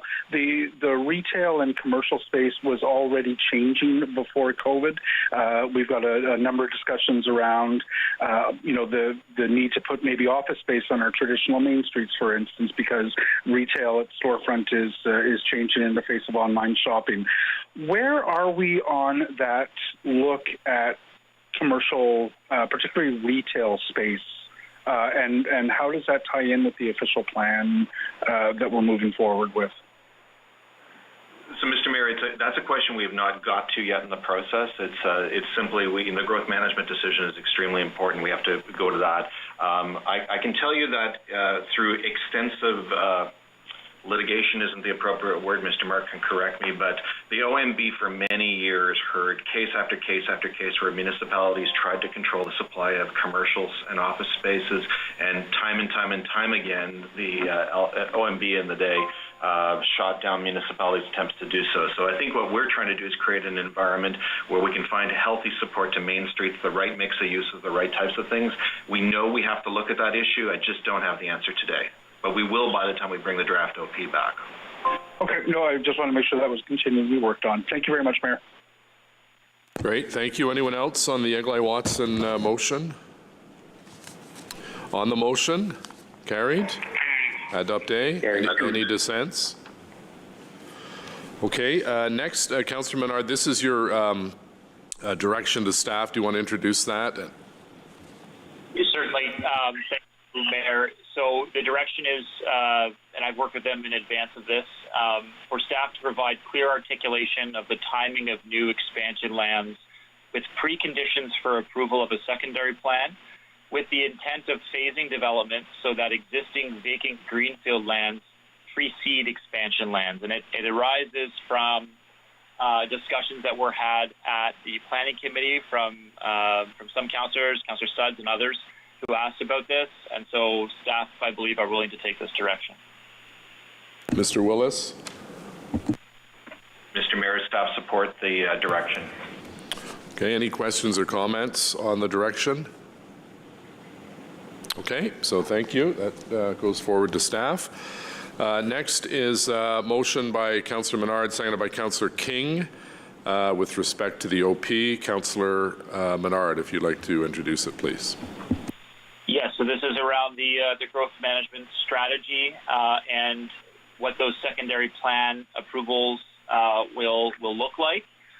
I'll read the whereas clauses. Whereas the new OP growth management strategy details the growth strategies that would inform the new official plan and guide development and growth in Ottawa until 2046, whereas the joint committees of planning and ARAC recommended approval of the balanced scenario, which included an urban expansion of residential land to the urban boundary, whereas a secondary plan is required for more detailed planning of new greenfield communities, and whereas in an effort to ensure transit is available within a new community as soon as possible, and whereas the secondary plan provides more detailed information for a GHG emissions assessment, therefore be it resolved that Council directs staff to include policies within the new official plan requiring the following to be addressed within the subject secondary plan for a new community prior to its approval. Number one, confirmation that transit funding to build the concept network in the area subject to the secondary plan is secured. And two, a GHG emissions assessment is completed as part of the secondary plan. And we've spoken at length, Councillor Gower and others, around the transit piece. And the GHG emissions piece is another one that I think is important to look at, and staff have, my understanding is staff support this motion. Okay, Mr. Willis, your comment, please. Mr. Mayor, staff support the motion. Okay, thank you. Councillor King is the seconder. Would you like to comment? Yes, I'm definitely supportive because I do believe that we need to have informed decision-making, more information, more data, especially around transit and around greenhouse gas emissions in these communities, in these new communities, will be key for policy making and for making the big decisions. So I am supportive. Okay, anyone else wish to speak to the item? On the motion, carried? Carried. Carried. Adopté. Any dissents? Any dissents? Oh. Okay. The final motion that I have is by Councillor Menard and McKenney. Councillor Menard, if you'd like to introduce your motion, please. Yes, thanks. Thank you, Mayor. This has to do with allowing, whatever we approve today will go forward. But the motion has to do with allowing staff to conduct further analysis on different considerations and report back to the joint committees of planning and ARAC when the draft official plan is tabled, with an analysis and recommendations on considerations with a view to reducing the corresponding urban residential land requirements and the size of the urban boundary expansion. And the reason I'm putting it forward is that throughout the report that staff put together, there are some areas that could potentially be looked at in terms of higher density. One of the big ones is new expansion lands that exist already that haven't been developed on, where there's no plan on those lands. I believe it's 9 of the 20 parcels that are left, and Mr. Fu can correct me if I'm wrong there. And also looking at an effort to avoid more costly lands being added to the urban boundary and leapfrogging our ag areas into other areas that are beyond where we want to be building. So this would allow staff to come back and say there's potentially, when you look at the maps, there's potentially areas here where you can round out the corners, but that we don't necessarily want to be leapfrogging those others to build land that's going to be expensive for us and potentially take up other lands we don't want taken up in terms of not being close to transit. The big piece here is looking at existing greenfield lands to a higher overall dwelling unit per hectare. So I'm hopeful there's support for this motion. It just gives staff a little more leeway to come back to us on those pieces. Okay, so Mr. Willis, my understanding is staff do not support this. Can you comment? Mr. Mayor, that's correct. I will start. Mr. Fu may add to this. Staff already did look at increased density targets for all remaining lands that are within the current official plan that are undeveloped. That was part of our calculations already, and we were aggressive in raising those numbers. Plans that already have approvals through secondary plans or draft plans of subdivision, we do not believe it's feasible to increase those density rates without the applicants actually asking for it, because we would not succeed in trying to retroactively change them, and Mr. Mark may advise on that, but that's a retroactive change to an approval which we don't believe would be sustained. Mr. Mark? Mr. Mayor, I would agree with the General Manager. Okay, we heard from staff this is not necessary, and it's a duplication in many respects, so I would encourage people not to support this motion. I don't know if we want to go down the list. Does anyone wish to speak to this? Mr. Mayor, I have a quick question for staff. It's Councillor Eglise. Okay. Mr. Willis, you've indicated that your concern with it is that this work was carried out already. And I apologize if I've missed this, not sitting on the planning committee or on ARAC, but has that work and analysis and the, sort of the raw data behind it, has that been shared with committee members? Mr. Mayor, the information on the increased density projections were part of the calculations in document 2 that was the background to the original staff report. Is there anything further to answer Councillor Menard's concerns? Is there anything further that could be shared? Any rough work? You know where I'm going with this. Was what you shared a consolidation, if you will, or was it the bulk of the work? And if not the bulk of the work, can that be shared in some format? Mr. Mayor, just 2 answers to this question. One is that in looking at the vacant residential land that is left that does not have approvals on it, we increased the density estimate for those areas above and beyond anything that has been approved so far. So we are having higher expectations. That was part of the calculations when we calculated the remaining land we need to meet our future growth to 2046. That's the raw answer. The other point I want to reiterate is the point Mr. Hertwire made earlier, which is there is nothing stopping us on any application that's still in progress that is not yet approved to seek additional further density in the development, and we would have rights to do that, particularly with a new official plan with language is seeking that. And what that would have the effect is it would conserve our land supply as we go and probably slow down the necessary uptake as we go through the process. And ultimately, council can meter that out in the approvals of future secondary plans. Very, very quick follow-up, Mr. Willis. You indicate there's nothing stopping you from going after the increased density, but is there a trigger of some sort that would start that request, if you will? Mr. Mayor, what would prompt staff to go down that road, I guess is what I'm saying. Mr. Mayor, if someone came with an application today, we would have to judge them against the official plan that's in effect today. So we would not be on strong standing to try to achieve targets that are not part of our current official plan. So what staff recommend is that in the new official plan policy language where we set those higher targets, we set a policy environment that once approved by the Minister of Municipal Affairs gives us the ammunition we need to seek those higher densities. Okay, no, thanks for that. That's very helpful. Okay, thank you, Councillor Eglin. Anyone else? Mr. Mayor, it's Councillor McKenney. I have a question as well. Councillor McKenney, go ahead. Thank you. Just to staff, would this not, though, allow us to consider, if we move forward today with expanding the boundary, would this not give us the what we need to consider how we would stop leapfrogging? I mean, I'll say this, we continue to use the rationale that, we have to go beyond our boundary because people move out to places like Arnprior, Kemptville. But the reality is that, the farther we move out our boundary, the more roads we build and expand to get our residents back and forth, the closer we get to those municipalities, and it actually makes it easier for people to live outside the city, not pay property taxes to us, and to come in. I think the rationale is actually backwards that the development industry and sometimes staff use.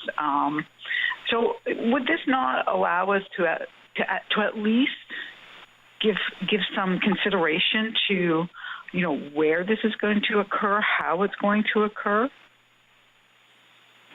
Mr. Willis? Mr. Mayor, the next step of the official plan process is going to show where it's going to occur, how it's going to occur, what are the phasing policies, how do we manage this through future secondary plans. That's part of what we would be bringing back to council in the next part.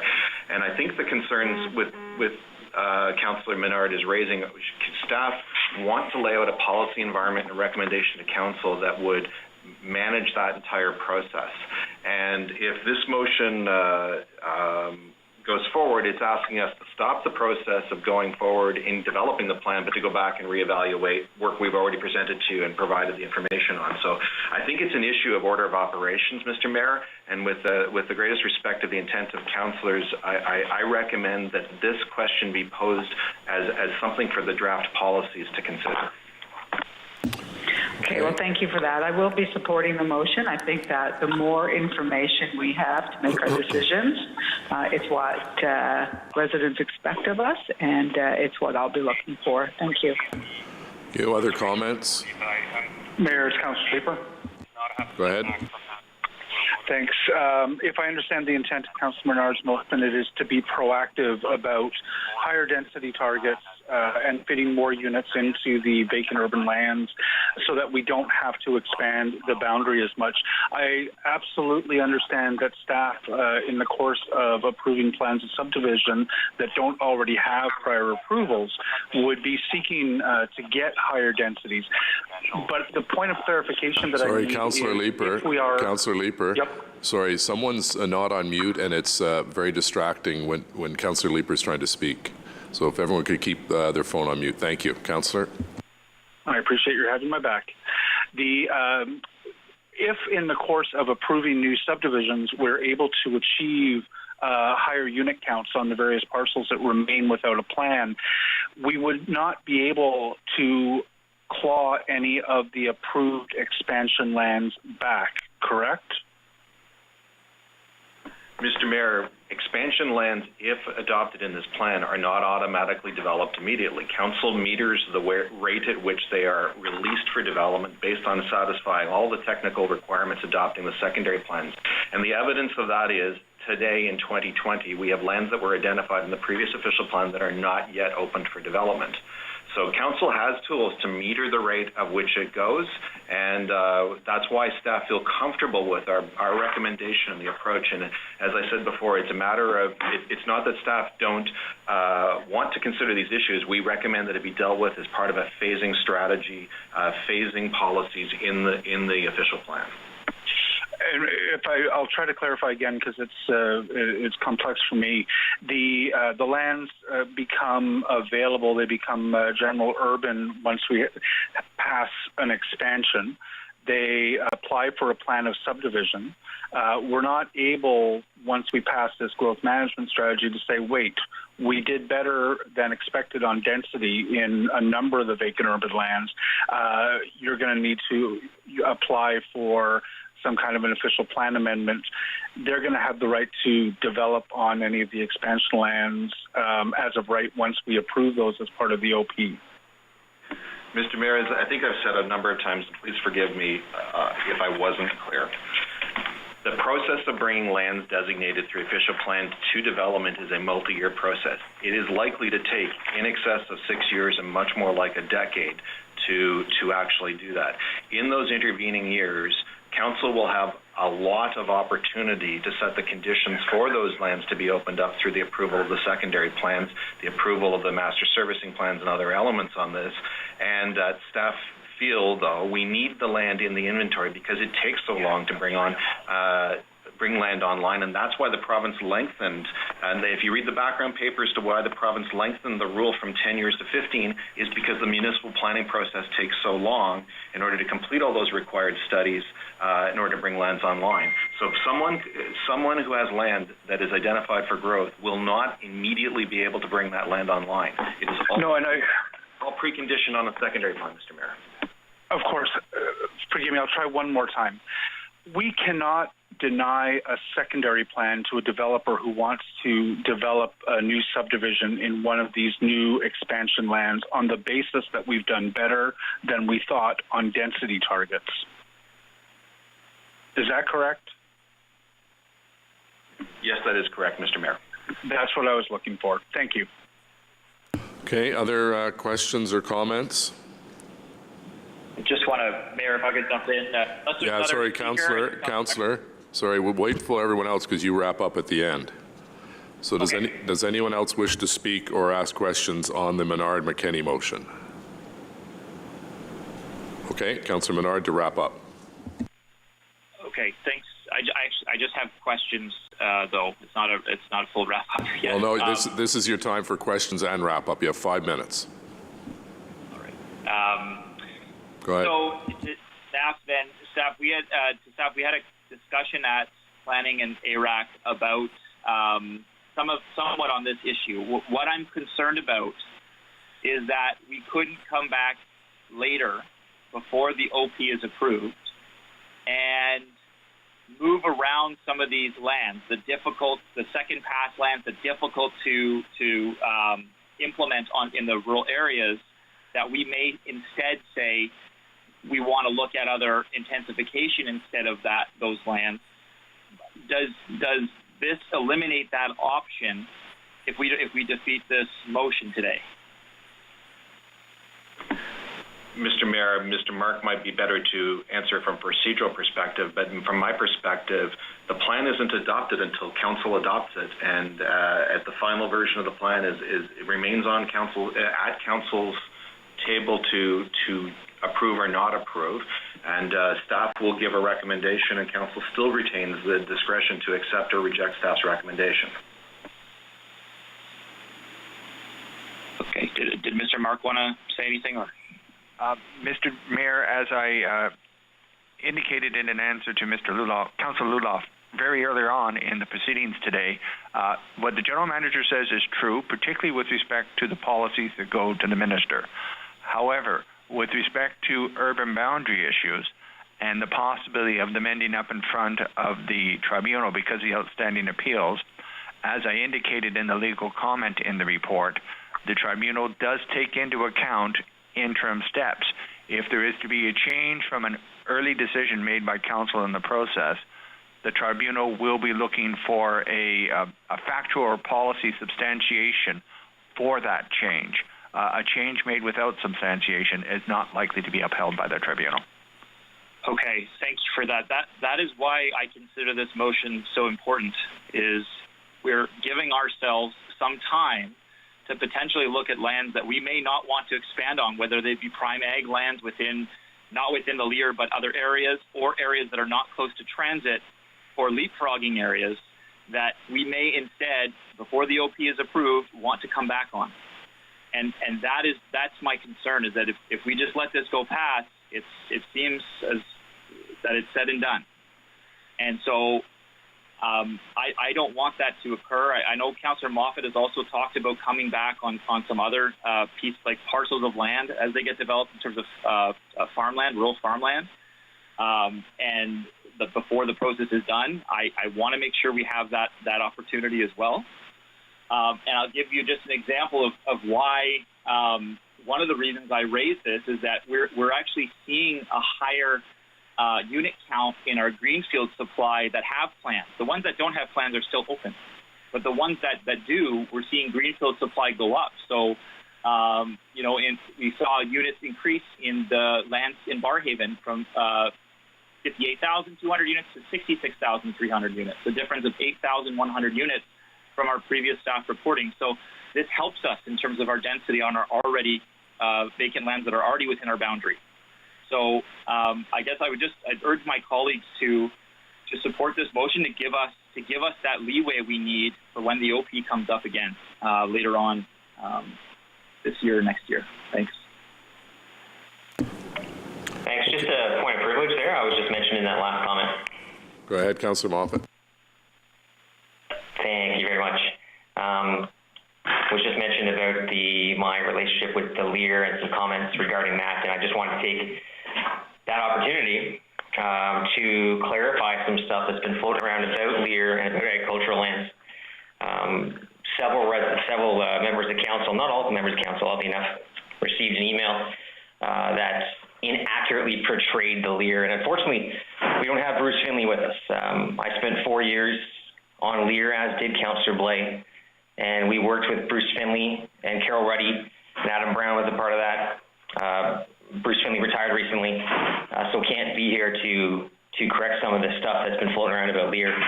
One of the things was on the 250 hectare parcels and the notion that only industrial farms of over 250 hectare parcels are protected. That's erroneous. If you actually look, it's very easy to do. It's actually incredibly simple. Geo-Ottawa lets you do it all. You can impose the urban boundary, you can impose the LEAR scores, and you can impose the agricultural resource area. You can see what we're talking about. You can actually map what the motion on agricultural lands protects. It's very, very simple. And then you can even go to our LEAR report ourselves. We have two documents. One explains the scoring. The scoring process actually goes further than the old 1997 Ottawa Carleton LEAR. We actually grade Class 4 lands higher than they used to. So we grade Class 4 lands as though they graded Class 3 lands. So we're actually taking more lands into our LEAR consideration that aren't 1, 2, and 3 than previously done. We also go we go a heavier percentage on the soil's quality, and we look at all other influences too. So it's relationship to agricultural in the area as well. So we look at those impacts, and we also make sure to discount non-agricultural impacts so that they don't impact agricultural. So to make sure that agricultural lands are the primary impact of all those, the primary scoring figure on all those pieces of land. The second document on that is actually about a 350-page document, and we score every single parcel. So any parcel over 1 hectare gets scored all the way through the rural area, and that's general rural land and that's agricultural resource area land. So you can look at all that. It's all available publicly. You can see the scoring of every single parcel of land, so that when you get to the next phase of this, you have all that information in front of you. You'll be able to go and juxtapose any land inclusion consideration up against our own mapping, up against our agricultural resource area, up against our LEAR, and you'll be able to get the scores for those individual parcels yourself. We have them all categorized, and they're all available online, either through the City of Ottawa website or through the Geo-Ottawa mapping program. And I think I would encourage everyone to look at that. It gives you a much better indication of what we're talking about, more so than any delegation can in a few words. Okay. That's it. Thank you. So any other comments on the Menard-McKenney? Mr. Nate. Councillor El-Shantiri? Shots for A's and A's, Mr. Mayor. We're going to have yeas and nays. I just wanted to offer my opinion on this. I think Councillor Moffat gave us a very good summary and knows the agricultural land issue like no one else. He and Councillor Deroux and and El Shantiri have been very solid on this, and I appreciate their input. We've been told by staff. Mr. Mayor, Councillor Menard, sorry, I want to pull the motion for now and provide direction to Mr. Willis. Well, yeah, you can't, if this council doesn't support the direction, Mr. Willis, what kind of direction? I don't want us to get into a situation where we start replacing motions that we know are going to fail with a direction that tries to accomplish the same thing by going through the back door. So what's the direction? That's not my intent. What's your direction, Councillor Menard? My direction is to Mr. Willis to take the considerations that we've provided in this motion back, so that we're not restricting ourselves moving forward. So, in terms of us not being able to come back with Mr. Sorry, can you mute your mic, Mayor? In terms of what Mr. Mark has indicated to us, I don't believe Council wants to handcuff itself at this point. And so my direction or assistance I'm looking for from Mr. Willis is that we don't do that and have that ability. So, Mr. Willis, I want your assessment. I don't want to burden you with more work and duplicating efforts. If you're not comfortable with the direction, let us know. If you are, let us know. Mr. Mayor, it's difficult because I'm trying to understand what the councillor is trying to accomplish with the wording of the motion or direction, and this is difficult because there's a number of different things in here, and there's just difference between the whereases and the be it resolved. If Councillor Menard's, if the councillor wishes staff to go look at how policies to increase the density levels on undeveloped parcels could assist in more rapidly achieving our targets, and that is something we could work with. All right, so why don't we because we're going to go down the list and have everyone have their 5-minute speech. In the interim, because you're near the end of the list, Councillor, why don't you send a draft direction to Mr. Willis and see if he's comfortable with it, and then by the time you get to your talking points, you can then bring that forward. Because I don't think we'll do it right now. Okay. Okay, so that's withdrawn, and we now are going back to, this is where members of council have an opportunity to speak about the motion, or rather the report as amended, and Councillor Tierney is the first on the list. If you don't wish to speak, obviously you just say pass and we'll move forward. And Councillor DeRuse is going to take the chair for a few moments. So Councillor Tierney, the floor is yours. 5 minutes on the official plan report from the Joint Committee as amended. You also want to include... Sorry. Yeah, I apologize. I'm to have the chair and the vice speak for, or the co-chair. So Councillor Harper, El Shantiri, and Councillor Moore. Thank you, Mr. Mayor. Thank you. Have the floor, Ms. Yes, Chair Harper. Oh, I forgot. Mr. Right. Joint planning did ultimately the strategy. Population will need to know what to and for our we need more and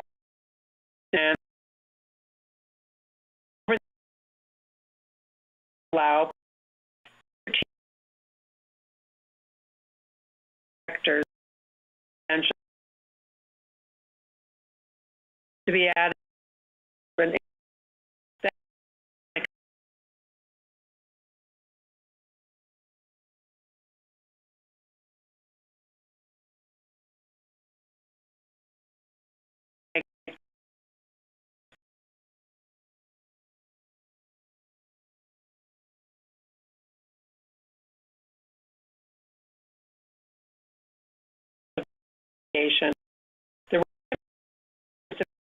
is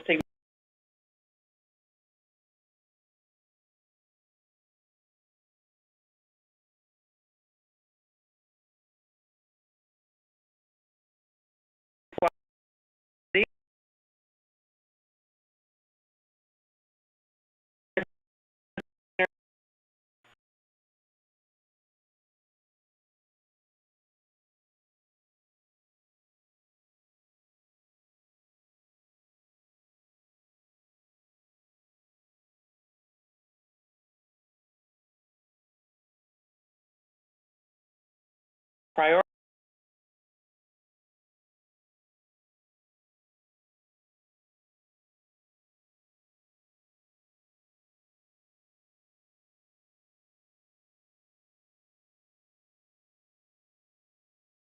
Plan.